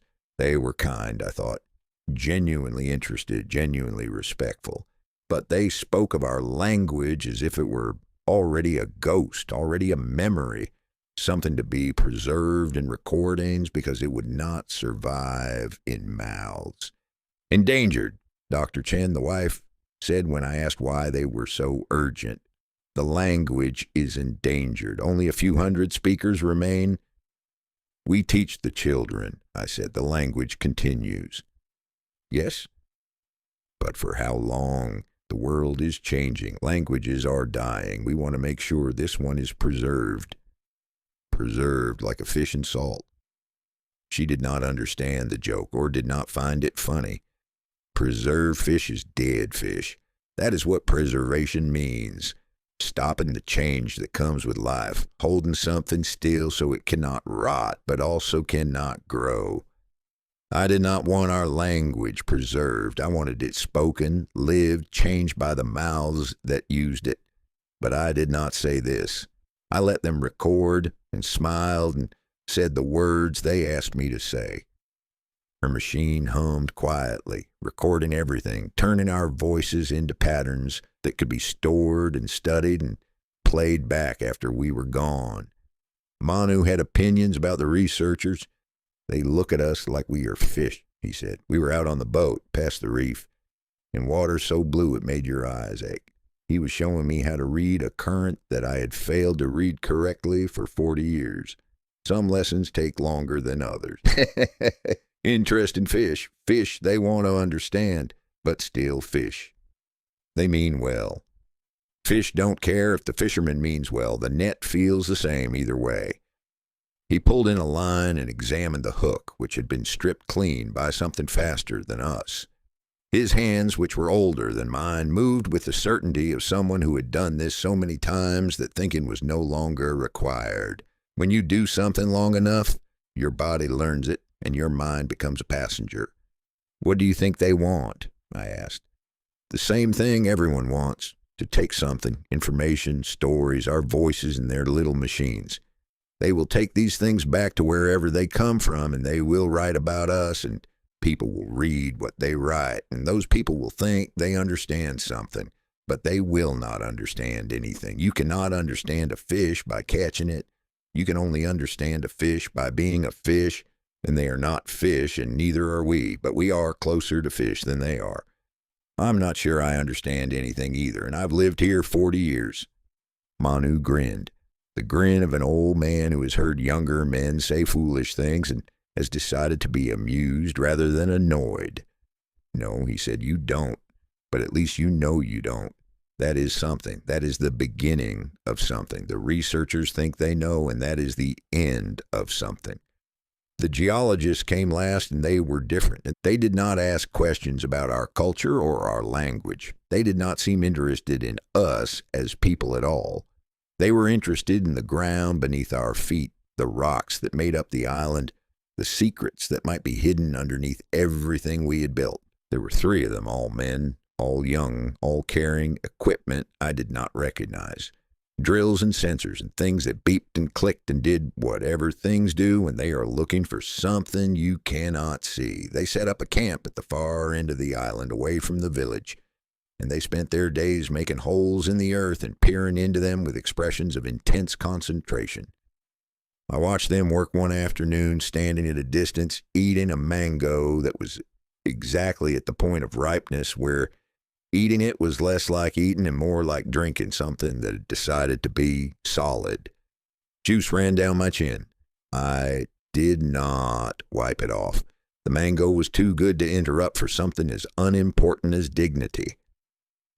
One of the geologists, the youngest, barely out of whatever school produced geologists, noticed me watching and walked over. Rare earths, he said when I asked what they were looking for. He had the open face of someone who had not yet learned to be careful. Some people never learn. Some people go through their whole lives with their faces open, and the world takes advantage of them, and they never understand why. Minerals used in electronics, batteries, that kind of thing. There's been a lot of interest in Pacific Islands lately. Turns out some of them are sitting on significant deposits. And if you find them, these minerals, he shrugged. A young man's shrug, the shrug of someone who has been given a task and has not thought about what the task means. That's above my pay grade. I just collect the data. What happens with it, that's someone else's decision. But what usually happens when minerals are found? Something flickered in his eyes. Discomfort, maybe, the first stirring of a question he had not thought to ask. Usually, he said slowly, there's extraction, mining, development, but that takes years to arrange. Permits, agreements, all that. It's not like we're going to start digging tomorrow. But eventually, he did not answer. He went back to his work, his drill biting into the earth, and I finished my mango and buried the pit where I stood, the way Leia had taught me. You do not waste a seed. You plant it and see what grows. You give back to the earth that gives to you. The pit would probably not grow into a tree. Probably something would eat it, or the conditions would be wrong, or it would simply not take. But you plant anyway. That is what living on an island teaches you. You do the thing that might work, because not doing it guarantees nothing will work, and guarantees are for people who have more control than you do. Chapter 24. The Navy arrives. The ship appeared on the horizon 3 months after the Earhart expedition left, gray against the gray morning sky, bigger than anything I had seen since the war. I was fishing with Alpha when we first spotted it out past the reef, in the deep water where the tuna ran, our boat rising and falling with the swells. The water was that dark blue it gets when you're over the deep parts, blue like ink, blue like a bruise, blue like the ocean was keeping secrets it had no intention of sharing. We had caught 3 tuna already, good ones, fat ones, the kind that would feed the village and leave enough to smoke for later. My arms ached from hauling them in. My hands smelled like fish and salt and the particular funk that happens when you've been on the water since before dawn. I was happy, in the way that fishing makes you happy, the simple animal satisfaction of doing something useful with your body. The ship was far away, just a shape, but even at that distance I knew what it was. Some shapes you do not forget, even after 40 years. Some shapes carry their meaning in their silhouette. A Navy ship looks like a Navy ship the way a shark looks like a shark. The form announces the function. What is that? Afa asked. Navy, I said. An American Navy. How do you know? I know. We watched the ship for a long time, our fishing forgotten, as it grew larger and more distinct. It was not coming directly toward us. It was approaching the island at an angle, as if uncertain of its destination, or as if it wanted to survey the situation before committing to an approach. The ship was gray, the way military things are gray. Not the gray of clouds or stone, but a gray that has been chosen, specified, painted on according to regulations. It was a gray that meant business, a gray that had been to meetings about what shade of gray would be most appropriate, and had emerged from those meetings victorious. What do they want? Alpha asked. Oh, I don't know. Maybe nothing. Maybe they're just passing through. But I knew they were not just passing through. Ships like that did not pass through. Ships like that had purposes, orders, destinations. Ships like that came because someone had sent them, and the people who sent them did not send them for no reason. Nobody paints a ship that shade of gray and then sends it somewhere for fun. A flying fish launched itself from the water near our boat, gliding on fins that evolution had decided should also be wings, which seems like the kind of decision evolution makes when it's had a few drinks and is feeling creative. The fish flew for maybe 30 feet, then splashed back down, having accomplished whatever flying fish accomplish when they fly. The escape, maybe, or just the joy of being briefly airborne in a world that mostly requires you to swim. I watched it go. Alpha watched it go. And the ship kept coming, growing larger against the horizon, its gray bulk slowly filling more and more of the space where the sky should have been. The officer's name was Morrison, Lieutenant Commander Morrison, according to the introduction he gave when he came ashore. He was perhaps 40, with the posture of someone who had spent his entire adult life being measured against a standard, and the haircut of someone who had regulations about haircuts. He spoke with the careful precision of someone who was following a script, reading from a document that existed somewhere, even if he was not looking at it. We're here to verify a report, he said. He was speaking to me, though Tua and several of the elders were also present. We were standing on the beach, which struck me as ridiculous. Important conversations should not happen with sand in your sandals and the smell of seaweed in your nose. But here we were. A report concerning an American citizen believed to be residing on this island. That would be me, I said. Your name? I gave him my name. My real name. The one on the dog tags I still kept in a box under my bed. The name that had been dead for 42 years. The name felt strange in my mouth, like a word from a language I used to speak, but had mostly forgotten. Morrison produced a folder, flipped through pages, compared something on the pages to something on my face. I wondered what the pages said. I wondered what my face was doing that could be compared to words on paper. Transport accident, August 1945, he said. Presumed killed in action. The Army declared you dead. The Army was wrong. Apparently, he closed the folder. The question is what to do about it. Do about it? Yeah. You're an American citizen. You've been missing for over 40 years. There are procedures for situations like this. Repatriation, debriefing, reintegration. We can arrange transport back to the mainland, help you reconnect with whatever family remains. I don't want to go back.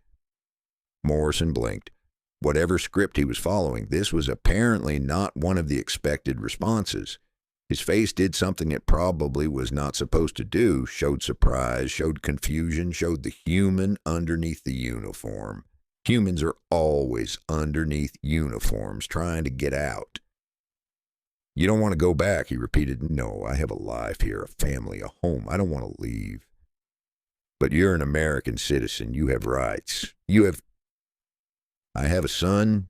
He's 40 years old. He was born here, raised here. His mother... I stopped. Leia had died 3 years ago, quietly in her sleep, and I still could not talk about it without my voice going strange. His mother is buried here. This is my home. A crab emerged from a hole in the sand near Morrison's polished boot, examined the boot with what seemed like professional interest, decided it was not food, and retreated. Morrison did not notice. He was too busy looking at me like I was a problem that had not been covered in his training. I'll need to report this, he said finally. Get guidance from my superiors. He shook his head. This is not a situation we were prepared for. Take your time, I said. I'm not going anywhere. I meant it both ways, as reassurance that I would be available for further conversations, and as statement of fact, I was not going anywhere. I had chosen this island over everything else 42 years ago, and I was choosing it again now, and I would keep choosing it until choosing was no longer something I was capable of doing. Morrison nodded, turned, walked back toward the boat that would take him to his ship. His boots left prints in the sand, crisp and defined, the prints of someone who had places to be and things to accomplish. The tide would erase them within the hour. The tide does not care about boots or accomplishments. The tide has its own schedule. The crab emerged again, examined the boot prints with the same professional interest, and began the slow work of making a new hole in a more promising location. Chapter 25. The Paperwork of Existence. The forms arrived a month after the Navy left, carried by a man in civilian clothes who introduced himself only as from the State Department. He was young, younger than Afa, with the smooth face and crisp manner of someone who had spent his life in offices, handling documents, making things official. He carried a briefcase that looked heavier than it should have been, and when he opened it, the weight revealed itself. Paper. Stacks and stacks of paper, each stack clipped together, each clip labeled with a number or code that probably meant something to someone but meant nothing to me. We need to establish your status, he said. We were sitting in my house, which felt strange. Strangers had never come into my house before, had always been met on the beach or in the village clearing, but he had insisted. He needed a flat surface to work on, he said. He needed to spread out the forms. My house, after 40 years, was still mostly traditional. Woven walls, thatched roof, the floor covered with mats that Leia had made before she died.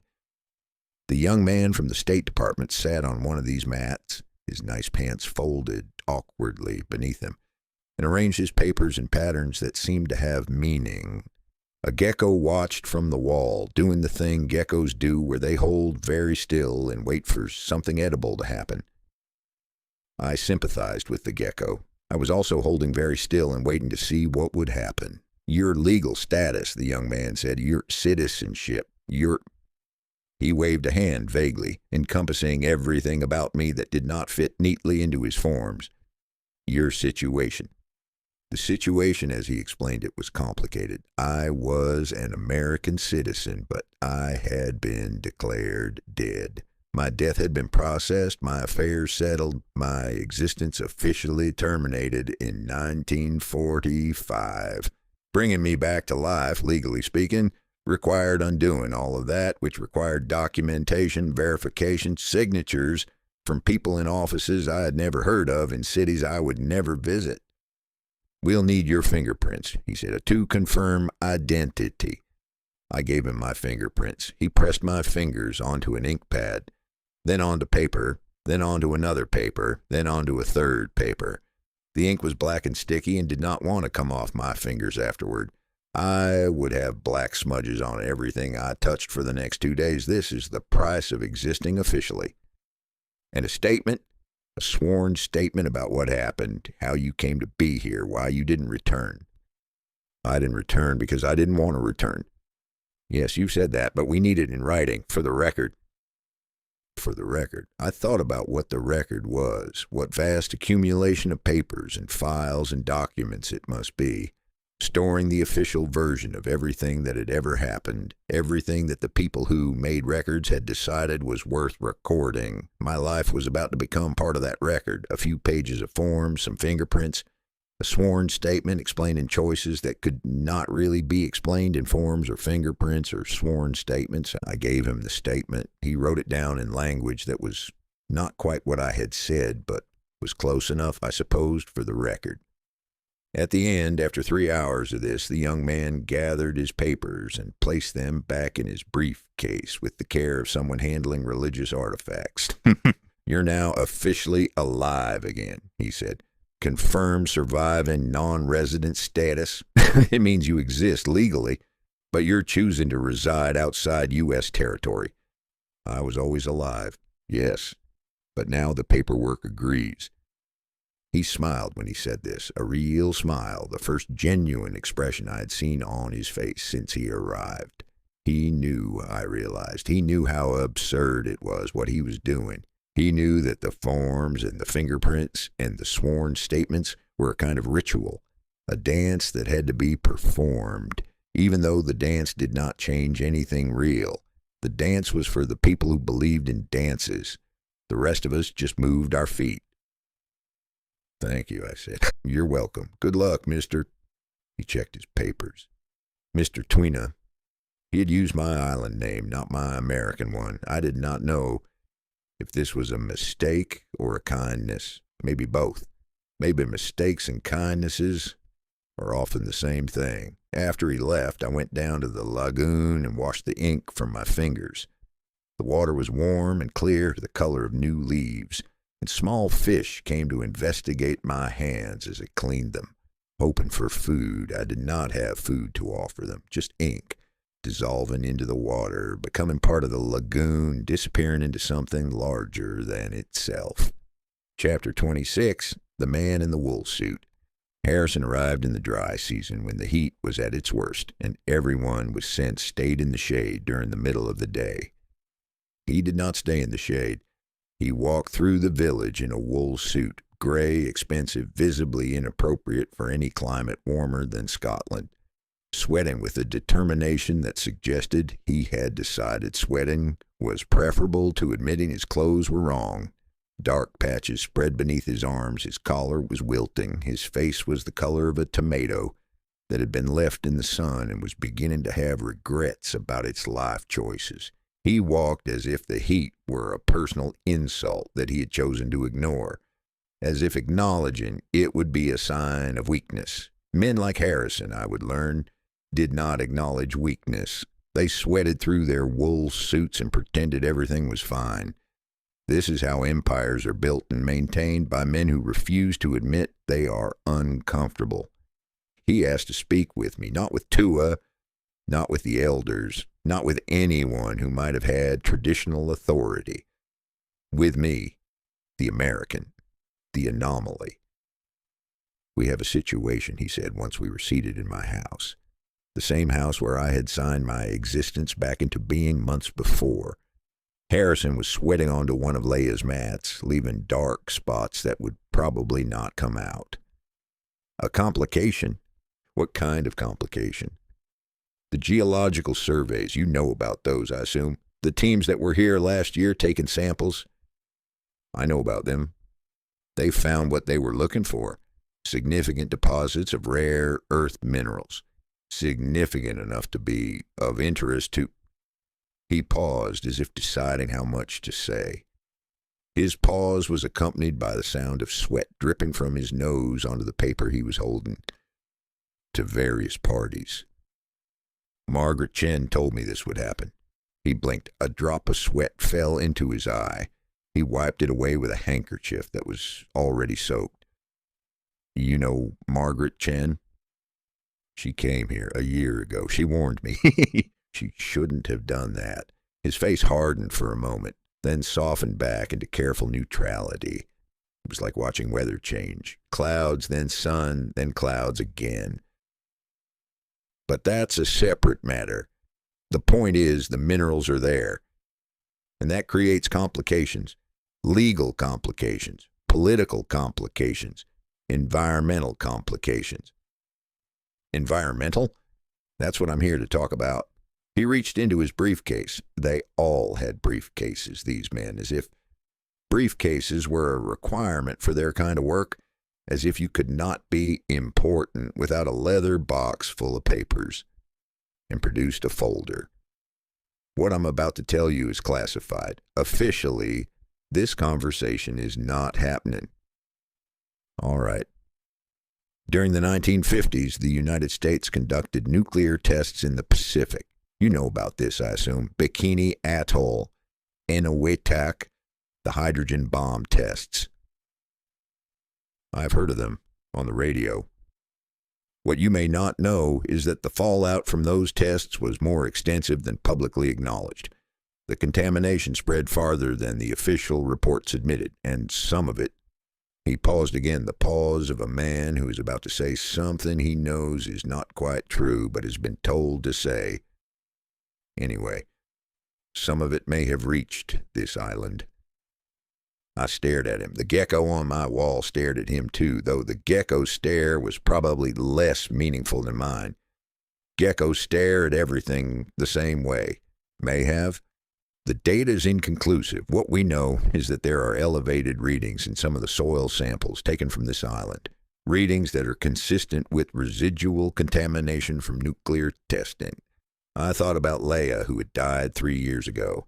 About the illness, brief and brutal, that had taken her. About whether radiation could have caused it. Could have been killing us slowly all along. You're saying we might be sick. I'm saying we need to test, and in the meantime, there may need to be precautions. What kind of precautions? Harrison closed the folder and placed it on the mat between us, where it immediately began absorbing sweat from the ambient humidity. Relocation, he said, temporary, while we complete the testing and assess the risk. There are facilities on Guam where people can be housed safely. Relocation. Temporary relocation, just until we're sure. I looked at the folder, at his face, at the wool suit that was now so wet it looked like he had been swimming in it. I thought about what Margaret Chen had told me, about how the machine worked, about the language it used, about the ways it made things sound reasonable that were not reasonable at all. The minerals, I said, the ones the geologists found, they're in the same place as the contamination. That's... He stopped. Sweat ran into his eyes again. That's a separate issue. Is it? Is it really? He did not answer. He did not need to. The answer was in his silence, in the way his eyes moved away from mine. in the sweat that was now pooling in the hollow of his throat like a small lake forming in a valley. I need to think about this, I said. Talk to the others. Of course, take your time, but understand, if there is contamination, every day you stay is a day of exposure. Every day increases the risk. He left his folder on the mat when he went, walking back out into the heat that had been waiting for him. The heat that did not care about his wool suit or his classified information or any of the things that seemed so important to the people who sent him. I opened the folder after he was gone. Inside were charts and graphs and numbers. The language of science applied to the language of fear. I could not interpret most of it, but I could interpret enough to know that something was wrong, either with our island or with the story he was telling. The gecko caught a moth while I was reading. The sound of its jaws was small and crisp, like someone biting into an apple. Life went on, I thought. Life always went on. Moths got eaten, geckos got fed, and somewhere, in offices I would never see, men in wool suits made decisions about the fates of people they would never meet. Chapter 27, Men in White Suits. The testing teams arrived 2 weeks later, dressed in suits that made them look like ghosts who had gotten very serious about workplace safety. White coveralls, white hoods, white masks over their faces, white boots that squeaked when they walked.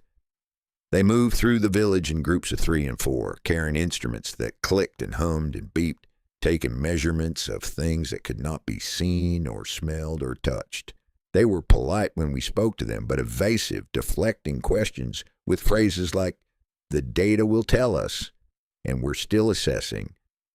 The children were terrified of them, which was understandable. If you were a child and you saw a group of faceless white figures walking through your village carrying clicking machines, you would be terrified too. Even the adults were unsettled. Even me, and I had seen plenty of strange things in my life. I'd been in a war and crashed into an ocean and washed up on an island and married a woman who could see fish before they arrived. But the white suits were something else. The white suits were fear made visible. One of the white-suited figures stopped near my house and began taking readings from the soil. The instrument in his hands made a sound like a small angry bird, chirping and squawking as he waved it over the ground. I watched from my doorway, eating a papaya that was slightly overripe and therefore perfect, the flesh so soft it barely required chewing. "What does it say?" I asked it. The figure looked up. Through the transparent panel of his hood, I could see a young face, a woman, maybe 30, with the kind of focused expression that suggested she was very good at her job and slightly uncomfortable with the social requirements of doing that job around actual people. "Sir, I'm not authorized to discuss the results." "But the machine is making sounds. The sounds must mean something. The sounds indicate readings. The readings will be compiled and analyzed. Once we have a complete picture, the sounds," I said, "are coming from my yard. The yard where I have lived for 40 years. Where my wife is—" I stopped. Leia's grave was gone. Would be gone soon. If the bulldozers came, was already gone in some ways that mattered. "I think I have a right to know what the sounds mean." The woman's face did something complicated behind her mask. Sympathy, maybe, or the discomfort of someone who has rules to follow and knows the rules are stupid, but has to follow them anyway. "The machine is detecting trace element," she said quietly, "at levels within normal parameters, but I didn't tell you that." "Thank you."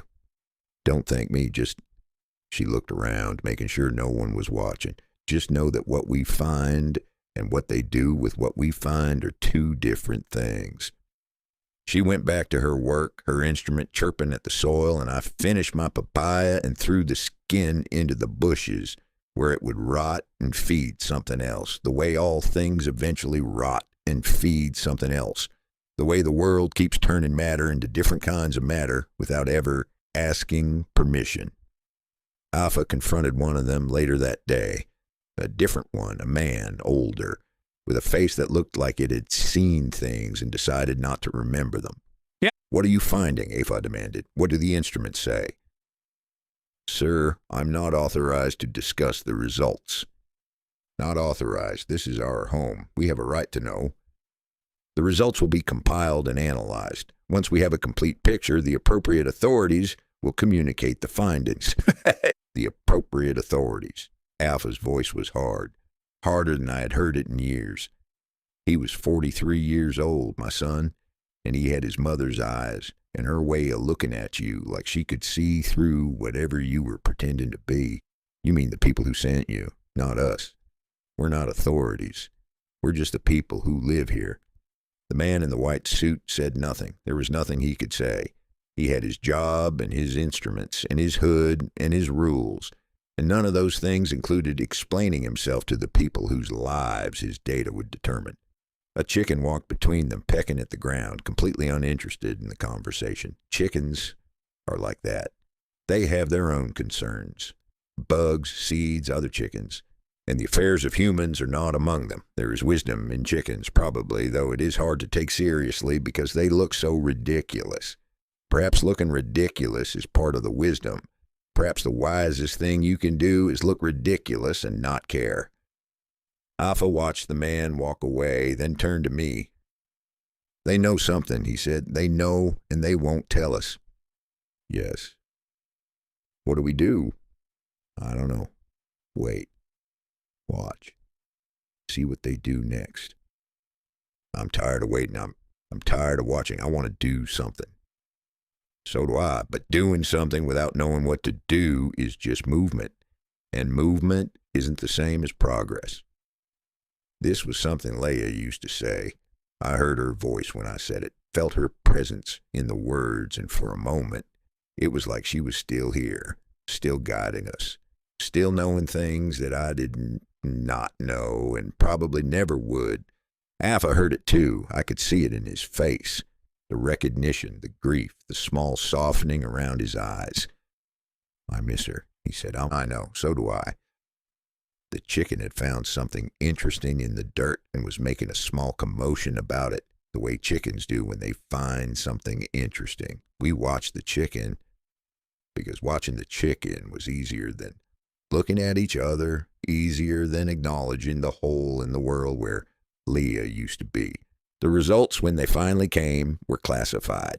This was what Harrison told us when he returned 3 weeks after the testing teams had finished their work.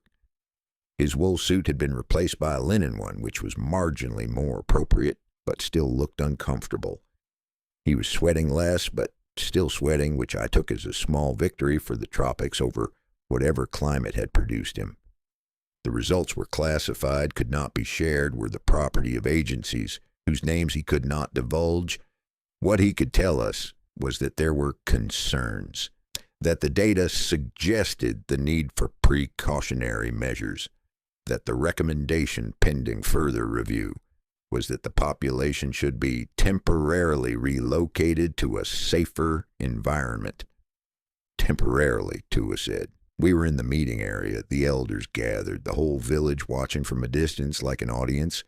At a play they had not asked to attend. What does temporarily mean?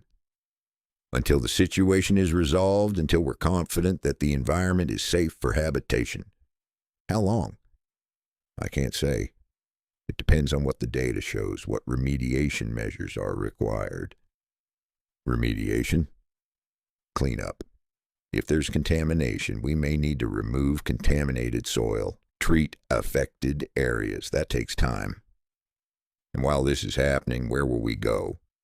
There are facilities on Guam, housing, schools, medical care, everything you need. You'll be well taken care of.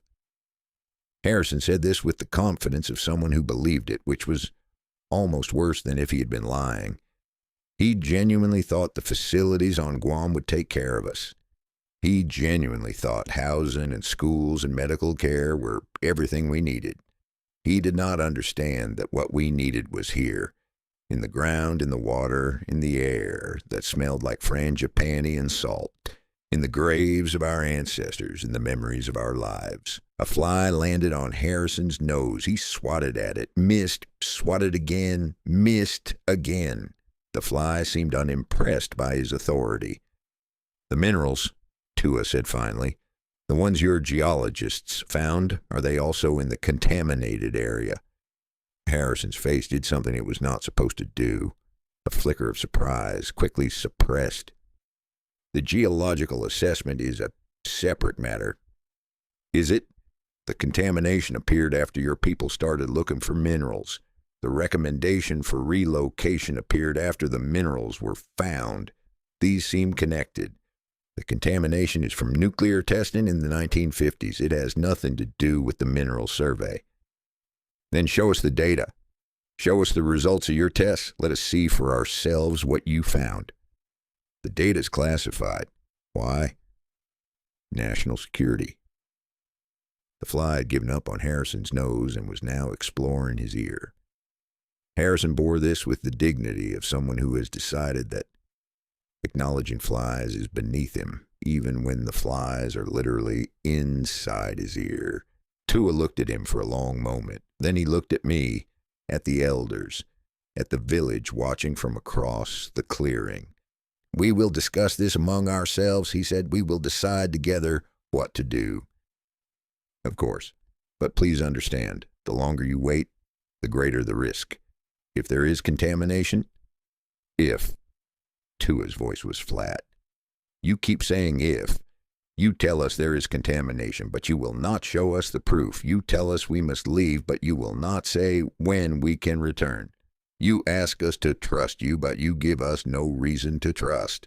The fly emerged from Harrison's ear and flew away, having apparently found nothing of interest. I sympathized with the fly.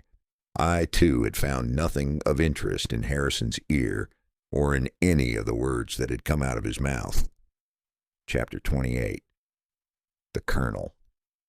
Colonel Hendricks arrived 3 days after Harrison left, and with him came the end of pretense. He was tall, silver-haired, with the kind of bearing that suggested he had been told he was important so many times he'd started to believe it. He wore his uniform like it was part of his body, every crease sharp, every metal aligned, every thread aware of its place in the larger pattern. He looked at our village the way a man looks at a math problem he has been sent to solve. My stomach growled as he walked toward us. I had not eaten since morning, had been too nervous to eat, and now my body was reminding me that anxiety is no excuse for skipping meals. The body does not care about military officers or classified data or the fate of islands. The body wants breakfast. I'll be brief, Hendricks said when we had gathered in the meeting area. The situation is this. There is contamination on this island. The contamination poses a health risk to the population. The recommendation is that the population be evacuated temporarily while remediation efforts are undertaken. The same words, Tua said, the same recommendation, but still no proof. The proof is in the data. The data is classified. Then declassify it. That's not within my authority. Then whose authority is it? Hendricks regarded Tua with the patient expression of a man who has had this conversation many times and knows how it ends.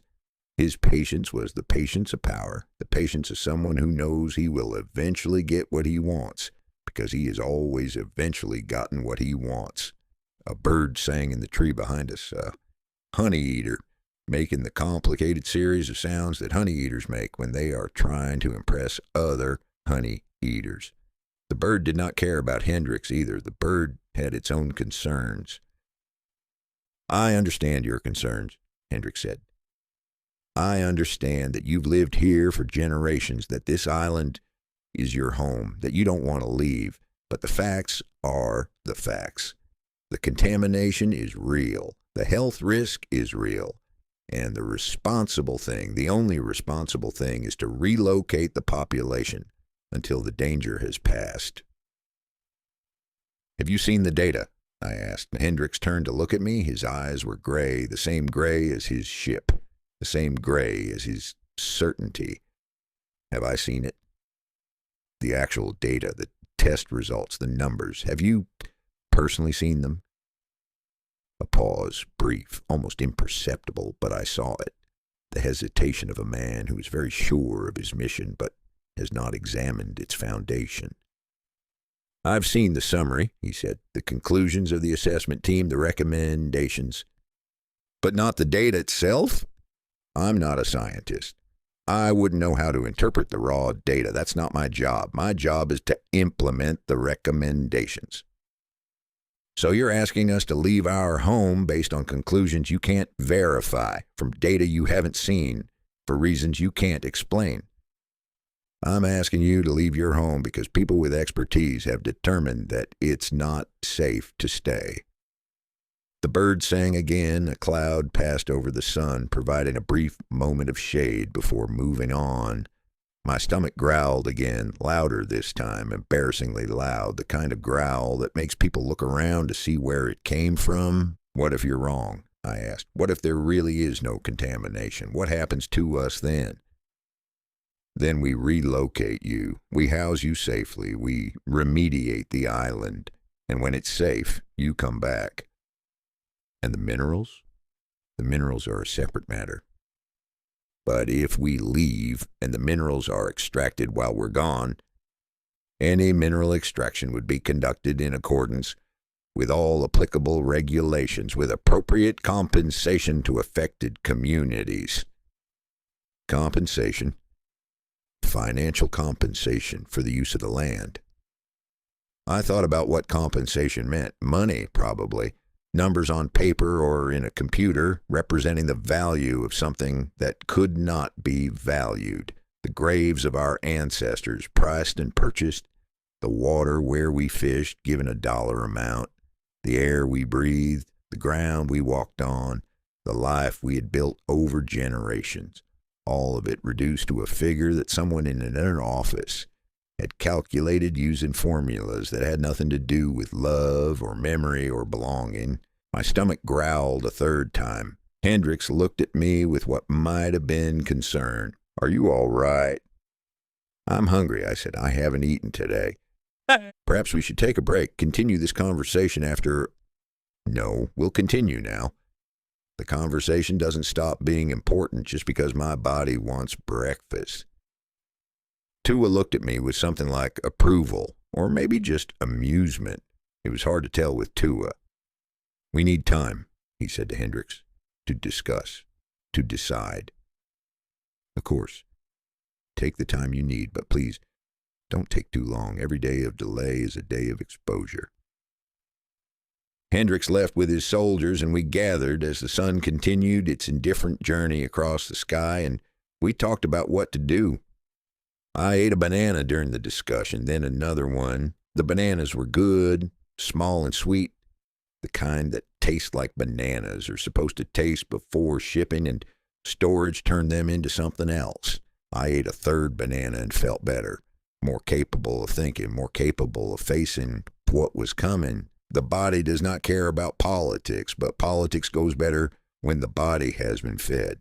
Chapter 29. The Order. The order came at dawn, delivered by a man in uniform who read from a paper as if the words were not his own. By authority of the Regional Environmental Protection Mandate and pursuant to Section 14.7 of the Pacific Territories Health and Safety Act, this island is hereby designated a restricted environmental zone. All residents are ordered to evacuate within 72 hours. Failure to comply will result in mandatory removal for the protection of public health. He handed the paper to Tua, who took it without looking at it. The paper was wide and official and covered with words that had been chosen specifically for moments like this. Words that made power sound like procedure. That made force sound like concern. 72 hours, Tua said. Yes, sir. 3 days. Transportation will be provided. A rooster crowed in the distance because roosters crow at dawn regardless of what else is happening, regardless of who is being ordered to leave their home. Roosters have been crowing at dawn since before there were papers and mandates and men in uniforms, and they will keep crowing long after all of these things have been forgotten. There is comfort in this, maybe, or maybe it is just a rooster doing what roosters do. And if we choose not to go, sir, the order's mandatory. Failure to comply. I heard what you said. I am asking what happens if we do not comply. The man in uniform hesitated. He was young, maybe 25, and he had the look of someone who had been given a job and had not fully considered what the job might require. Then you will be removed for your own protection. Removed by force. If necessary, yes, sir, for your own protection. The rooster crowed again. A dog barked somewhere. The world was waking up, going about its business, doing the things it did every morning, and somewhere in the middle of all that ordinary activity, we were being told that we had 3 days to leave everything we had ever known. Tua looked at the paper in his hand. I could not see his face, but I could see his shoulders, steady, unbowed, holding something that should have been too heavy to hold. "Thank you," he said. "You may go." The meeting that night was the largest I had ever seen. Everyone came, not just the adults, not just the elders, but everyone, children and teenagers and old people who rarely left their houses anymore. They filled the meeting area and spilled out beyond it, standing in the darkness, their faces lit by the fire that burned in the center. Someone had made food, lots of it more than usual, as if feeding people could somehow protect them from what was coming.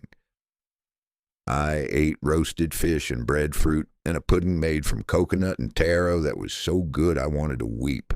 The food tasted like home, like everything we were being asked to leave, like memory and love and the 10,000 meals I had eaten in this place over 40 years. Tua stood before the crowd, the paper in his hand, and he did not speak for a long time. He just looked at him, at all of us, as if memorizing our faces, as if this were the last time he would see us together in this place. "You know what this says," he finally began. "You know what they are asking us to do." His voice was steady, the voice of a man who has practiced being calm so long that calm has become part of who he is. But I could see his hands, and his hands were trembling. "I do not know if the contamination is real. I have not seen the evidence. They will not show it to us. They ask us to trust them, but they give us no reason to trust." Someone's baby cried, a small sound quickly soothed. The fire crackled. The ocean murmured in the distance, doing what it had always done, indifferent to our troubles, but somehow present anyway. A witness that did not care, but at least was there. What I do know is this. Our families have lived on this island for generations. We've survived storms and droughts and diseases. We've survived because we stayed, because we held on, because we did not let anyone tell us that we did not belong in the place where we belonged. The pudding was sitting warm in my stomach. Good food helps, I thought. Good food helps with everything, even the end of everything. "I will not leave," Tua said. "I am telling you what I will do. Each of you must decide for yourself. If you want to go, if you think leaving is the right thing, then go. No one will blame you. Protecting your family is not weakness. It is love." He lowered the paper. "But those of you who choose to stay know what you are choosing. They have guns, they have ships, they have power. And we have only ourselves in this land and the knowledge that we are right." The baby cried again. The fire crackled again. And somewhere in the darkness, I heard someone whisper a prayer, a real prayer. Words that had been passed down through generations, words that asked for help from something larger than any of us. Chapter 30, the 23. The evacuation happened on the third day, exactly as ordered. The ships arrived at dawn, 2 of them, gray and official, anchoring in the lagoon where our fishing boats usually moored. The water was that early morning silver it gets before the sun wakes it up, flat and calm and holding the ships like objects on a mirror. Soldiers came ashore in small craft, polite but firm. They helped carry boxes and belongings. They assisted the elderly down the beach to the waiting boats. They did everything with the efficiency of people who had done this kind of thing before and would do it again. People for whom evacuating an island was just another day at work. I watched Melly leave. She was 70 now, Sina's daughter, her own children grown and scattered. She had decided to go because she was tired. She said, tired of fighting, tired of worrying, tired of holding on to things that seemed determined to slip away. She stopped in front of me before she boarded the boat. "You're staying," she said. It was not a question. Yes. You're a fool. Probably. She smiled, a real smile, not a sad one. You were always a fool, but you were a good fool. The island needed a fool like you. She pressed something into my hand. A shell, small and spiral, the kind children collect and adults forget about. I did not know what it meant. Maybe it did not mean anything. Maybe it was just a shell. Take care, she said. You too. She stepped into the boat, and the boat pulled away, and I watched her face grow smaller and smaller until I could not see it anymore. Just a boat on silver water carrying people away from the only home they had ever known. When the ships were gone, those of us who remained gathered on the beach. 23. It seemed like a small number, standing there on the sand, looking at the water where the ships had been. 23 people against the machinery of governments, against soldiers with guns, against all the power that could be brought to bear on a small island in the middle of the Pacific. But the sand was warm under our feet, and the sun was coming up doing its usual spectacular routine, painting the sky in oranges and pinks that should have been illegal, that should have required permits. And somewhere in the jungle behind us, the birds were singing like nothing had happened, because from the birds' perspective, nothing had. Just another sunrise, just another day, just another opportunity to find bugs and impress potential mates. We need to move to the mountains, Tua said. The village is too exposed. And then what? Someone asked. And then we wait. We watch. We do not provoke, but we do not surrender. Every day we stay is a day they have to explain. Every day is a day the world might notice. A hermit crab was making its way across the sand near my feet, carrying its borrowed shell with that determined patience that hermit crabs have. I watched it go. Hermit crabs do not think about the future. They think about the next step, the next meal, the next shell. Maybe that was the right way to think, one step at a time, one problem at a time, until the problems were behind you, or you were behind the problems. We moved that afternoon. I walked with Afa up the path that led from the village to the high ground. My knees complained, my back complained, my lungs complained. Every part of me complained because I was 67 years old and climbing a mountain was not what 67-year-old bodies were designed to do. But I kept climbing because what else was there to do? Stop? Sit down on the path and wait for someone to carry me. That was not who I was. That was not who Leia had married, who Afa had been raised by, who this island had made me into over 40 years. The jungle closed around us, green and thick and smelling like green things smell, like growth, like rot, like the endless cycle of living and dying that happens in every jungle everywhere, regardless of who thinks they own it. You should have gone with the others, Afa said. Probably. You're too old for this. Definitely. Then why are you here? Because you're here. Because this is my home. Because I stopped to catch my breath, which had gotten away from me somewhere on the last switchback. Because I didn't come all this way to leave now. Afa waited while I caught my breath. He did not say anything. He did not need to. The waiting was enough. Chapter 31. First Blood. The standoff lasted 11 days before someone made a mistake. We had established a camp in the mountains, not a permanent settlement, but a place to sleep, to eat, to wait. The view from our camp was spectacular, in the way that views from high places are always spectacular.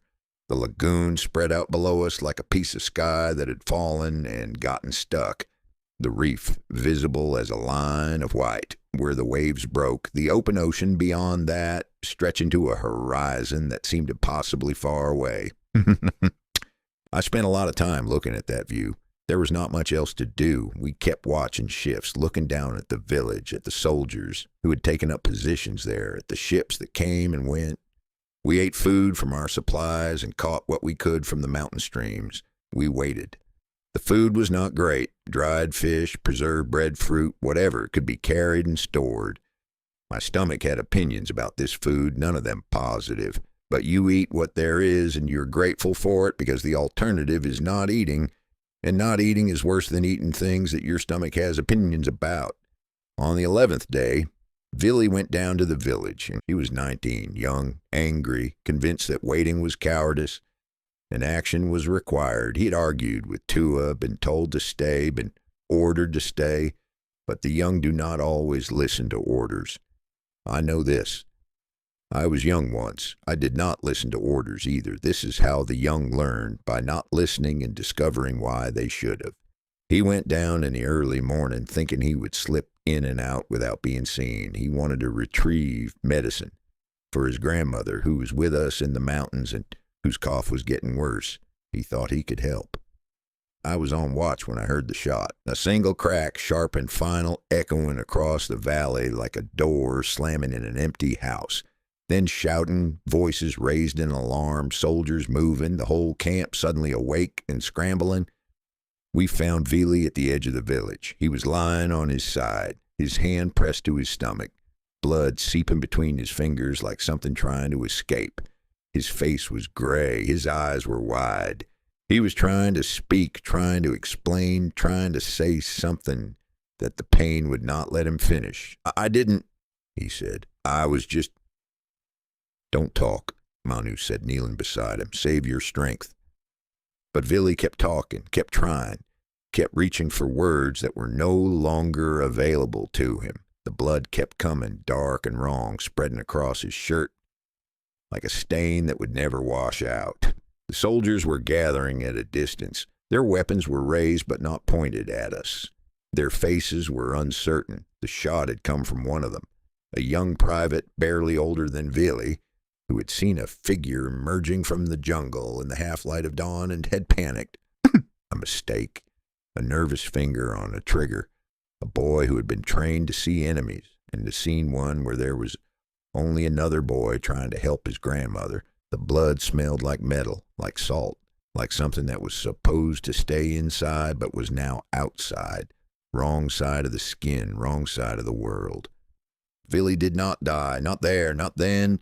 We carried him back to the camp and seen his granddaughter did what she could with the supplies we had.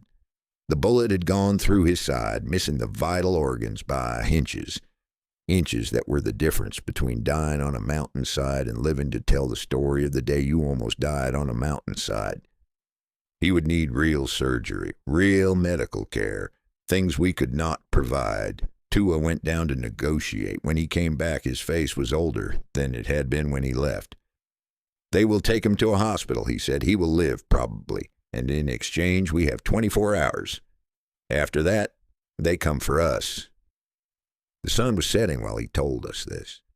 The sky was doing its thing, oranges and pinks and purples, the same show it put on every evening, the same beauty it had been offering since before humans existed, and would continue offering after humans were gone. Vili's blood was still on my hands. I had helped carry him. The blood had dried now, brown and flaking, but I could still feel it there. Could still smell it when I brought my hands close to my face. We talked through the night. Some argued for leaving. Some argued for staying.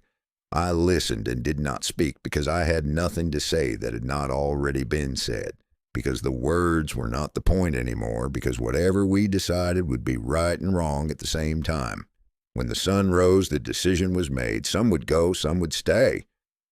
I stayed. The helicopters were gathering in the distance. Their sound was like thunder, like the approach of a storm that would not be turned away. But the sky above them was blue, impossibly, defiantly blue. And somewhere in the jungle, the birds were still singing. And the blood on my hands was just blood, was just matter, was just another thing the world would absorb and transform and forget.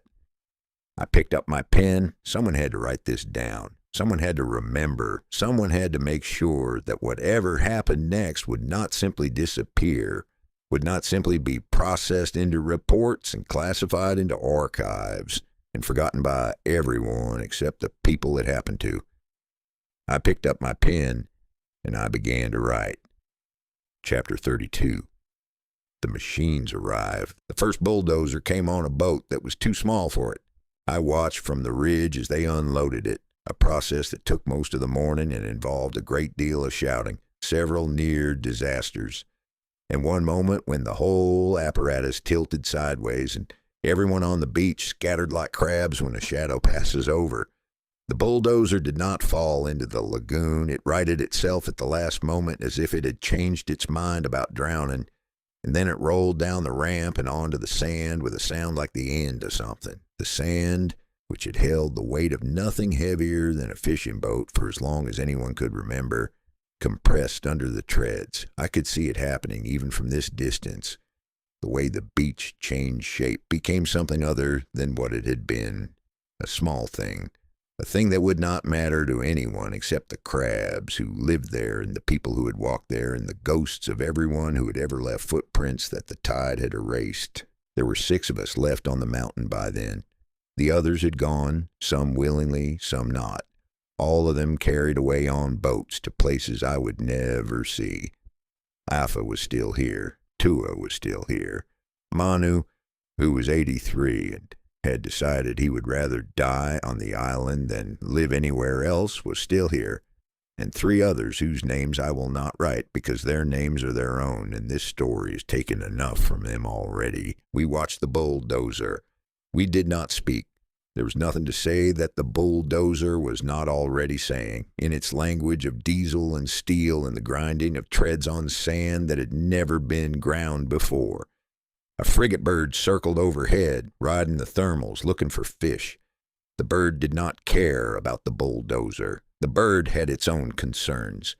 They started with the trees. This made a kind of sense, I suppose. If you are going to tear apart an island, you have to start somewhere.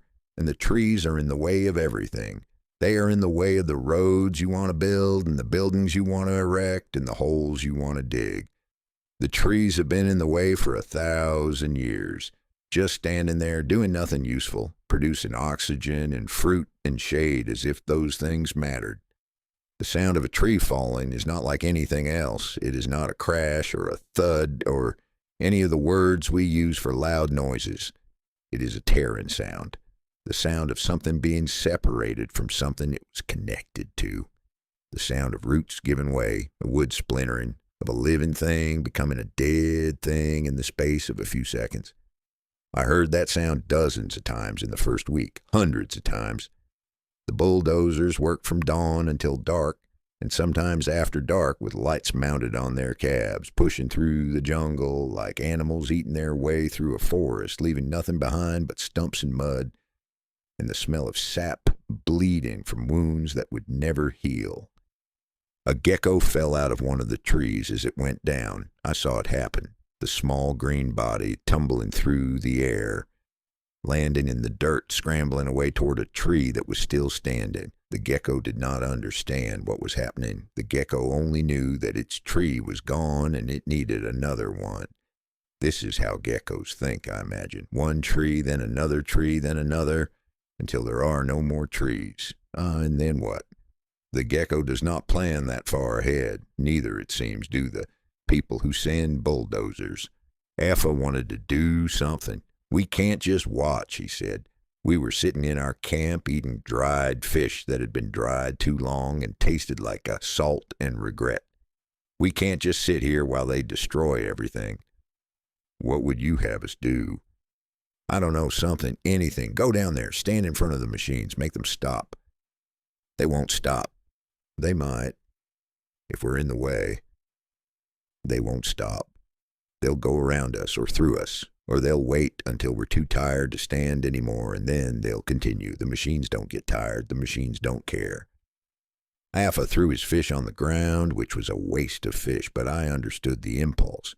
Sometimes you need to throw something. Sometimes throwing is the only language left. Then what do? We watch. We remember. We write it down. So that someday when someone asks what happened here, there will be an answer. That's not enough. No, it's not. A bird called in the distance. One of the honey eaters, still making its complicated song, still trying to impress potential mates, still doing the thing it had always done, even though the trees where it lived were falling one by one. The bird did not know it was a witness. The bird was just a bird doing bird things, and the world was changing around it in ways it would never understand. Chapter 33. The Cemetery. They came for the cemetery on a Thursday. I know it was a Thursday because I had been keeping track. Scratching marks on a piece of wood, one for each day, the way prisoners do in movies I had never seen but had heard about on the radio. The marks helped. They gave shape to time, which had become shapeless. They reminded me that days were passing, that this was not forever, that someday there would be an end, even if I could not see it. Thursday, the 14th day since the machines arrived, the day they decided that the dead were in the way.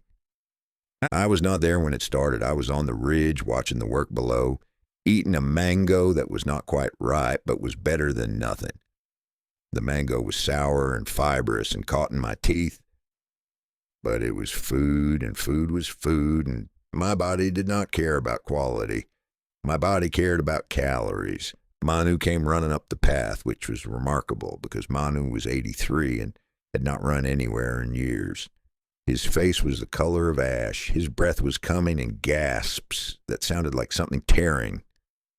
"The cemetery," he said. "They're at the cemetery." I dropped the mango. I did not remember deciding to drop it. My hand simply opened, and the mango fell, and I was already moving, already running down the path that I had climbed so many times, my knees screaming and my lungs burning, and none of it mattering because Leia was in that cemetery and they were coming for her. I did not make it in time. By the time I reached the cemetery, if you could still call it a cemetery, if the word still applied to a place that was no longer what it had been, the bulldozer had already made its first pass. The fence was gone, the markers were gone, the careful rows that the families had maintained for generations, the stones and crosses and small monuments that told you who was buried where, all of it pushed into a pile at the edge of the clearing like garbage waiting to be collected. Leia's grave was in the 3rd row. I knew exactly where it was. I'd visited it every week for 3 years, had sat beside it and talked to her, had told her about Afa and the weather and the small things that happened in the village, the things she would have wanted to know if she had still been able to hear. The 3rd row was gone. Not damaged, not disturbed, gone. The bulldozer had scraped it clean, had pushed the earth and everything in it to the side, had erased the place where my wife was buried as if she had never been there at all. I stood at the edge of the clearing and looked at the place where her grave had been. There was nothing to see, just dirt, just churned earth, brown and wet, color of something that should have been left alone. A soldier was standing nearby, young, holding a rifle he clearly did not want to use. He saw me looking, and his face did something complicated. Shame, maybe, or the cousin of shame that people feel when they are doing something wrong and know it but cannot stop. "Sir," he said, "you shouldn't be here. This area is—" "My wife is here." "Sir, my wife is here, was here, in the ground. You just—" I could not finish the sentence. The words stopped somewhere in my chest, caught on something that would not let them pass. I stood there with my mouth open and no sound coming out, looking at dirt that used to be a grave, and the soldier looked at me and did not know what to say because there was nothing to say because some things are beyond words. And this was one of them. A fly landed on my hand. I watched it walk across my knuckles, its small body moving with the purposeful indifference that flies have, looking for whatever flies look for. The fly did not know about graves. The fly did not know about Leia. The fly was just a fly, doing fly things, and I stood there and let it walk on my hand because I could not think of a reason to brush it away. Alpha found me there an hour later. I had not moved. The bulldozer had moved on to another part of the cemetery, continuing its work, and the soldier had been replaced by a different soldier who did not try to talk to me, who just stood at a distance and watched me watch the dirt. "Papa," Alpha said. His voice was quiet. "Papa, we need to go." "She's gone." "I know. They took her. They took the place where she—" I know, Papa, I know. We need to go. It's not safe here. I looked at him, my son, 43 years old, with his mother's eyes and his mother's way of standing, his mother's way of being present even when the world was falling apart. He had her face, I realized. I had always known this, but now I saw it clearly. The shape of her in him, the part of her that was still alive, even though the rest of her was gone, scattered now, mixed into dirt that would be hauled away and dumped somewhere and forgotten. I can't leave her. She's not here anymore. He stopped, swallowed. He tried again. She's not in the ground. She never was. The ground was just where we put her body. She's somewhere else. She's everywhere else. She's in you and in me. And in the stories we tell about her. They can't bulldoze that. I wanted to believe him. I wanted to believe that Leia was more than bones, more than a body, more than a place in the ground. Maybe she was. Maybe he was right. But standing there looking at the dirt where her grave had been, I could not feel it. I could only feel the absence, the hole in the world where something used to be, the nothing that was left when everything was taken. Help me up, I said. Alpha took my arm and helped me stand. My legs did not want to work properly. My knees had opinions about kneeling on hard ground for an hour, and they were expressing those opinions loudly. We walked away from the cemetery. I did not look back. There was nothing to look back at. Chapter 34. What the workers said. I heard them talking on the 19th day. I was not supposed to be there. We had been warned repeatedly in the patient voices that authorities use when they expect to be ignored that the work sites were dangerous. Heavy machinery, unstable ground, liability concerns. The phrase, "for your own safety," had been deployed so many times it had lost all meaning, had become just a sound, like the drone of the generators or the beeping of trucks in reverse. But there was a spot on the eastern ridge where you could see the lagoon, or what had been the lagoon, what was now a gray wound filled with gray water, surrounded by gray equipment, gray under a sky that had no business being so blue when everything beneath it was dying. I needed to see it. I could not explain why. Perhaps the way a man who has lost a limb still reaches for things with the hand that is no longer there. The path to the ridge took me past the workers' camp, a cluster of prefabricated buildings that had appeared overnight, white and rectangular, like boxes that had been dropped from the sky and nobody had thought to open. They hummed with generators and air conditioning, keeping the insides cool while the outside did what the tropics do to people who are not used to it. I moved quietly, 67 years old, and I could still move quietly when I needed to. The jungle teaches you this, or you do not last long in the jungle. Every step placed with intention, every breath controlled. The body remembering skilled, the mind had half forgotten. I was almost past the camp when I heard voices. 3 workers, sitting on a felled tree trunk at the edge of the clearing, eating lunch. Sandwiches wrapped in plastic, the kind you buy at airports, the kind that tastes like the idea of food rather than food itself. Bottles of water with labels I could not read from this distance. They had found a patch of shade, and they were using it the way workers use any break they are given, completely, gratefully, with the knowledge that it will end. I should have kept walking. I should have continued to the ridge, looked at the lagoon, returned to camp. That was the plan. That had been the plan. But one of them was talking, and something in his voice made me stop. Telling you, man, the whole contamination thing. Total bullshit. I eased myself behind a breadfruit tree. Its trunk was wide enough to hide me. Its leaves rustled slightly in the wind that came off the water, covering whatever sound I made. I pressed my back against the bark and I listened. And what do you mean? The second voice. Younger, maybe, higher. The voice of someone who had not yet learned to be suspicious of the things he was told. I mean, there's no contamination. Zero, zilch. The readings they showed us in training, normal background radiation, same as anywhere else, same as fucking Denver. Denver has radiation. Everywhere has radiation. That's what background means. It's just there. Rocks, sun, whatever. It's not dangerous. It's just a pause, the sound of chewing. The first voice was eating while explaining the lie that had destroyed my home. He was hungry. It was lunch. The body does not care about truth or lies. The body cares about sandwiches. My buddy works in the lab, the one that processes the samples. He showed me the actual data. Not the reports, the data. You know what he said? What? He said he's never seen readings this clean, like pristine. Like nobody ever tested a single bomb within 1,000 miles of here. He said if there was a place on Earth you'd want to go to get away from radiation, this would be it. A bird called somewhere in the canopy above me, one of the honey eaters, doing its complicated song, trying to attract a mate in the middle of an apocalypse. The bird did not know what it was hearing. The bird was just a bird.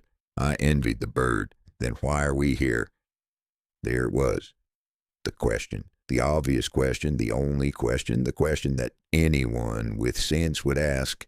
I held my breath. My hands were shaking. I looked down at them and watched them shake, as if they belonged to someone else, as if they were doing something I had not authorized. Why do you think? The first voice laughed. Not a cruel laugh. That would have been easier. A casual laugh. An isn't it obvious laugh. The laugh of a man explaining something simple to someone slow. Look around. You see all this equipment? This operation, the ships, the trucks, the whole setup? You think they'd spend this kind of money just to clean up some radiation that's not even here? Silence. The second worker was thinking. I could almost hear him thinking, the gears turning, the pieces clicking into place. When he spoke again, his voice was different, flatter. The voice of someone who has just learned something he did not want to know. The minerals. There it is. The first voice satisfied, a teacher whose student has finally grasped the lesson. Rare earths. You know what those are worth? I looked it up. Billions, not millions. Billions. The stuff they need for phones, batteries, electric cars, all that green energy shit. It's all under here, apparently. Some of the richest deposits in the Pacific. But you can't just kick people off their island to dig up minerals? Yeah, that's the thing. That looks bad. Makes the news. People get upset. Senators write letters. Someone starts a hashtag. He said hashtag the way you might say a cockroach, with mild disgust and complete familiarity. So what do? You say there's contamination. You say it's for their own good. Health and safety, protecting the population. You relocate them temporarily. He stretched the word out, tasting it, enjoying it. And then, oops, turns out you need to remove all the contaminated soil, which happens to be sitting right on top of the minerals. And by the time you're done removing it, there's nothing left to come back to. The third worker spoke for the first time. A woman's voice, I realized, lower, rougher. The voice of someone who had smoked once and still sounded like it. That's pretty fucked up. Yeah, well, sound of plastic crinkling. The first worker finishing his sandwich, balling up the wrapper. Welcome to the world. It's pretty fucked up. But you know what? At least we're getting paid. At least it's a job. You know how hard it is to find work right now? My brother's been unemployed for 2 years.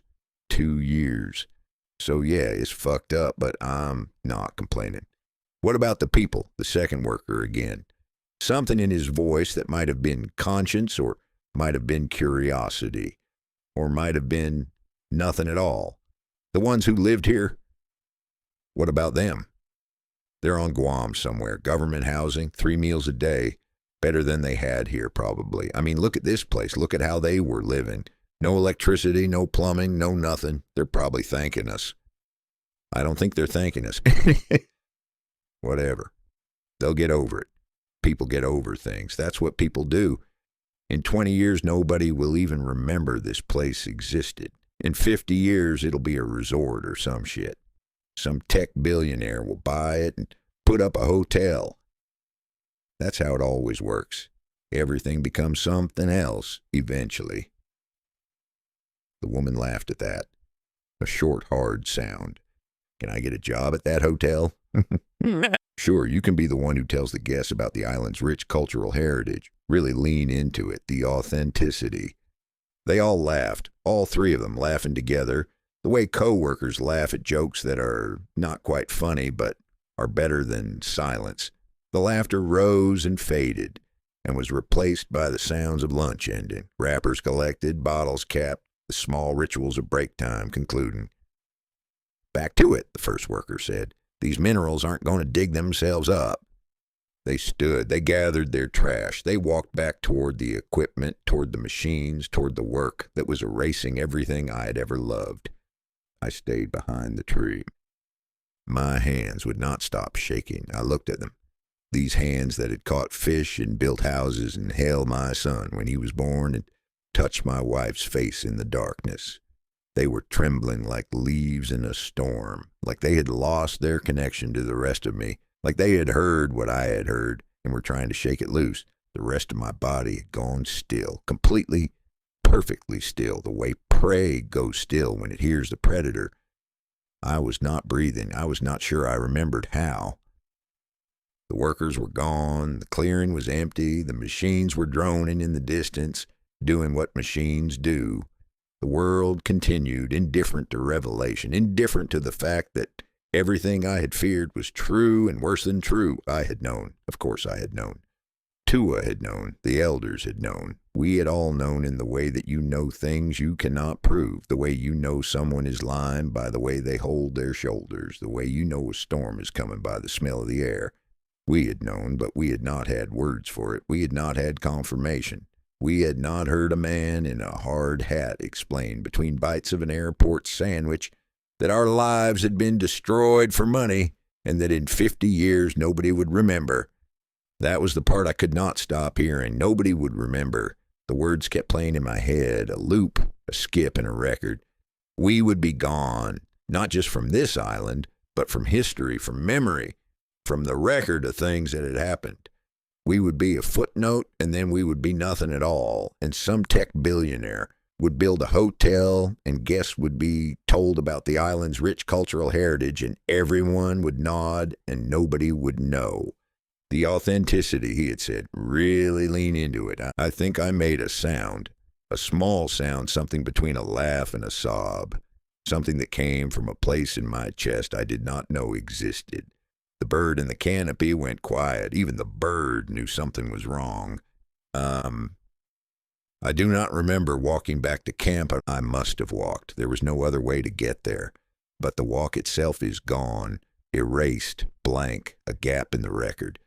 One moment I was behind the tree, my hands shaking, the world collapsing into a new and more terrible shape.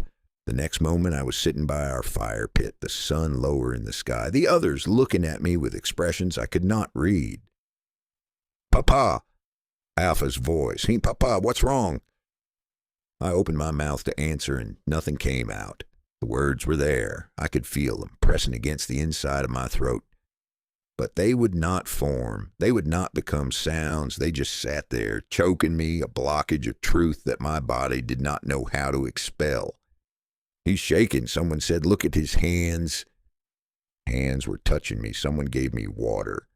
I drank it without tasting it, the water going down my throat the way water does, doing its job regardless of everything else. "Papa, talk to us.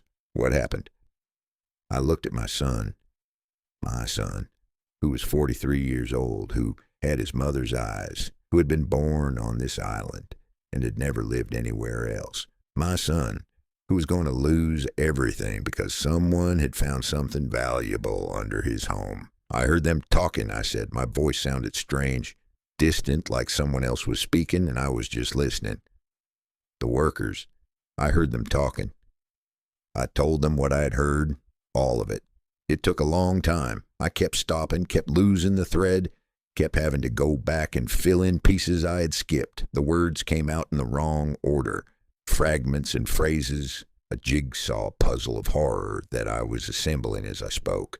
When I finished, no one spoke. The fire pit was empty. We'd not lit a fire. There was nothing to cook. But we all sat around it anyway, the way we always had. The habit of gathering outlasting the reason for it. The sun was going down. The sky was losing its light, fading toward darkness the way it always did, indifferent to everything happening beneath it. Tua spoke first. "We knew." His voice was flat, not surprised, not angry. just flat, the way water is flat when nothing disturbs it. We didn't know the details, but we knew. We knew they were lying, Alpha said.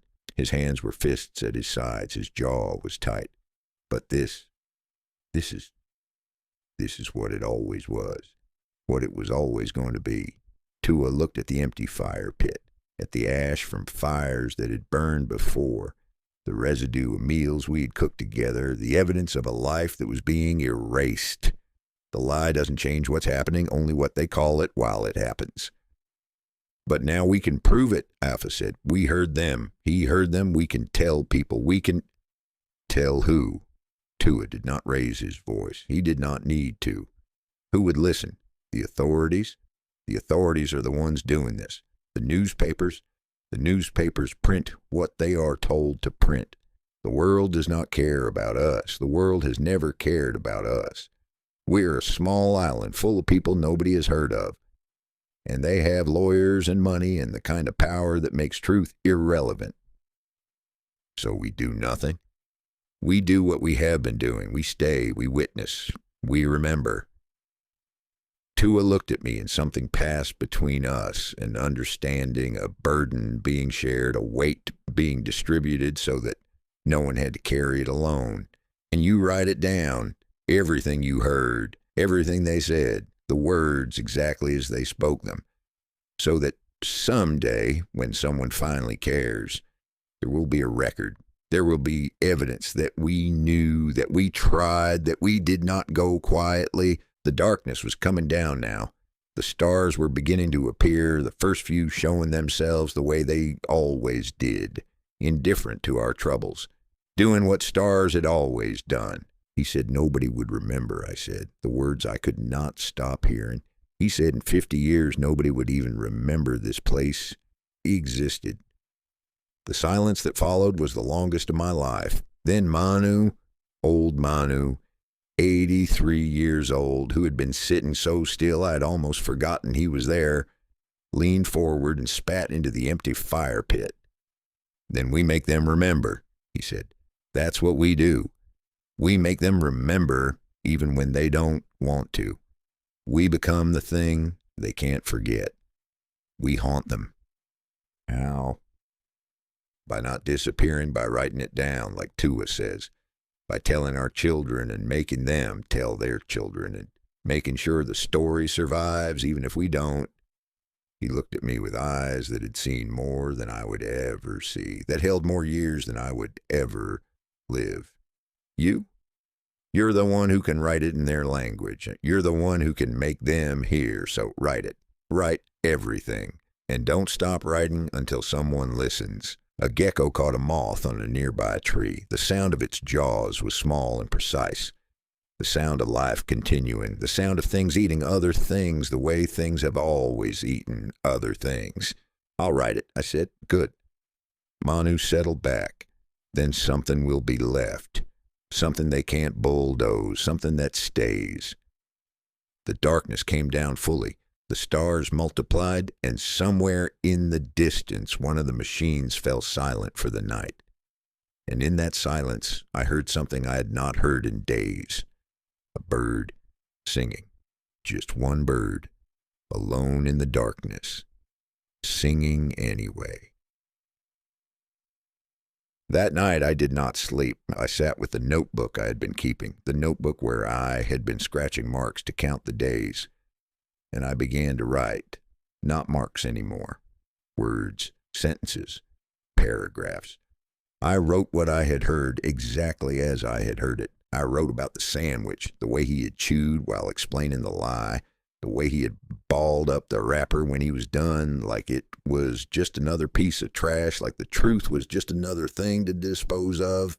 I wrote about my hands shaking, about the walk I could not remember, about Tua's face when I told him, the flatness of his voice, the weight of knowing something you had already known but had not wanted to know.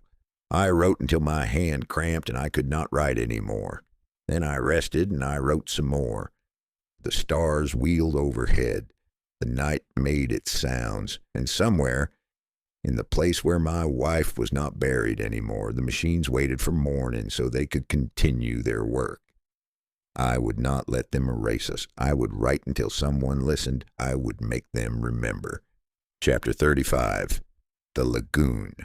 They poisoned the lagoon on the 26th day. I do not know if poison is the right word. They called it remediation, a word I had come to hate, a word that meant destruction dressed up in a lab coat.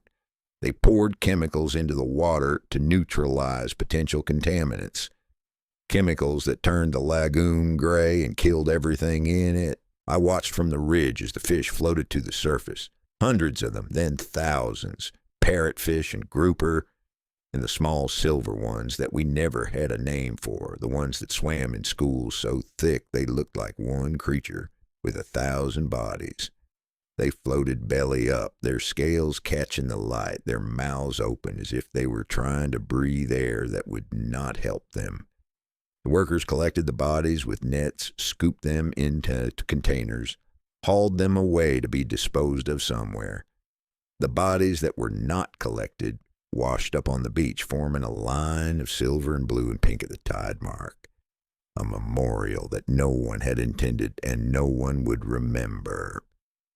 I had fished in that lagoon for 40 years. I had learned to read its currents, to find the places where the fish gathered, to understand its moods and rhythms. The lagoon had fed me and my family. It had taught my son to swim. It had been the place where Leia and I had sat in the evenings, watching the light change on the water, talking about nothing and everything, being together in the way that people who love each other are together. Now it was gray. Now it was dead. Now it was just water without the life that had made it what it was. Alpha stood beside me, watching. I used to think the lagoon would be here forever, he said, when I was a boy. I thought everything would be here forever. The lagoon, the village, the island. I didn't understand that things could end. Everything ends. I know that now. I just didn't expect to watch it happen.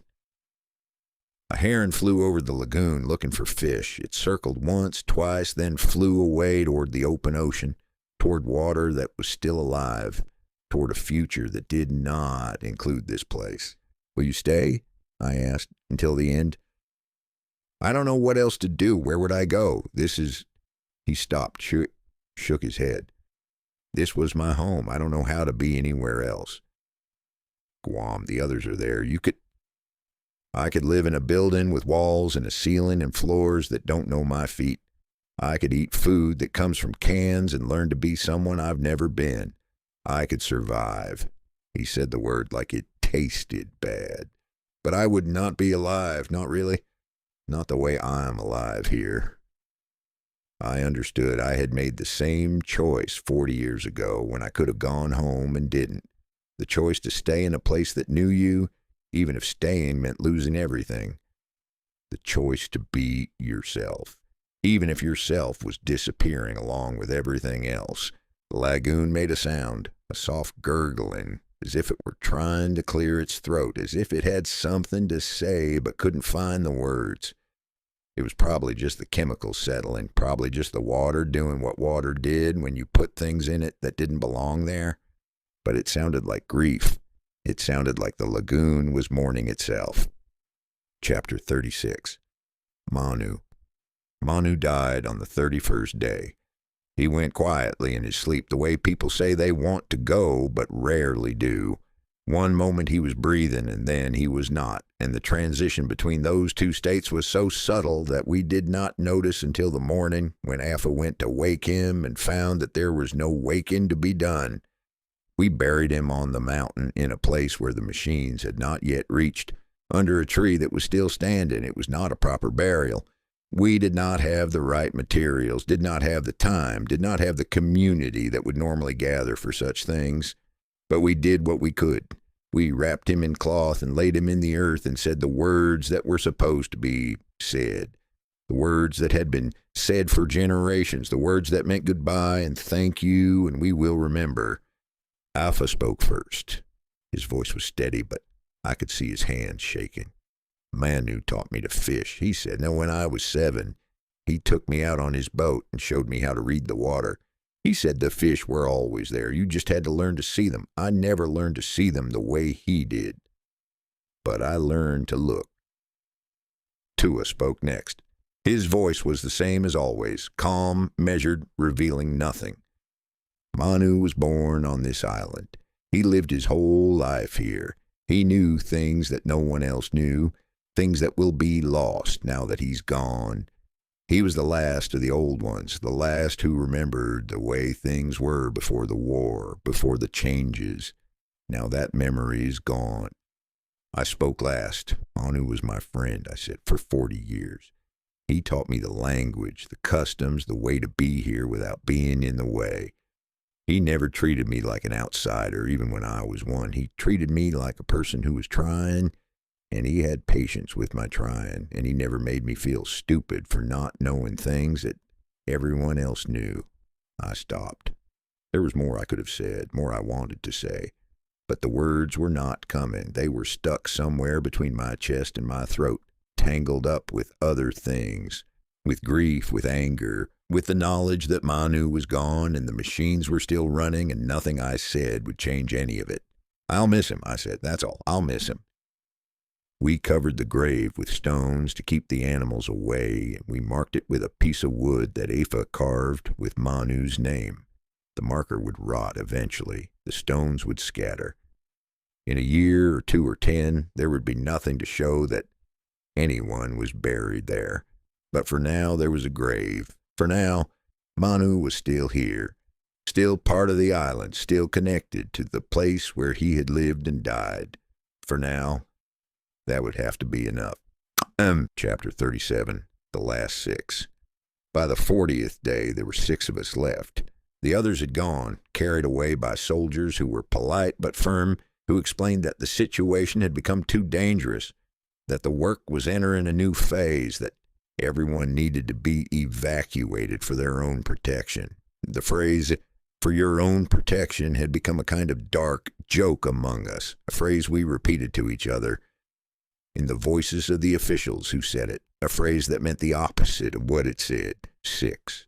Afa and me, Tua, and 3 others who had nowhere else to go and no one waiting for them. 3 old people who had decided that dying here was better than living somewhere else. We were the last, the final holdouts, the stubborn ones who would not leave. The machines had reached the center of the island now. The village was gone, not just abandoned, but erased. The houses demolished, the paths bulldozed, the trees that had shaded the meeting area reduced to stumps. Where generations had lived, there was now only dirt and equipment and the sound of engines that never stopped. We watched from our camp on the mountain. We ate what we could find and tried not to think about what would happen when the food ran out. We talked about the past because the future was too terrible to contemplate, and the present was just waiting. "How long?" one of the old women asked. Her name was Sarah, and she had been a teacher before there were no more children to teach. "How long until they're done?" "I don't know," Tua said. "Months, maybe longer. They have to dig out the minerals, process them, ship them out. It's a big operation." "Will they leave anything?" "The rock, the basic shape of the island, but everything else." He made a gesture with his hand, a gesture that meant gone. "Everything else will be different." A helicopter passed overhead, carrying something beneath it in a net. Supplies, probably, or equipment, or something else that the operation needed. The helicopters came and went, constantly now. A parade of metal birds that did not sing, that only carried things from one place to another, that were part of the machine that was eating the island.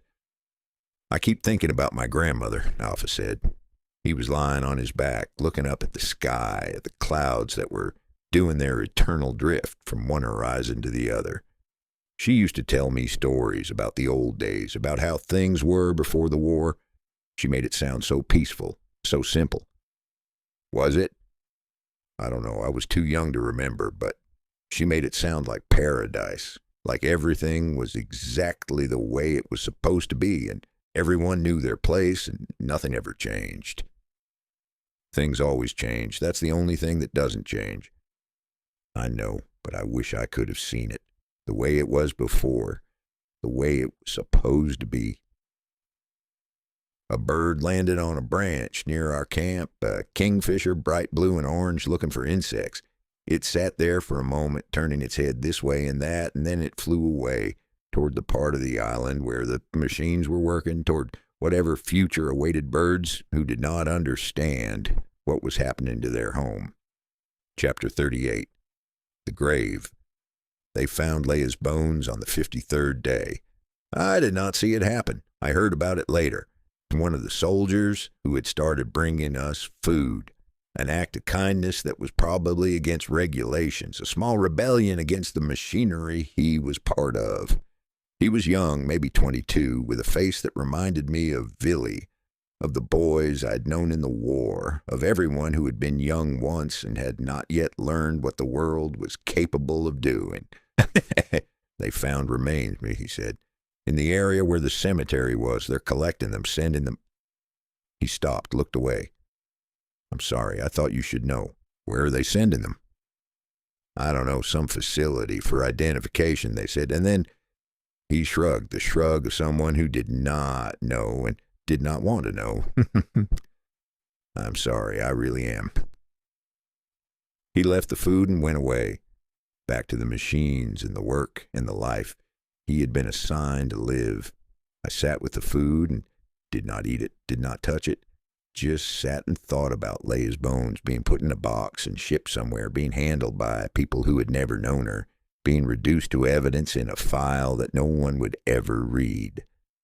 Alpha found me there, an hour later. The soldier told me, he said, about what they found. I nodded. Speaking seemed like too much effort. Words seemed like too small a container for what I was feeling. She's gone, Alpha said. She's been gone for 3 years. What they found, that's not her. That's just what she left behind. I know.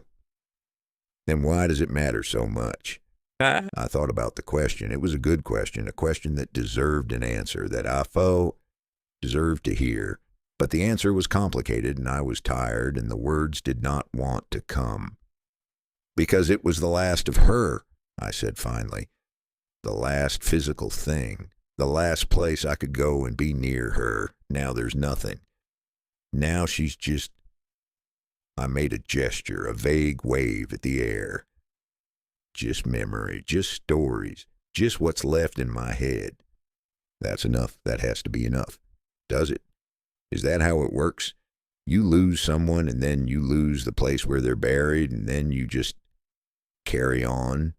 You just keep living with nothing but memories, with nothing solid to hold on to. Alpha sat down beside me. He was quiet for a long moment. The jungle made its sounds around us, insects and birds, and the distant rumble of machines that never stopped. When Mama died, he said, I thought I would never stop crying. I thought the grief would kill me, but it didn't. Days passed, then weeks, then months.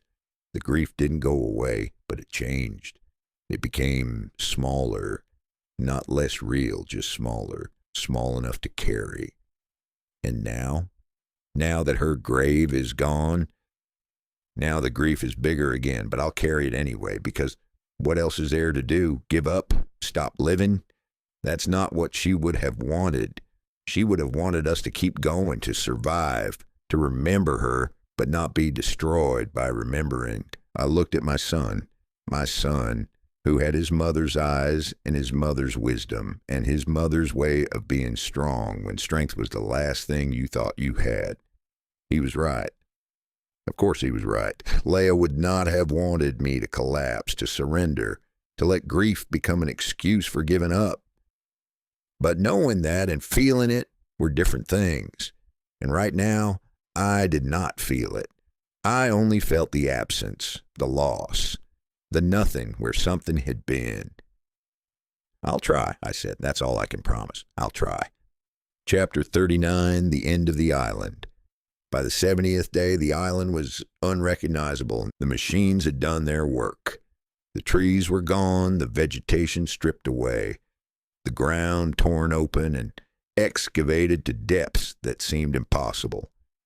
Where there had been a jungle, there was now a pit, a vast hole in the earth, terraced and stepped, descending into darkness like an inverted pyramid. Trucks moved along the roads that had been carved into the sides, carrying loads of earth to processing facilities that hummed and roared at the edge of the water. The lagoon was dead and mostly drained. The reef had been blasted open to allow larger ships to enter. The beaches where I had walked for 40 years were buried under mountains of excavated soil, waiting to be hauled away to somewhere else. We watched from our camp, which had become a kind of island itself, a small patch of mountain that the machines had not yet reached, surrounded by destruction on every side. We knew it was temporary. We knew they would come for us eventually. But for now, we were still here, still watching, still witnessing what was being done. "It looks like the moon," Alpha said. "Like pictures I've seen of the moon." He was right. The landscape below us was barren and cratered, gray and brown and lifeless. Nothing grew there. Nothing moved except the machines and the trucks and the tiny figures of workers going about their business. It was an alien landscape, a landscape that had nothing to do with the island we had known.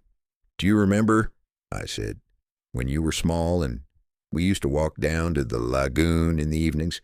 You would chase the crabs and your mother would pretend to scold you, and then we would sit and watch the sunset and not say anything because there was nothing that needed to be said." I remember. That lagoon's gone now. The beach where we sat is gone. The crabs are gone. Everything is gone except the remembering. Then the remembering is everything. A helicopter passed overhead so low that we could feel the wind from its rotors. It was carrying something I could not identify, a piece of equipment maybe, or a container of processed minerals. It moved toward the ships that waited in the harbor, the ships that would carry the island's guts to factories on the other side of the world. "I wonder," I said, "what they'll make with it, the minerals. I wonder what they'll build." "Phones probably, computers, batteries, the things people in other places think they need." "Will they know where it came from? Will they know what was destroyed to make their phones and their computers?" "No, they'll never know. They'll never think about it. They'll just use their phones and throw them away when they break and never wonder where any of it came from." A bird sang somewhere in the trees behind us. One of the last trees, one of the few that still stood. The bird did not know it was one of the last. The bird was just singing, doing what birds had always done, what birds would continue to do until there were no more trees for them to sit in. "That bird," I said, "that bird might be the last of its kind on this island, the last one that remembers what it was like before." "Then we have something in common." "Yes, I suppose we do." Chapter 40. The Taking. They came for us on the 78th day. It was early morning, that gray time before the sun fully rises, when the world is half asleep and everything has soft edges. I was awake, as I usually was in those days, lying on my mat and staring at the roof of our shelter and waiting for something I could not name. The sound of the helicopters came first, then the sound of voices, of boots on the trail, of the particular organized chaos that accompanies an operation with many moving parts. I knew what it was before I saw it. I'd been waiting for it for weeks. There were soldiers, a dozen of them, maybe more, moving up the trail in single file, their weapons held loosely but present. Behind them came the officials, the men in clean clothes who did not belong on a mountain trail but had come anyway because this was the end and they wanted to be there for it. Harrison was among them. I recognized his face, though he was wearing different clothes now, clothes that actually fit the climate. He looked tired. He looked like a man who had been doing a job he did not believe in and was ready for it to be over. "It's time," he said when he reached our camp. "I'm sorry, we've given you as much time as we can, but the work has reached this area, and you can't stay." "Can't or won't be allowed? Does it matter? The result is the same. You have 1 hour to gather your things, then the helicopters will take you to the ship." Alpha stepped forward. His face was calm, but I could see his hands clenching at his sides. "And if we refuse?" Then we carry you. I would rather not do that. It's undignified for everyone, but we will if we have to.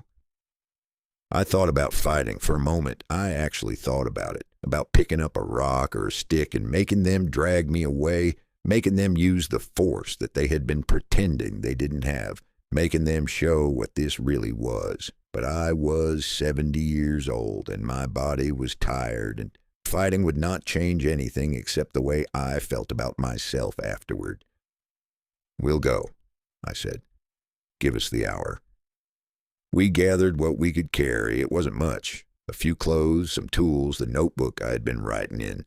The rest we left behind to be bulldozed or buried or burned, to become part of the rubble that the island was becoming.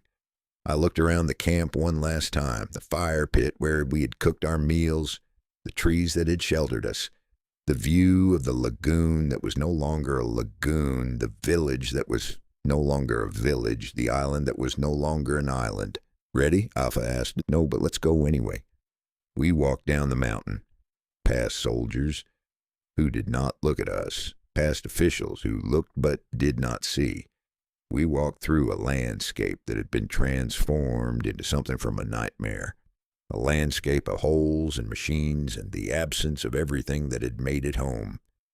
The helicopter was waiting at the bottom. It was loud, louder than anything I had heard in years, loud in a way that seemed designed to prevent thought. I climbed in and sat down and strapped myself to the seat, and the helicopter lifted off, and I watched the island fall away beneath me. It looked smaller from the air than I had expected, a wound in the ocean, brown and raw, surrounded by blue that did not care, a place that was being unmade, piece by piece, molecule by molecule. A place that had been my home for 47 years and would never be anyone's home again. I did not cry. I was too tired to cry.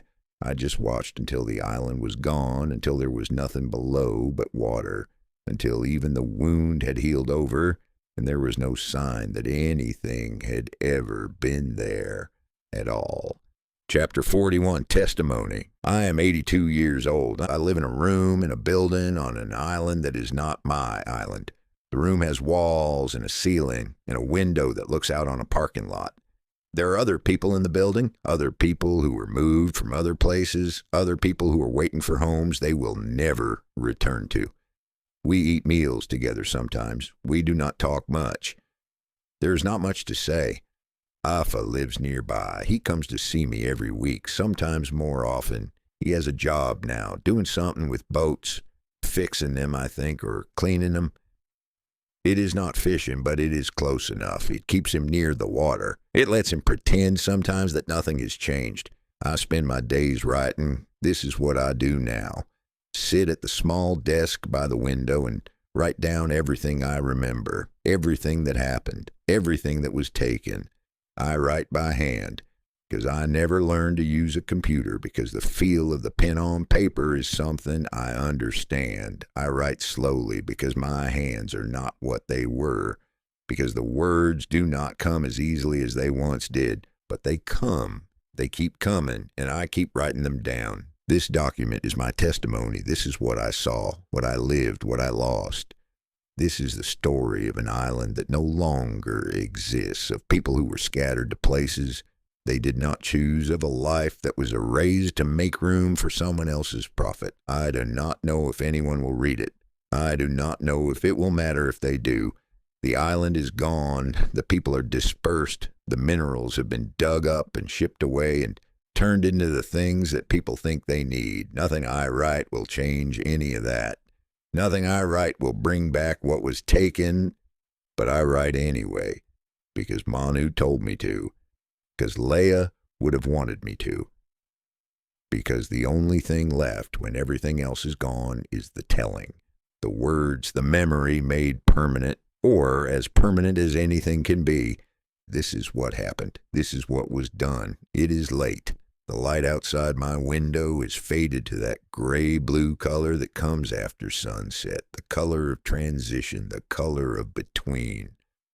I can hear the sounds of the building around me, footsteps in the hallway, a television somewhere, the hum of machines that keep things running that I do not understand. I think about the island. I think about it every day, every hour, every moment when my mind is not occupied with something else. I think about the way the light looked on the water in the early morning, the way the birds sounded in the trees, the way Leia smiled when she thought I wasn't looking, the way Afa ran on the beach when he was small chasing crabs that were always faster than him. These things are gone now. They exist only in my memory, and my memory is not what it was. Sometimes I forget things. Sometimes I remember things that I'm not sure really happened. The past has become unreliable, a story I tell myself that changes slightly with each telling. But I keep telling it. I keep writing it down. Because as long as I remember, the island is not completely gone. As long as the words exist, something is left. Something survives. A moth has gotten into my room. It is batting against the window, trying to reach the light on the other side. I could kill it, but I don't. I let it flutter and struggle, let it do what moths do. Let it be alive in this room where so little is alive. Go on, I say to the moth. Keep trying. The moth does not understand me. The moth is just a moth doing moth things, and my words mean nothing to it, but I say them anyway. Because saying them is better than not saying them, because even meaningless words are a form of connection, a way of reaching out, a reminder that I am still here, still watching, still speaking to a world that may or may not be listening. I am 82 years old. I've lost almost everything, but I am still here. I am still here, and I remember. Epilogue 2025. They called it Southman Resort and Casino, which was a name chosen after a 2-day branding retreat and a light lunch of sustainably sourced ahai. No one involved could remember who had first suggested it, which was convenient because it meant no one was responsible. The island had been renamed twice already, once for environmental remediation, once for economic redevelopment. But Southman tested best with focus groups. It sounded rugged without being threatening, masculine without being colonial, historic without being specific. Specificity, it turned out, made people uncomfortable. By the time the resort opened, no one who remembered the island's old name was still alive. The casino itself was tasteful. That word appeared often in the press releases, usually next to phrases like integrated experience and responsible gaming environment. The floors were teak. The lighting was low and flattering. The air conditioning worked extremely well, which everyone agreed was the true marker of civilization. Outside, the ocean still did what oceans do, but now it did so behind glass. At the bar, the Resilience Lounge, 3 retired men sat shirtless except for linen vests, their skin browned into the permanent hue of people who had wintered nowhere cold since Reagan. They were drinking something tall and clear with mint in it because mint suggested restraint. One of them, former operations, everyone could tell, gestured vaguely toward the blackjack tables. Honestly, he said, we saved this place. The others nodded. That lagoon was totally underutilized, said the analyst type, who still wore glasses, even though his prescription had been wrong for a decade. No liquidity, no flow, just sitting there. Plus, the third man added, if we hadn't done it, someone else would have. China, tech, cruise lines, at least this way it stays culturally adjacent. They liked culturally adjacent. It meant close enough to feel ethical, far enough to avoid guilt. A woman approached the table, not young exactly, but flawless, in the way only competence can be flawless.